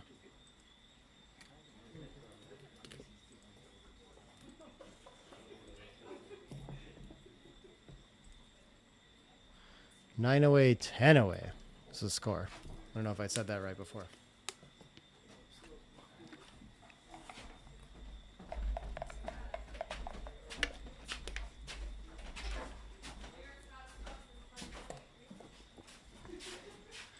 Five, 3 to open for Michi. Double 2s likes to make on the second roll the 4 and the 11 typically. Really good chances of making the bar, the 5 points. And so Gary or Michi often going to need to split here, step up. Even better to make the Kirin point. He named this. How does he miss that? 6-5 is going to run. The Kirin point is the 20-point anchor after your opponent's made the 4 points. Goes up in value greatly. 6-5, yeah. Does he have anything to do other than to run? butterfly anchor time. Ahead slightly. 6-2. I think that Gary would prefer not to run into a double shot with such an even race. What else does he have, though? I don't think he wants to hit loose from the 11, so it probably looks like slotting otherwise. And I guess why not have the upside of escaping? I don't know. Yeah, this one's tough. They're all very close. 2-4. 2 down he wants to play. Okay, with the open 5-point, that looks good. Should help him make it. 4-3 is going to fan, and Michi with a clear advantage in this game. Simple cube for him. And Gary is ready to let it go pretty quickly. Wow, a fairly borderline decision, but finds an easy pass there. And on we go to the next one. 908, 908.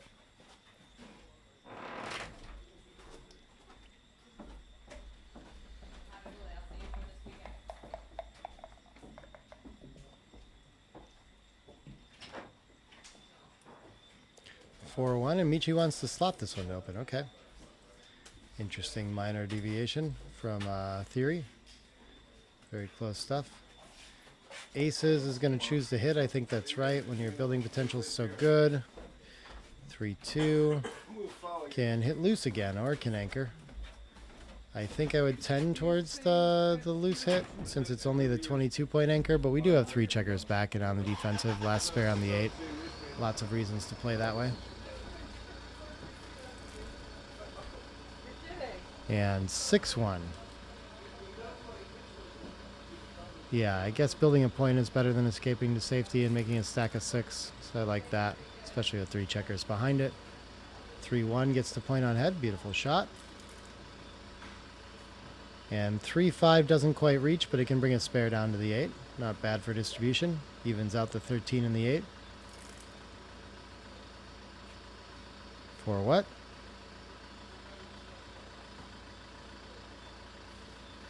Looks like double 4s. Okay. So he wants to run and make the 9. Yeah, the 9 is pretty good with his opponent on the 22 like this. So I think that's seems like a solid play. 4-5 for Gary. Can get a checker to freedom or it can hit. I think just escaping right now feels a little stronger. I don't know how to follow up with the 5 after I hit. So, yeah. I like that play. 13 pip racing lead is not anything to laugh about. Okay, this can make the bar point for a 5 prime. And this could be enough for a cube if Gary can't get to the edge a lot of times. This should hold it off. This is a pretty strong roll to make his own strong offense as well. Maybe we start smoothing out, I don't know, 7 and 5 or something like this so we can make another point. Yeah, sure, why not? 2-1 for Michi. Not what he had in mind exactly. 3s are duplicated with stepping up, so maybe 16 to 15 is worth something here. And then we would be allowed to play 9 to 7 with it. Yeah, that looks pretty nice to me.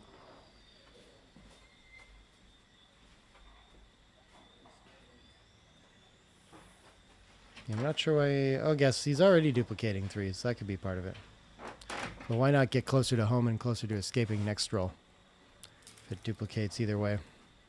Ruins our distribution a little bit, playing 6 to 5 as well. 2-1's going to hit. Maybe we don't have 4s anywhere else either. 3-1, I guess, just comes up to the edge, yeah.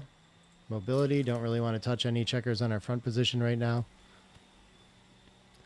6-4, I think it's probably worth making the 9 point against the 22 here, but I guess the other option is an attack.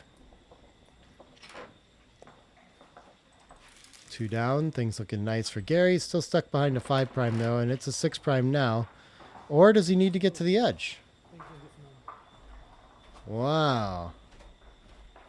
I don't think he has any time to hang on to the 6 prime even if he makes it. So maybe he really just needs to get to the edge here. This is tricky. Very difficult play, and he should actually slot along with it. Not too far off to make the 4.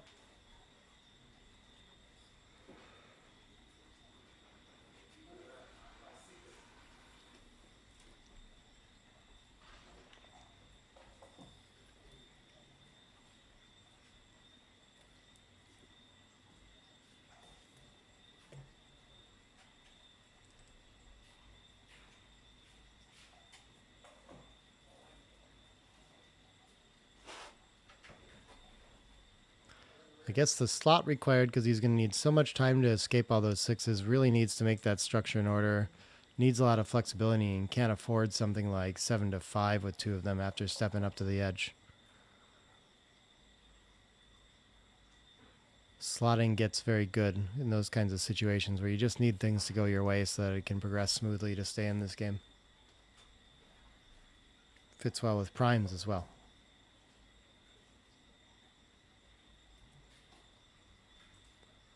Nice find by Michi here.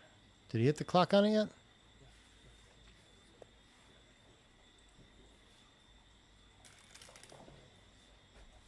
Four one misses. So the play works for him for a roll. Probably just going to clean up from the outside, yeah. But actually, you should stay back and try to contain on what, the 6-1? It's a little strange. I guess 6-2 wants to cover too, so there's some tactics to that. 6-4 for... Yeah, this would have gotten a shot now instead of coming around. So maybe that's part of why you should have stayed on the 12. That's an interesting tactical one to find.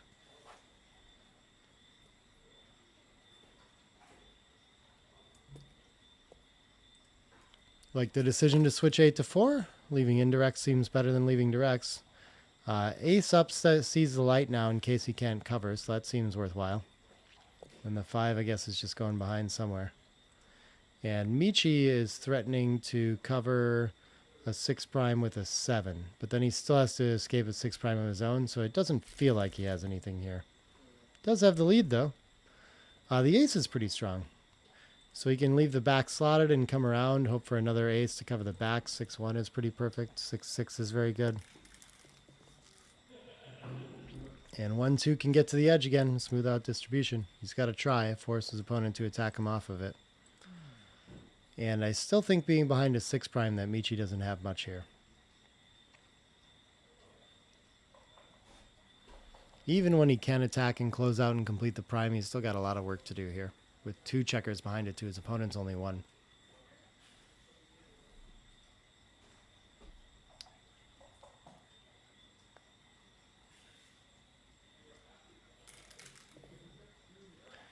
Goes ahead and rolls. 6-1. Oh, this is perfect. This seems like a market loser. Now he's got the flexibility of that checker back on the 6 and a 6 prime, but his opponent makes a 6 prime too. So maybe this is enough with both of us with 1 behind it. Yeah, I'm not sure who's even like that big of a favorite. So 3 sends another one behind and is going to take all the timing away. If Gary enters, then definitely Michi will be doing great. If he makes the anchor, though, I don't know. Is that good? Yeah, this is confusing. I don't really know what I want to do in Gary's shoes here for sure. 2-6 is not what I wanted, though. That is... Could it be too good? You could have just played 7-1 behind. Actually, it's still takeable somehow, so it definitely can't be too good. Yeah, I guess the 5 prime is strong enough. It's easy to underestimate, but he already has 2 checkers behind a 6 prime, threatening to send a 3rd. But once he does on the edge there, he still needs a 6 to escape, and still has a little bit of work to do, and he doesn't always get in at the edge. So, okay, I can see how there's play here for Gary. Which would make me want to hit there, too. We'll see if he can find the take here, but Michi does still find the cube. It's an intimidating one, and Gary finds an easy take. Okay. And it feels like the kind of game where someone's going to win a gammon. Fanning is probably the best outcome for Michi, maybe. Or a good one anyway. Oh, it allows his opponent to anchor, so maybe not.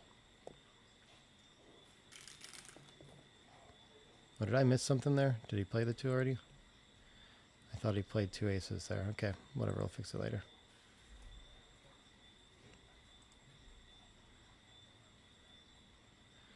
Maybe I got a different roll wrong, I don't know.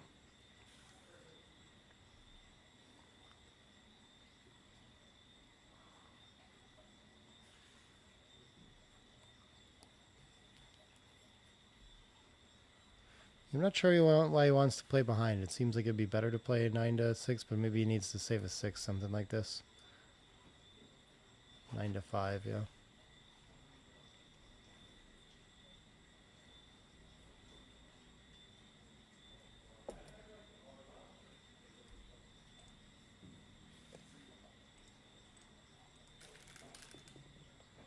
Minor difference.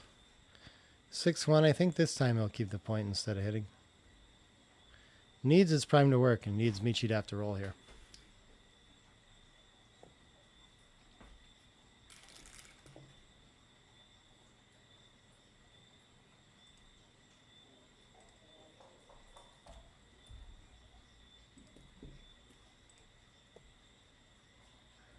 Double threes breaks the prime for Michi. Okay. So Gary with some clear life now. 5-2. Can he afford to run off it right now, though? I guess what else is there? Yeah. He's got a... Wow, he's supposed to just make the point and stay back on there. This seems so close. Cleaning up 3-1 with it seems really good, or just hopping all the way to the outfield. But I guess our opponent can escape the prime a little too easily. I like this play, though. This feels like the priming theme, even though we're making the ace with it. Ace-6 is... Wow. What an amazing shot for Michi. I think he's supposed to just top out, but it's awful tempting to hit twice as well. But I mean, it must just solve too many problems to just pop out. Yeah. Nice find. Maybe this won't be a gammon. Maybe this is just a simple game as Destiny. 4s is going to hit. Okay, gammon's back on. And make the 3-point. Beautiful shot for Gary. Should have plenty of time to roll that 5 to escape.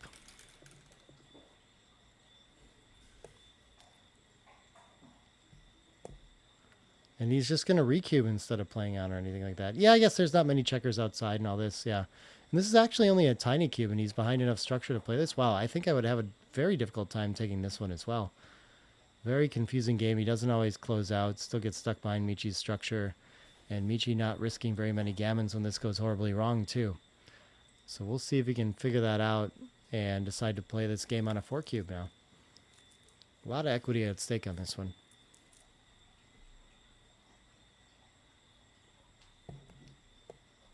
And he is going to find a fairly quick take. 6-4 does not quite close out. Distribution's starting to get awkward. So I think he needs to play 9-3 and 8-4 and leave some fly shots, but actually he should just clean up and play safe. Interesting. Okay. The shots are just too devastating. I would have been thinking this way too, but I guess we're seeing why the cube is weaker than it looked to me.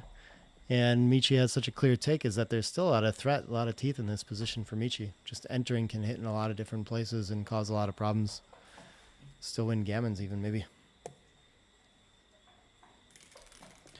Goes for distribution. 5-6 is going to fan. And 5-1 gets to pop out. I think that's more important than closing.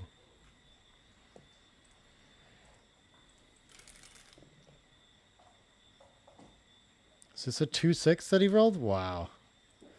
Okay. Well, he still needs to contain that other checker. 5-2. 2 can get out of direct range at least. And then the 5, he's just going to play all the way around. Wow, and leave the direct shot. That was not clear to me. 3-6. Yeah, a little bit better to hide the in indirect range. But 6 is going to come around and 3 in. Okay. And Gary with a 27 pip lead. Looking pretty good in this game. 6 in, 5 fills in the gap. Likely to win 4 points and go to 5-away, 9-away.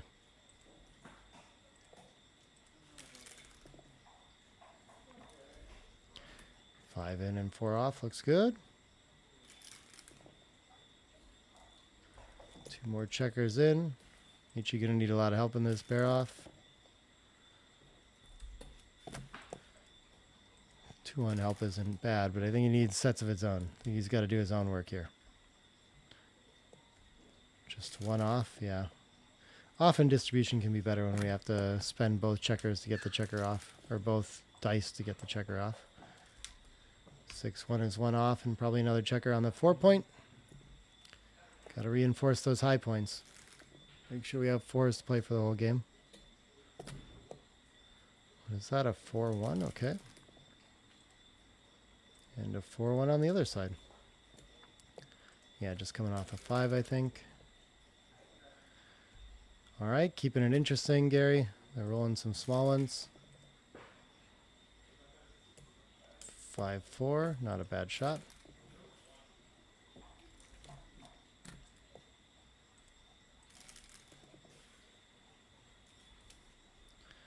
Not enough for Michi here.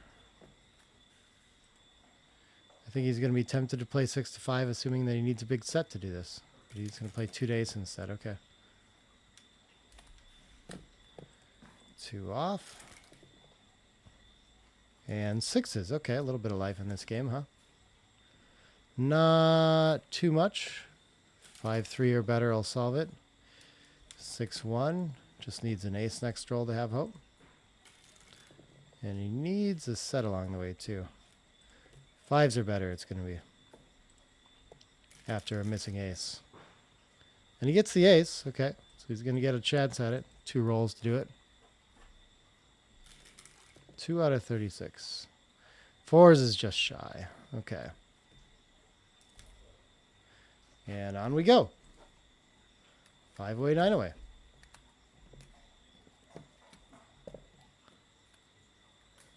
Both of them playing the cube super sharp in this match and having some tricky checker plays come up too. Not an easy match to get through here.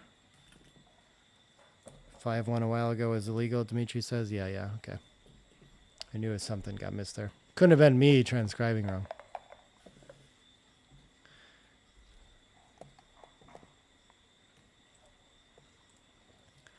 (5-1) is going to go for a slot. Michi style at the trailing score 2.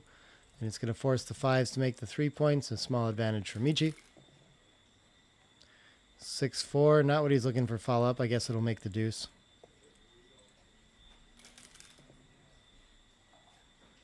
And is this double 2s? Gets to hit and make the 4 point if so? Beautiful shot.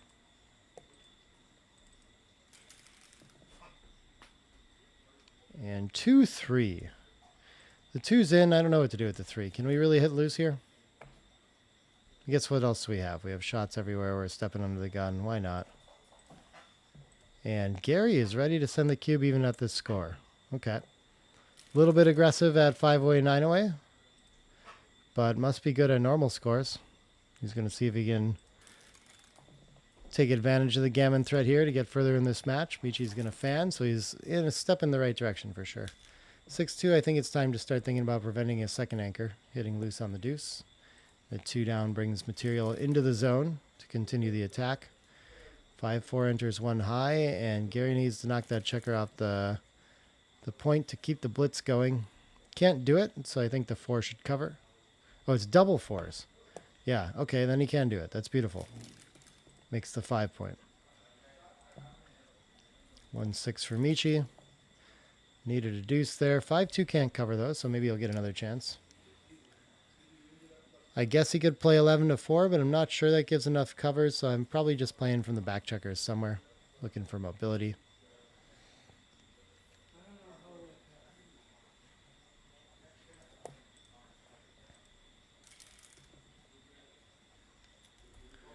One enters and 4 down. And Michi's going to see if he can start to build some structure, but sad to have the 2 point already for sure. 6-5 can just link up in the outfield, or it can probably better to make the deuce here. Yep, goes ahead and does that. Oh, they're almost exactly tied. Interesting. Very interesting. 1-1. Well, he's glad with what he chose now. And Michi's going to go ahead and make the 5 point, next most important point on the board. Maybe blocking the 6 was a little... Okay, you could make the 9 and keep some points there too. Okay. 6-2 is going to hit.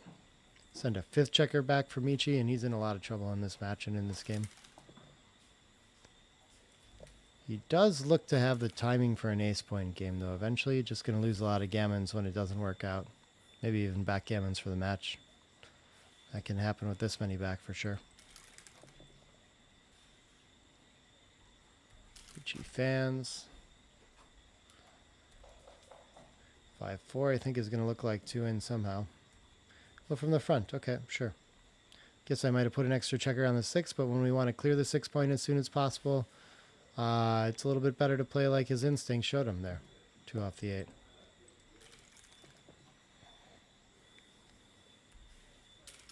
No ace to enter. 6-4 is going to bring another 2 in. Still no extra spare on the 5, though. Oh, yeah, it does get there. Okay, perfect. Very beautiful distribution.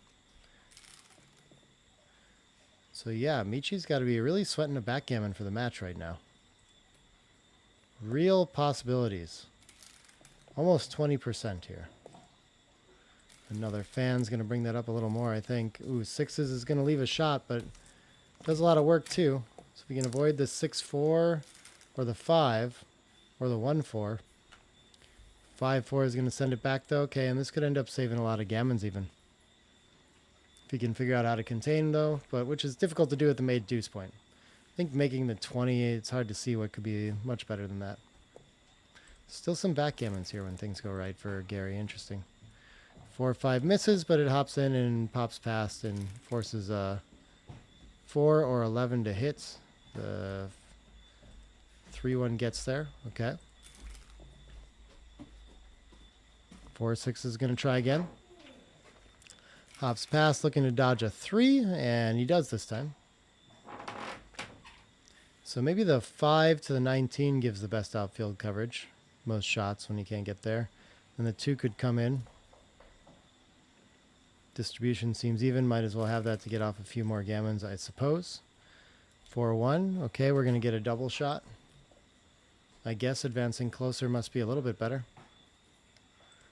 4s and 5s. Maybe a 6-3. 4-1's going to hit. And then it feels probably worth spreading out 13 to 12 to try to build in the outfield, but maybe that's not where the game's at. I don't think the 13's so useful either. It does open up double 4s, so that's kind of a reason not to do it. The ace, it really thought was a big difference though. Okay, gets a fan out of it. Interesting. Best play after all. 3-1 gets the make a blocking point. Very nice. 1-6 is going to pop out into a double shot. 6s and 2s and 8s, and he finds one. What should the 3 do now, though? It's really hard to have all these blots everywhere, so maybe we're forced to clean up 9-6. But he's going to play wide open. Okay. And he's not wrong to do so either, it would seem. 4-6, misses everything, pops out. 3s and 2s to hit. There's our 3. And now we can make the 9 again, I guess.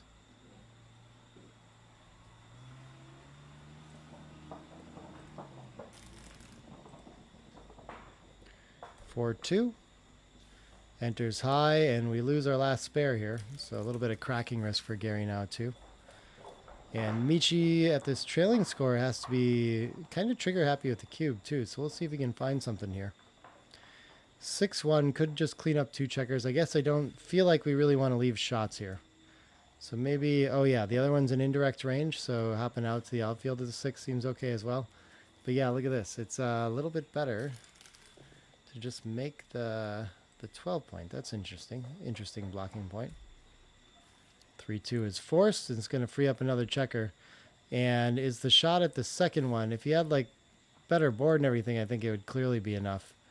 I am not sure here. Michi is, though, and sends it and has a clear take, even though he loses a lot of gammon. So nothing for at normal scores.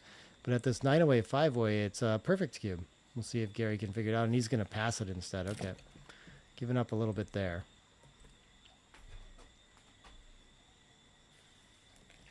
I presume underestimating the weakness of that made deuce point. So on we go to 5-way, 7-way.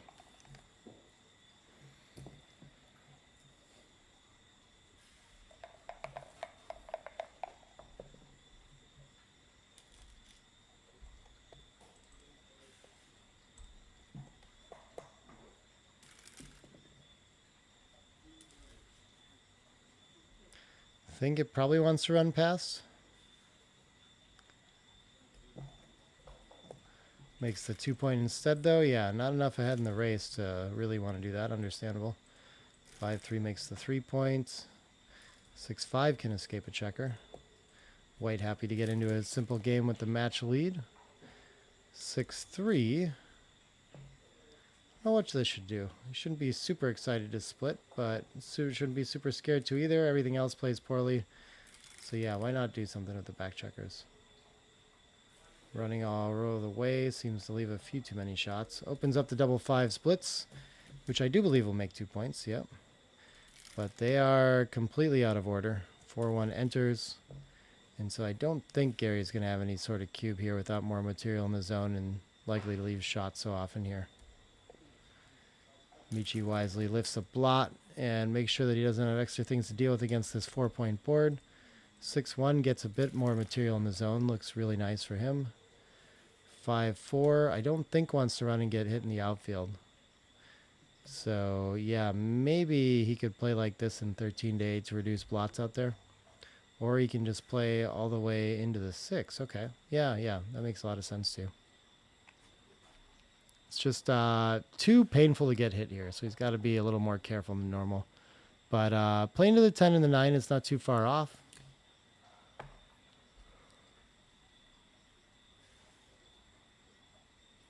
The tempo hit seems a little strange. I don't really know how much of our opponent's roll we want to take away here. We have a weaker board.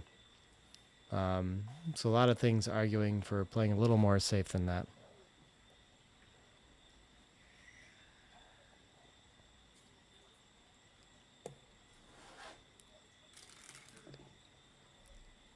Yeah, that's a tricky one. Not sure why 13 to 8 jumps out instead of 11 to 6. 6-1, another checker in the zone. 6-2 gets to safety. Beautiful shot from Michi. Now he's just trying to contain that back checker. 4-3. Let's see what Gary can do about that. Maybe stepping up with the 3 is strong here. Staying out of harm's way as much as he can, but trying to escape. 5-3 cannot hit. It can clean up and continue to the 3 or something like this.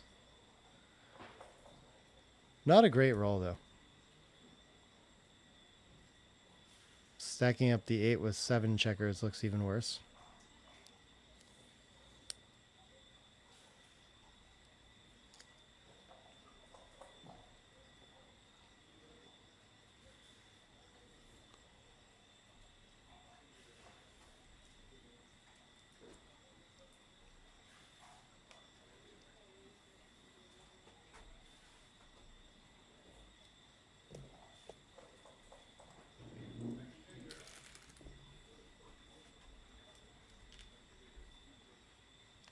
Five four can't quite get to his safety, but he's under less pressure when he hops out, so okay, that can make sense, yeah.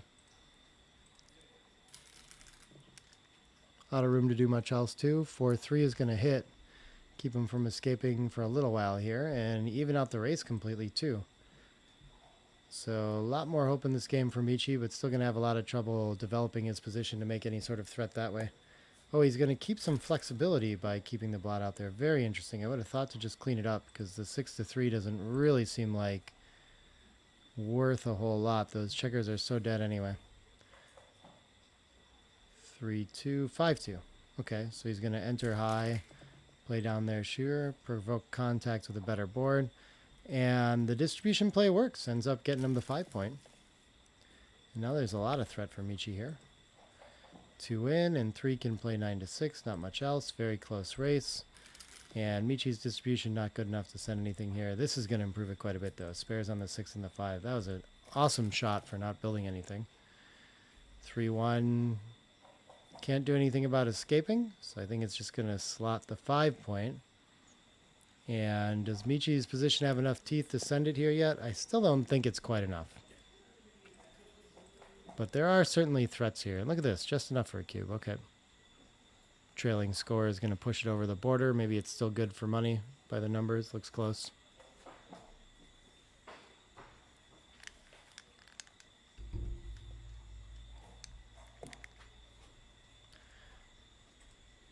Nice find, and we'll see if Gary can find the take. Maybe he needs to count the pips real quick first.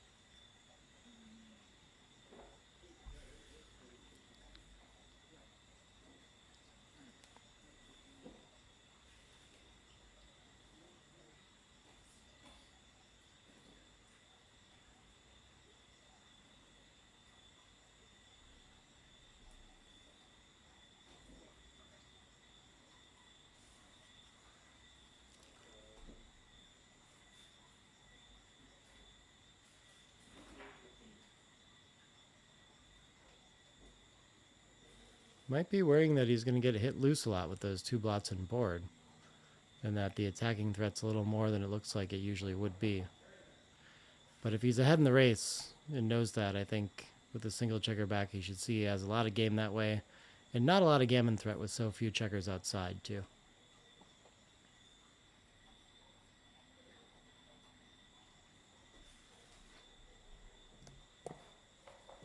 Does take it after all.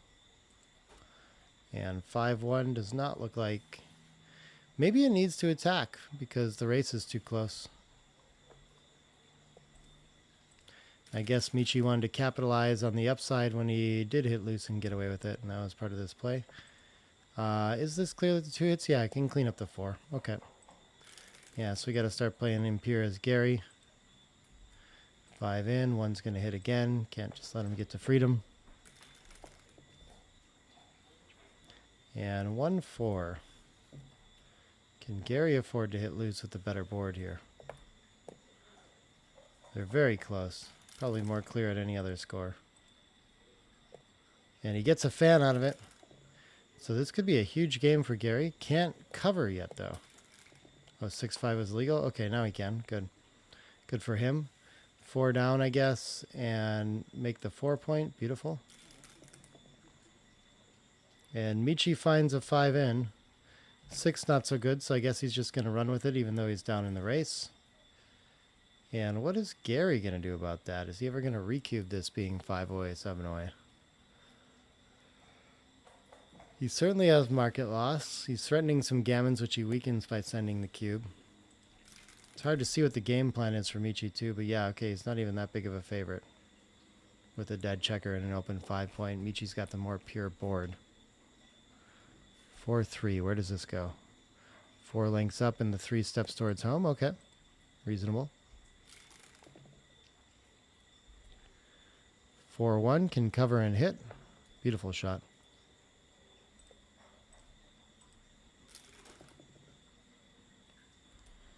4-5 is going to be in and out.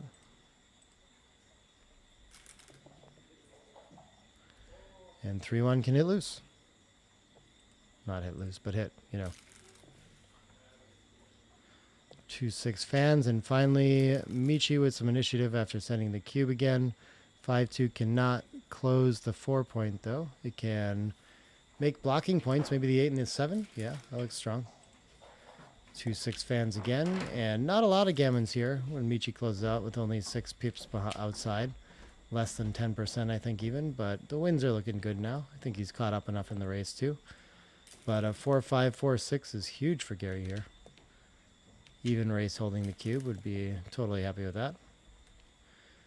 5-1 looks like it wants to clear the 7 point for distribution here.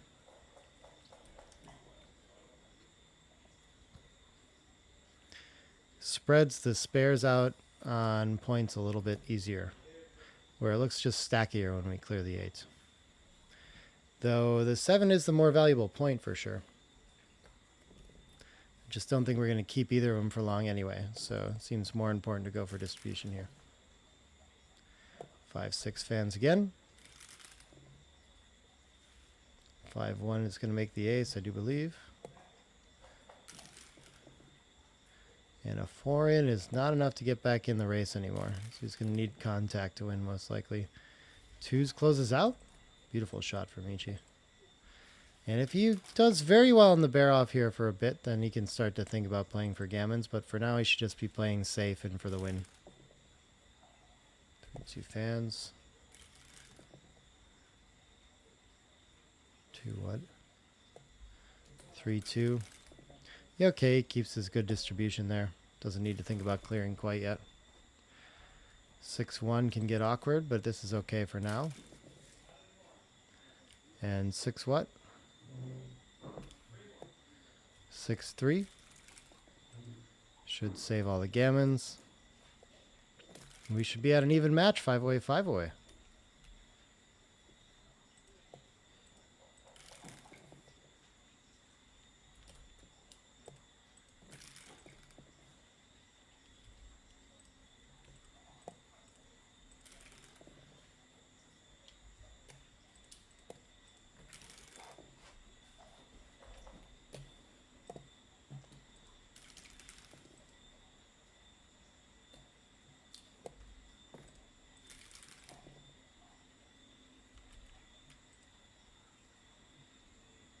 And Gary wants to give up. Okay.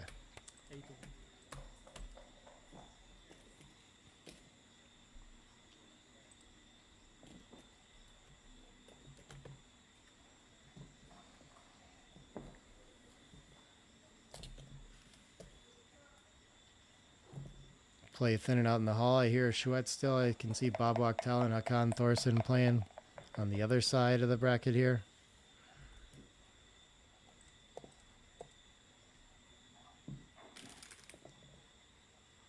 4-2 to open, 6-1 response, a little bit for everyone.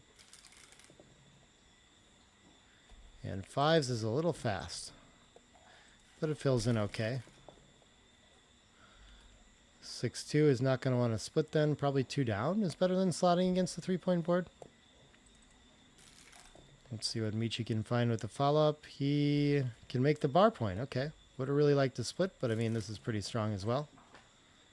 4-6. Now that there's a little priming value, it's tempting to split. I don't see what else to do with the 6-4 either. Kind of close enough in the race.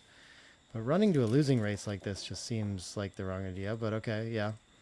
So XG doesn't really like it too much because we don't benefit that much when we get away with it. Michi's going to hit and cover. Ace-3 is going to enter and probably clean up the blot for lack of options. Michi with beautiful structure, leading the race. But it hasn't done anything with his back checkers yet, so just shy of having enough for a cube. Wow, it's tempting. It's always tempting to just make the 5-point, but it leaves 6s and 1s, and we have such a strong advantage anyway.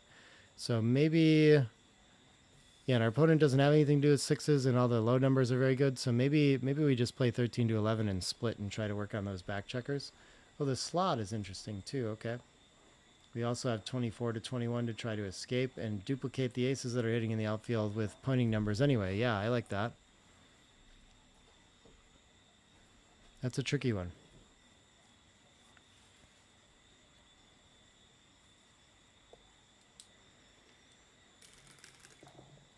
Glad you like the board setup,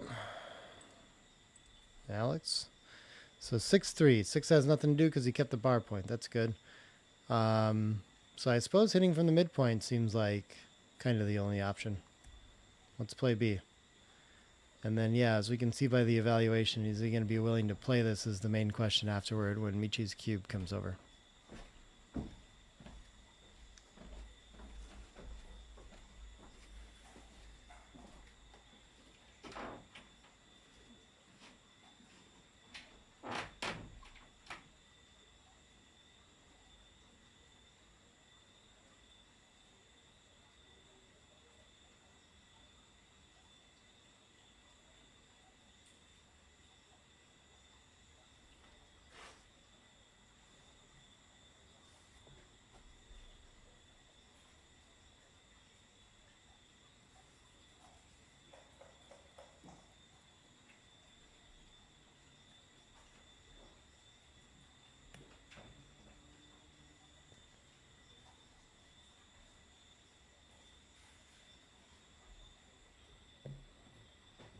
We wants to look at the double tiger to try to stay in this too.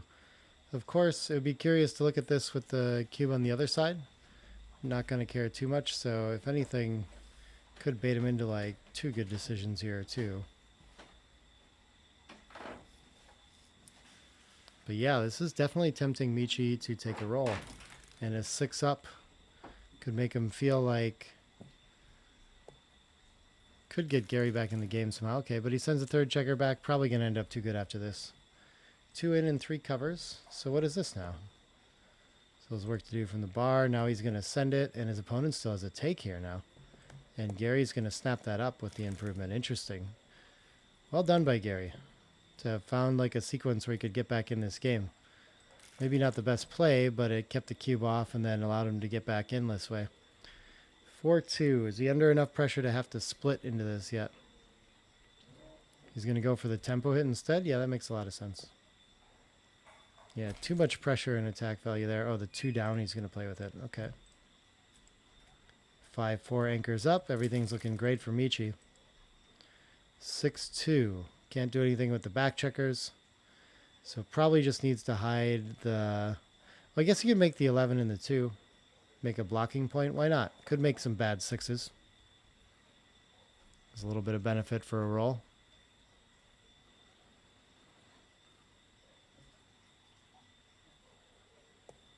Uh, 13 to 9 or 11 to 9 he finds instead. I'm not sure if he just like missed it or what. Or if there's some 4 duplication he's thinking of there. Seems like an oversight though. 3-1 rolls home nicely for Michi. 5-4 can make the 9 point, and then I guess slot the ace. Yeah, what else do we have? Things are getting grim for Gary. 6-2 is going to hit off the edge and maybe split from the anchor now. Good a time as any. Oh, he can fix distribution for covers too. Okay, that seems fun. 2-6 is a beautiful shot for Gary. Gets to hit and pop out. Lots of life there. 6 is fans. Okay. Gary needing covering is nice, and also aces to step up are nice. 6-3 doesn't really do anything. Gets to make the 3 point. Okay, that's not too bad. More fanning numbers. Oh, this is incorrect though. Interesting. Why is that wrong? What's better? 17 to 8 and just keeping all the structure in front. Okay. Leaves too many shots from the bar, I guess. I don't know. I would have thought that making the 3 was good as well. 5-3 covers, finds more fanning numbers, and 5-1 enters. And Michi is fine as long as he's on the board. Gary going to have a ton of trouble splitting with an ace now.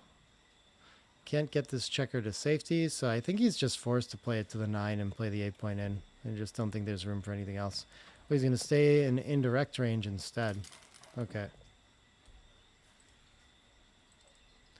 Giving up the 6 point, pretty bad though. 3-1 is going to spread out and wait for that checker. I love it. 6-5 is going to have to come hit loose. Looking for a 6 or a 5-1.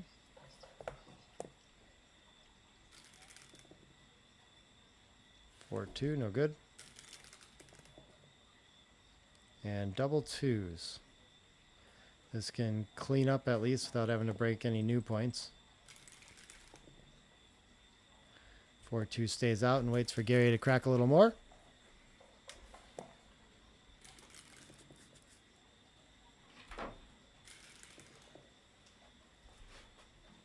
And there goes another point.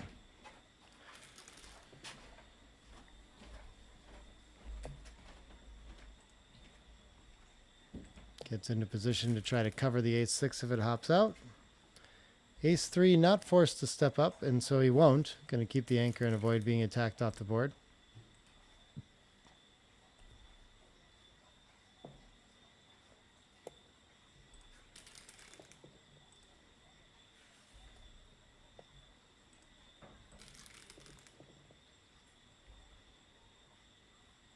Four two can make the 6 prime. Beautiful shot.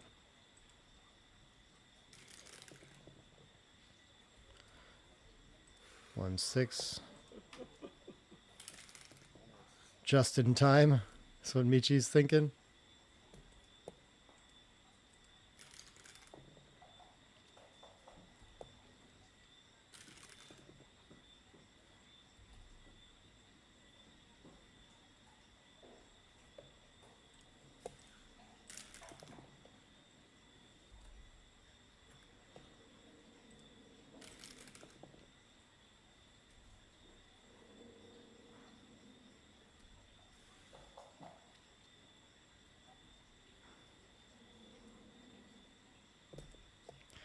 Not much to do with the 5s, but play them where they go without giving up points. 6-2 is going to break another point for Gary.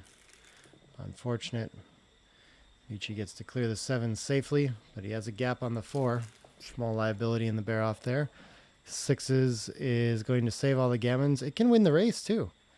He's technically ahead on pip count, but he's wasting a lot, so I think Michi should still be a clear favorite here.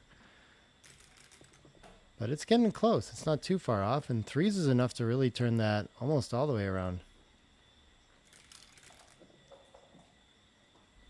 3s is a good fallout for Michi. Going to take 3 checkers off, I do believe. And where are we at? Still 33%, okay. 5-4 is an early miss, unfortunate. Can't get any checkers off. 5-2-2 off.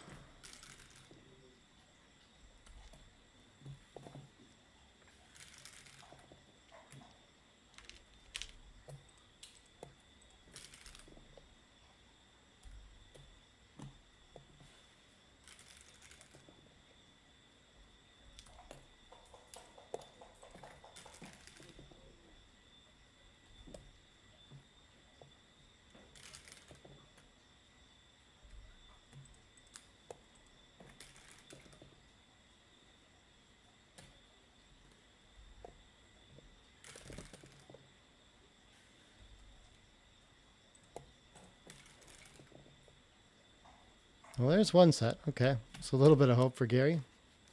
Likely to need 2. Or a couple 2-1s from Michi. 6-4 is going to end that idea, though. And on we go to 5-way, 3-way. Sorry, take a break. Michi asks for a short break, so we'll be right back with the conclusion from 5-way, 3-way. I'm going to grab some water as well. And see you soon.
All right, players walking back to the board. We're returning. Michi with a 3-away, 5-away lead in this 13-point match nearing the end.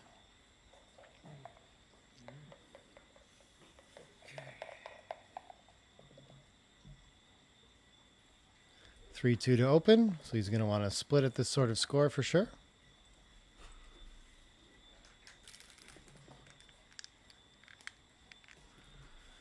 Six one is going to make the bar point. Nice shot for Gary.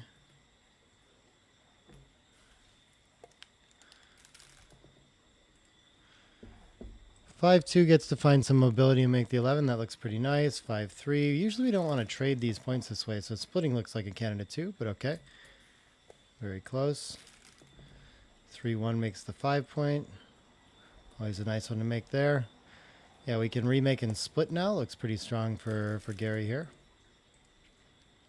3-2 can safety the blot. Can't really do much about the back checker on the 24 though. It could also hit an attack. Is that the idea here? Do we really not let our opponent play? I'm not sure. We're down in the race, so why not? We have the better board, yeah.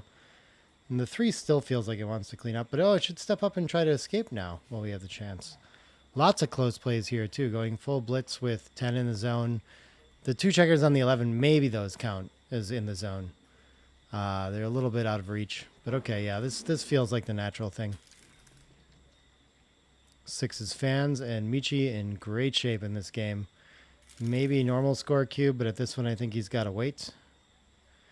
And 6-5, but this isn't like one of the most aggressive scores. You can definitely still find cubes here with the right mix of wins and gammons. And I doubt he's too far off of that. 3-1 is going to hold the cube off, though. Send a checker back. And 4s. Maybe he's going to put the threat right back on. Point on head. And is it worth hitting on the ace as well? No, we should just step up for mobility, huh? Okay. They're all very close ideas. Just cleans up. 8-3 is fine as well. 5-6 fans. And now this feels like it has quite a bit of teeth. This looks like it'd be a pass for money. If that's true, then we probably have a cube at the score. Yeah, fairly cube. And he's going to cruise past it, and he's not wrong by much. So not risking too much by not going for this.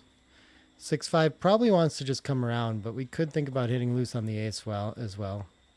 6 is out either way, I guess. Oh, I guess we should play 13-7 if we... Okay. Yeah, I guess if we're going to attack, we might as well stick to the plan. And so I think what's going to happen at this score is this is going to be like too good a lot of the time when it works anyway.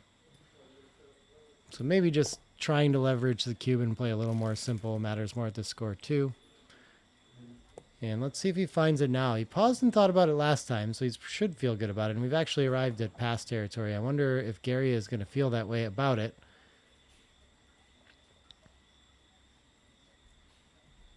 But here it comes, and these are really tough to figure out. Yeah, okay. Not for Gary, though. We are going to move on to 5-away, 2-away. Gary's got really good instincts with the cube in this match, as I recall. Impressed with how quickly he's made a lot of these correct decisions.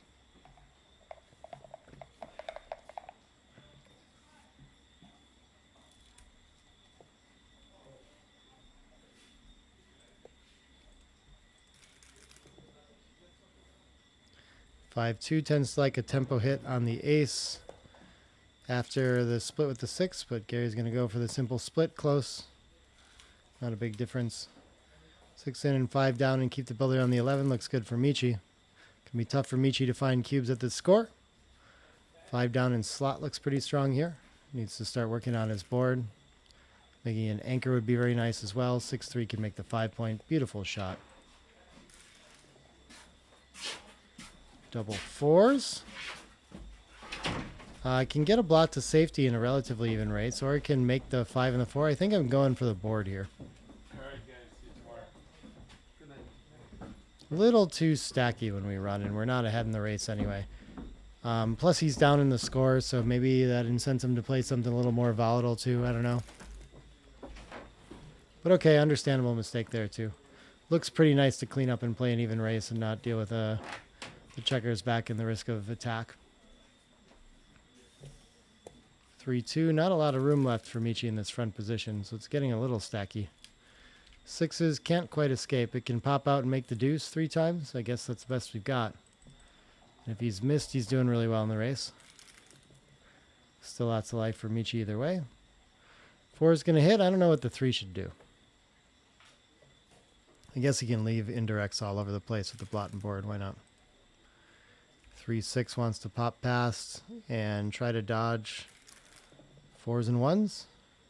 And he succeeds. But not a bad roll for Michi either. Nice even race. And with the 5-way, 2-way lead, he's going to be really happy to play a simple, even racing game at this score.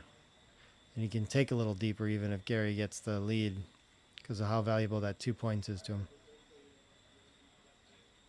Because passing lets his opponent get to 4-way, 2-way, which is very strong.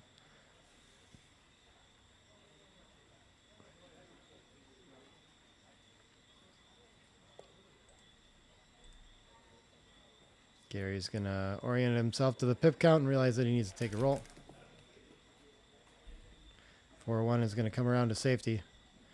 And now Michi with a small advantage in this game. 5 pips wasn't enough. All right, 4 on the right point and the 2 down for distribution, sure. Differences there are small.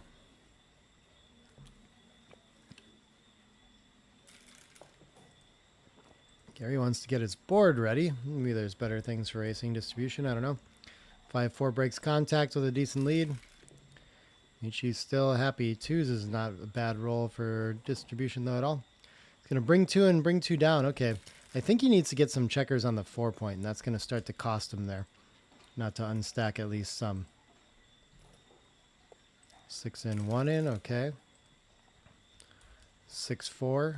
I think the 6 comes in and the 4 down. Looks good to me. 6-2. Michi maintaining his lead. And Michi's going to go for the distribution of 6-4 there, even though he could have played in 8-6. Wisely so. Big risk to leave gaps there. So, like, this checker can make it to the... Could have made it to the 4 very easily, but instead he's going to play into the 5. And, I think that's just liability down the road of rolling 4s and not having anywhere to place them other than 5 to ace or something. 6-2 looks really bad as well.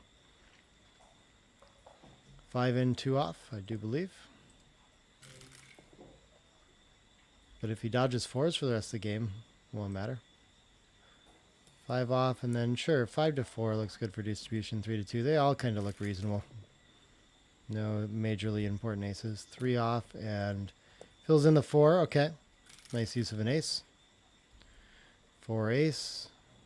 Michi is ahead, but needs to lose his market to send the cube more or less at this score, I guess. I think that's going to be his goal. And still plenty of play for Gary. Doesn't want to risk having a 4 cube in there, so he's got to be careful. Gary's going to pause and orient himself again and realize that he's behind. Double 1s is going to take one off and 6-4. And so this has worked out reasonably well. He's gotten away with the Baron and not had any disasters occur because of the 4s. What is Michi walking around and doing while his clock runs here? Oh, he's thinking about the cube. Yeah, of course. 66-33. Still not quite enough of a lead.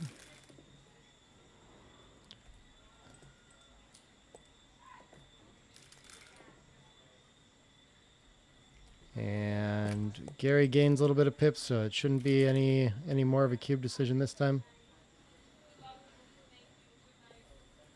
4-3 creates a gap on the 4. A little bit risky, and Gary gains a couple more pips, so... Still, I think, favorite for Michi. 4s can't take any checkers off, but it does move a lot of pips, so still wouldn't throw it back. 5-6 is a good response, so this must be reasonably close here. 70-30 kind of game now.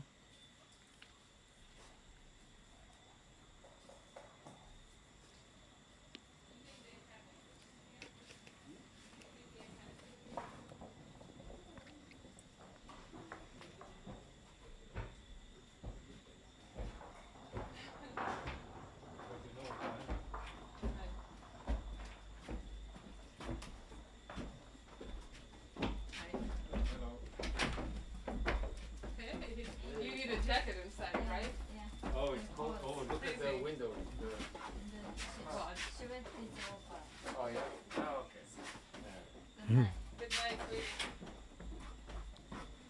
Whoa. Kiko goes to bed when the chouette's over, and not before.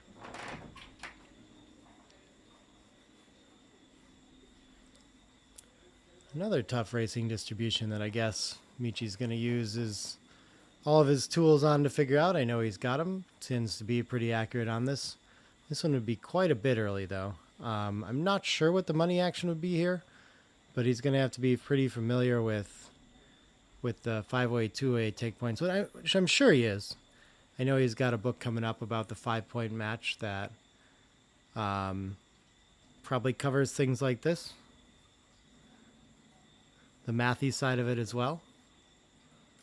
He's going to take a roll. I've still got my book on match play out there too. 6-4. A 2-1 and a 6-4 should make his next cube decision easy. Unfortunate sequence for him. 5-2-2 off. Is this enough for Gary to have anything to think about yet? I wouldn't think so. Nope. Still anybody's game.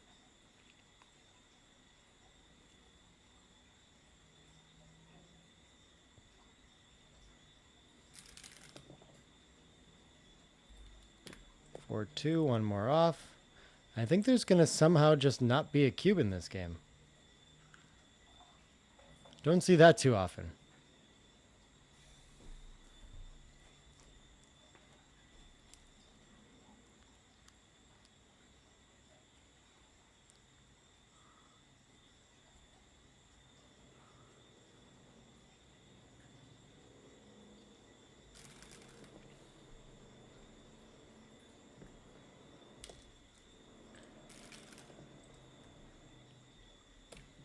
Double fives is going to win it. 1 point.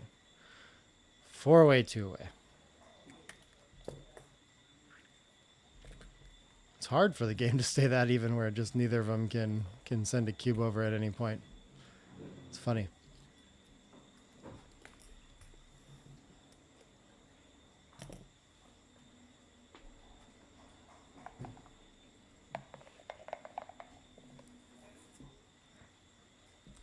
All right, 5-6 to open.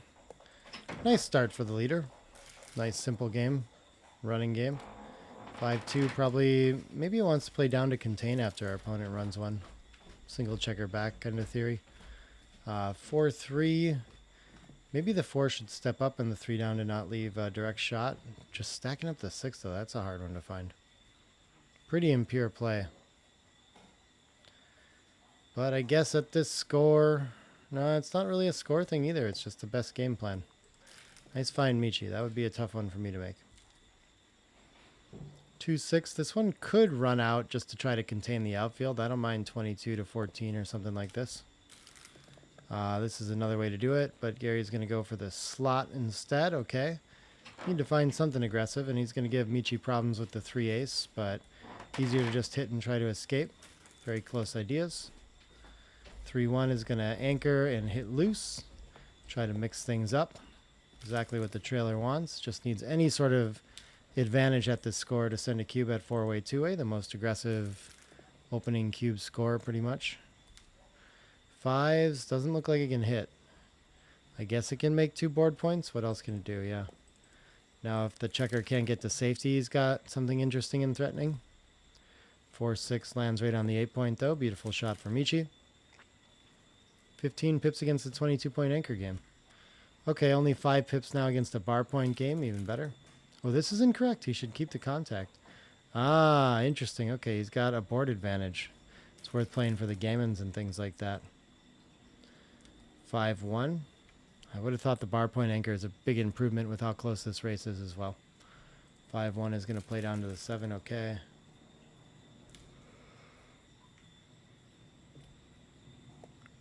Can't play this safe, so he's just going to slot the 5-point. Seems quite reasonable. 3-1 cannot hit, but it can cover the 5.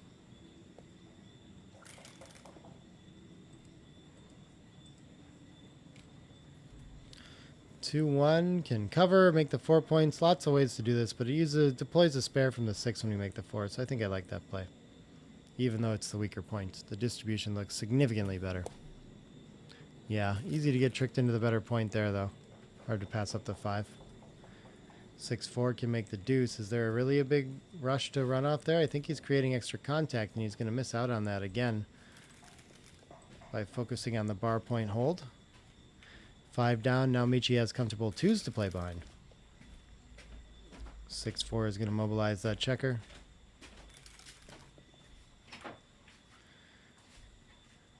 4-2 looks like it wants to stack up the 4 point. Oh, he wants to break the... Interesting. I don't understand that play. But it's up in the top there. It's a good find, I suppose. He's prioritizing race, I guess, and not contact is the idea. And with the close enough race, there's going to be a little bit of temptation to maybe advance 18 to 16 here.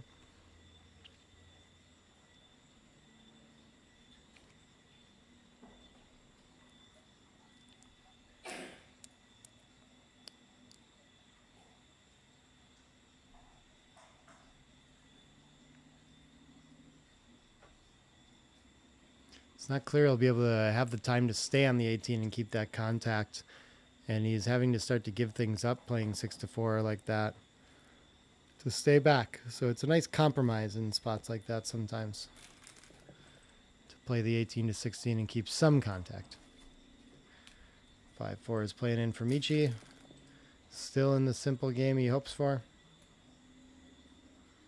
Sure, 4 can cover, 4-3 can cover the better point. Yeah, that looks a little bit better. 2-1. I would think 8-5, but we run out of spares pretty quickly. Okay, so a little bit better to just make the 3.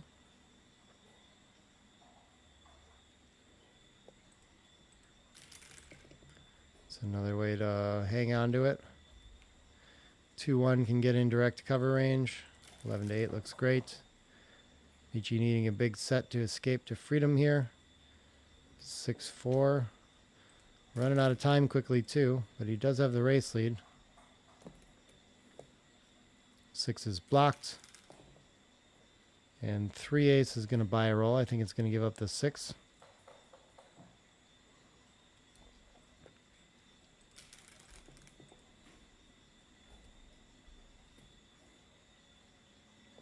Two off the 6 point, okay.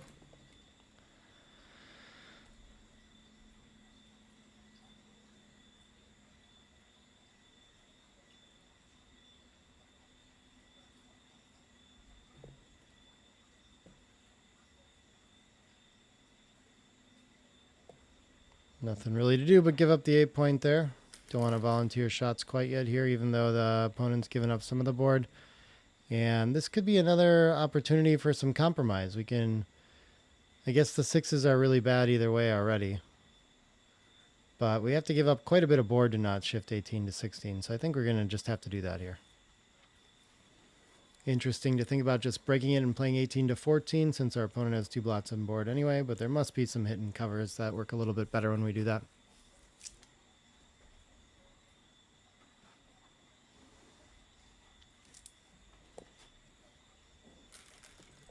Well, he's just going to advance all the way and play the race strictly instead. Okay. It's going to leave quite a bit of room for Michi to get by with this 4-3 now too, so that's going to cost him. 6-3. Slightly illegal. There we go. And only 2 pips for Michi though, so it's working out. 6-4 is going to gain a lot more ground again.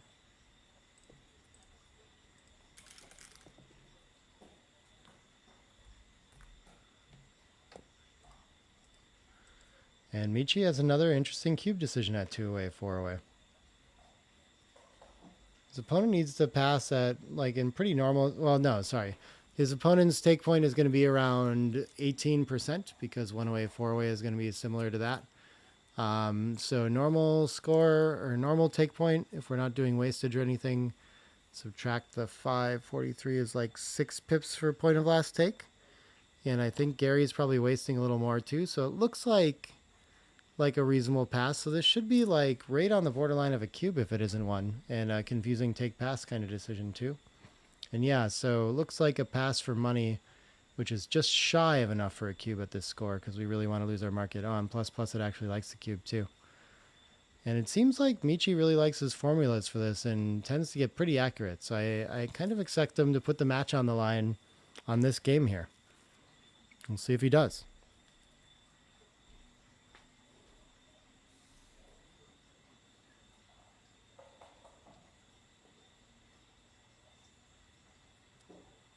And he does send it. Gary's going to snap it up. And this will decide the match for sure. Automatic recube coming to play for all 4 points of the match. There it is. And let's see what Gary finds. Okay, catches up a little bit. 5 in, 6 off.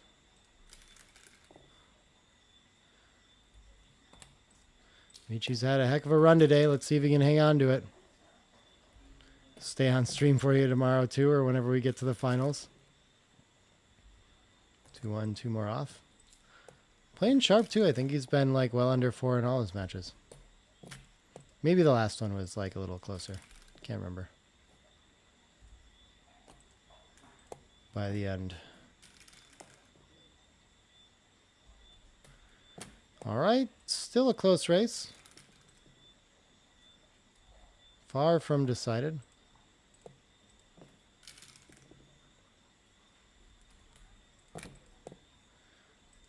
Yeah, maybe Gary's got like a small advantage with a few more misses possible here. And Michi doesn't have any free misses at all. 3-2, not great creating a gap. High number would have been huge, but any 2 or ace is a miss for Michi. 5-4 is a monster roll for him. Too close for comfort for Michi after sending the cube here. So if Michi misses, there are a lot of numbers that will get Gary off. Ouch. Yeah, he must be a big favorite. And he does it. And Gary's gonna win that match from Michi after a very well-found, match-ending cube there. Frustrating for Michi for sure to send it at 2-way and lose the match on it, but what can you do? Sometimes the dice don't keep up in the race, and Gary's going to advance to the finals. Congratulations to him. And we should find out, I think, later in the week who the other side of the bracket's going to be. I don't know who won between Bob Wachtel and Hakan, or if they're still playing. But that's going to be all our action for today. We're going to be back at 11 a.m. tomorrow with the main event starting then and rebuy round at 3. Fun format that way. 1 round of rebuys, and then it's a single elimination for the main. So whole bunch of backgammon action on our channel again at 11 a.m. tomorrow. Join us, and thanks for joining me today. Bye, everybody.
Wins.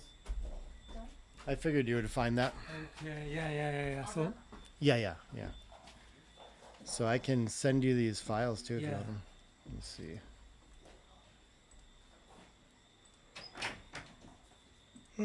I forget if I have your email.